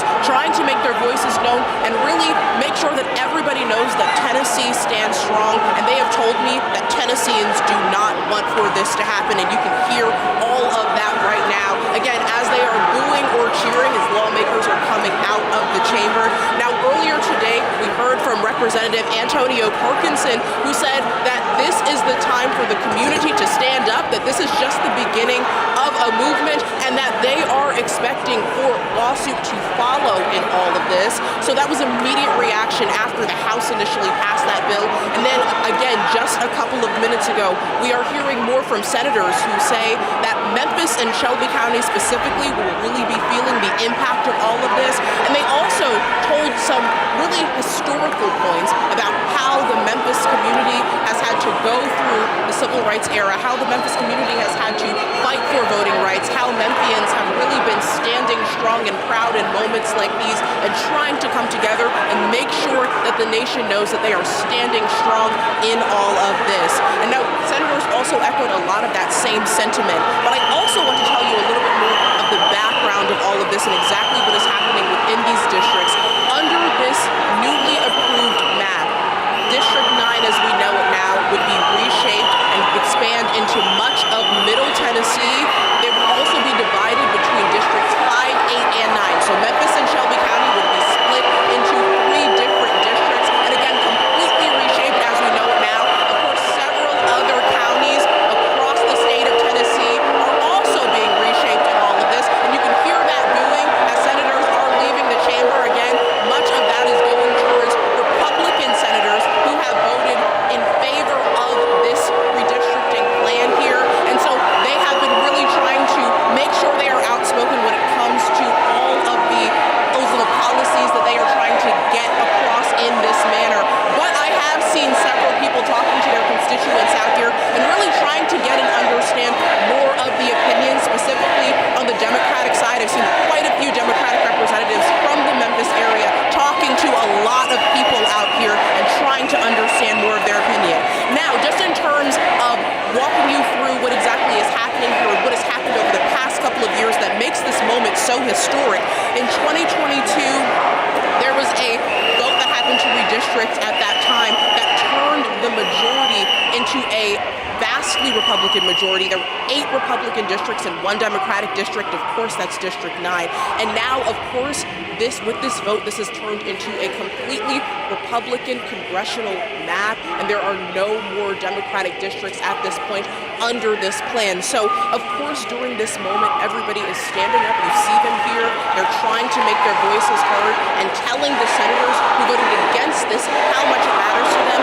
Over the last 2 days here, we have really been hearing a lot from them about how this impacts families, how this impacts children, how Memphis has been such a significant target of legislation here recently. Of course, with the vote specifically towards Memphis and Shelby County schools, with the potential of the state oversight board, and then now this, they feel like Memphis is an unnecessary target, and specifically as a majority minority community in the Memphis and Shelby County area, they do feel as though this target is just another one in a long line of legislation against many of the citizens as well.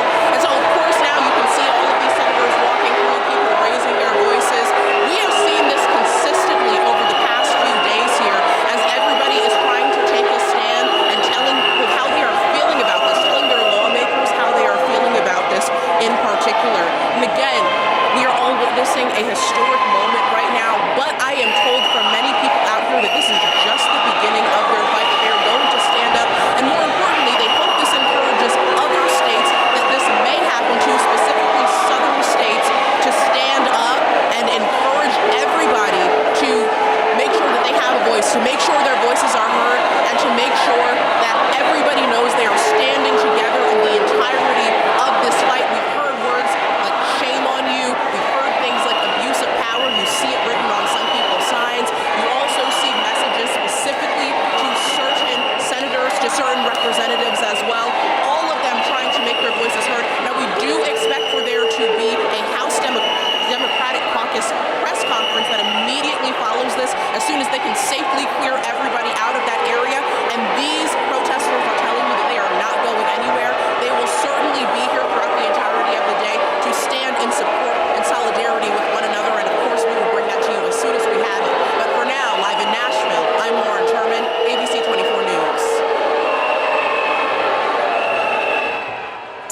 All right, thank you, Lauren, for that. Obviously, very difficult to hear her because of the amount of protests going on right now. We are going to continue our coverage on this Senate, but for that, you can head to our streaming app, which is 24 Plus. We're going to get off of our normal program and get you back to a normal, regular program. But again, you can continue to watch this coverage on 24 Plus, which is our streaming app. You can download it by texting the word app to 901-321-7520. Again, we're heading right back over there right now.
Hear my voice because they kept acting like they couldn't. I mean, well, they were like, hold, but I was like, I literally.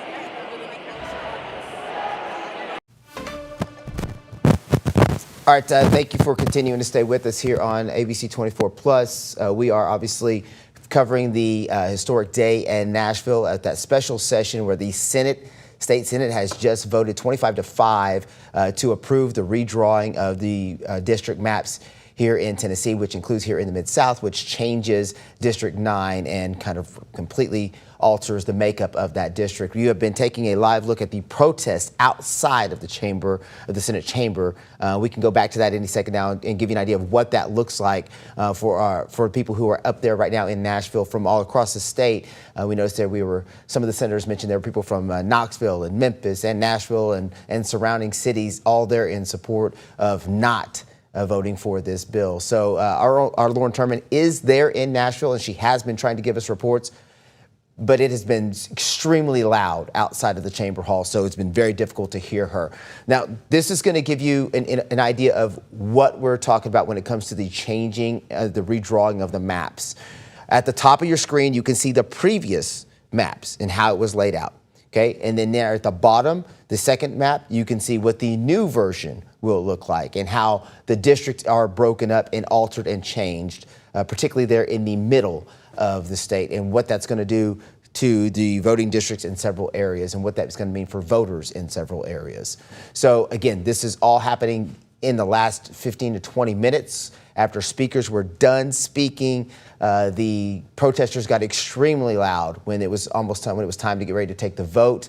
They had to take a small delay while they tried to get things under control. Then eventually they did take the vote in the Senate, and it was a 25-5 vote. 25 in favor, 5 against. The 5 that were against it, Senator Yarbrough, Senator Kyle, Senator Campbell, Senator Lamar, and Senator Akberry, all going against this vote for the redistricting and redrawing of the map. Again, we are going to continue to follow this all day long. It is just now happening and just now taking place, and we'll continue to get reaction. We will look for reaction. Again, Lauren Turman is there, and we have been able to take live looks at the protesters, and we were able to watch that vote happening in real time.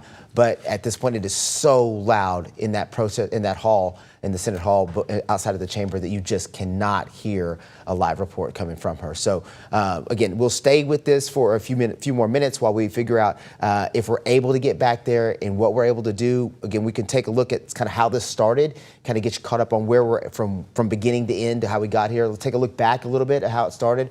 It started with a special session that was called last Friday by Governor Bill Lee after President Trump was pushing lawmakers to create a Republican seat following that landmark Supreme Court ruling that was in Louisiana. It struck down a majority black congressional district. The court claimed that the current map relied too heavily on race as voters tended to favor Democrats, thereby affecting the balance of power in Congress. The move then weakens the Voting Act's law, which primarily ended the discriminatory practices against black voters that were prevalent in a lot of states at that time.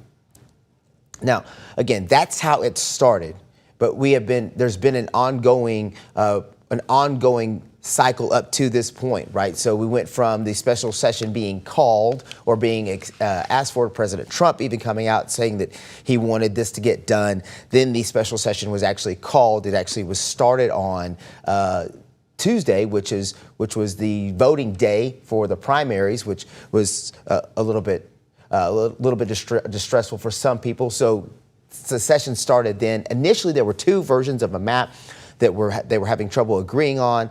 Then it eventually passed the House, and then from the House then moved to the Senate, and then today passed the state Senate as well. So it is now officially it has passed both the House and Senate and will move to the governor's desk, but it is officially going to go through at this point because all signs point to this being the new norm for at least the short term. There are some legalities that go with this as well as far as the timing of this. There's some concern that whether or not this is actually legal based on the current census and when redrawing is supposed to be able to take place. So we're going to go back to the live protest here for just a second to give you an idea. We're not going to put the sound up because it is pretty loud, but you can get an idea if you just look at your screen there. You can see the number of people. They've been chanting things like abuse of power, shame on you, and some other words as well. Obviously, we've seen some hand signals of disapproval. We've seen a lot of passion, to say the least, during this protest. And it got so loud at points that during the actual voting and during the actual speaking portion in the Senate, where Democratic senators were trying to give their plea to Republican senators not to vote for this, at times, they were interrupted by how loud the protesters were in the hall, just outside of the chamber, at several times having to stop, even ask the protesters to maybe keep it down so that they could get through the process of business, because they still had to get through the process to even get there. And there were several questions that were needing to be asked and answers that certain senators were looking for when it came to why the maps were drawn this way, what was in the mindset of the person who was coming up with the bill, the author of the bill, during this process. So there were questions that needed to be answered that they were having trouble getting that done just because of the volume of the protesters. I know we're going to try to stay here for a while. I know we're hoping to get some reaction from some of the lawmakers that are in Nashville with Lauren Turman, but again, it is so loud in that hall with those protesters that I don't know that you'll be able to hear anybody at that point. I know Lauren commented that she had the microphone right by her mouth and still you could not hear a word that she was saying. So again, just to reset for everybody, the redistricting map bill has now passed both the House, the State House, and the State Senate. And this is going to give you an idea of what the new map is going to look like. If you look at your screen, it is very different from what it currently is right now. And so the new map, as you can see, encompasses larger portions of the middle of the state. Some of the other outlying districts remain the same, but it really is a heavy change in District 8 and 9, particularly in District 9, because of the width and look at how long and how large those two districts end up becoming and where they change to and where they go. Now, the color scheme is a little bit off for you. So on your screen, it may look like 8 and 9 is one district, but it's not. 8 is a little bit of a shade of a blue and 9 has a little bit of a turquoise underneath it. And that's going to give you an idea of where those two districts are going to be now and how they're changed and how they're split up. Again, we heard from several lawmakers, several state senators today, several people making their case. Throughout this week, we've been hearing that since Tuesday. I believe Stacey Abrams was even in Nashville this week making her case for why this was not something that would be good for the state of Tennessee. We were able to hear from several senators today as they made their case, asking their colleagues not to vote for this. But at at the end of the day, that's not what happened. You can, again, take another live look at the protests outside the hall right there. And during this time, the actual final vote here, 25-5. 25 in favor, 5 against this bill, which has now passed and will, in effect, change the voting districts here in Memphis and in the Mid-South Shelby County. So you'll have to bear with us as all of this unfolds. We'll continue to get new information and get reaction from lawmakers and people here within the Shelby County area who this is going to directly impact, to get an idea of how they're feeling about this. But this just took place, just finalized over the last 30 minutes when lawmakers were able to finally vote. So again, this gives you a little bit closer look at the districts that what you're looking at. There's 9 down there in that kind of light orange or light orange color. 8 there is next to it, and look at the change. That's a change in what 9 is going to look like. 4 and 5 also had some alterations. Again, this is some video of some of the conversations, some of the speeches that have been having over the last couple of days while people were trying to get this bill to not pass. Unfortunately, that is not the case. So as we wrap up this coverage, we will continue to cover this throughout the day and again tonight during our news at 5, 6, and 10. But to summarize it all for you right now before we let you go, the bill has now passed the State House and State Senate to redraw the districts here in the Mid-South, including District 9, which is a predominantly black district, and it will now change potentially the makeup of voters in that district. All right, we appreciate you taking the time to be with us during all of this coverage. We will continue to bring you more. Make sure to join us at 5, 6, and 10 for the very latest on this breaking news. I'm Ruben Diaz.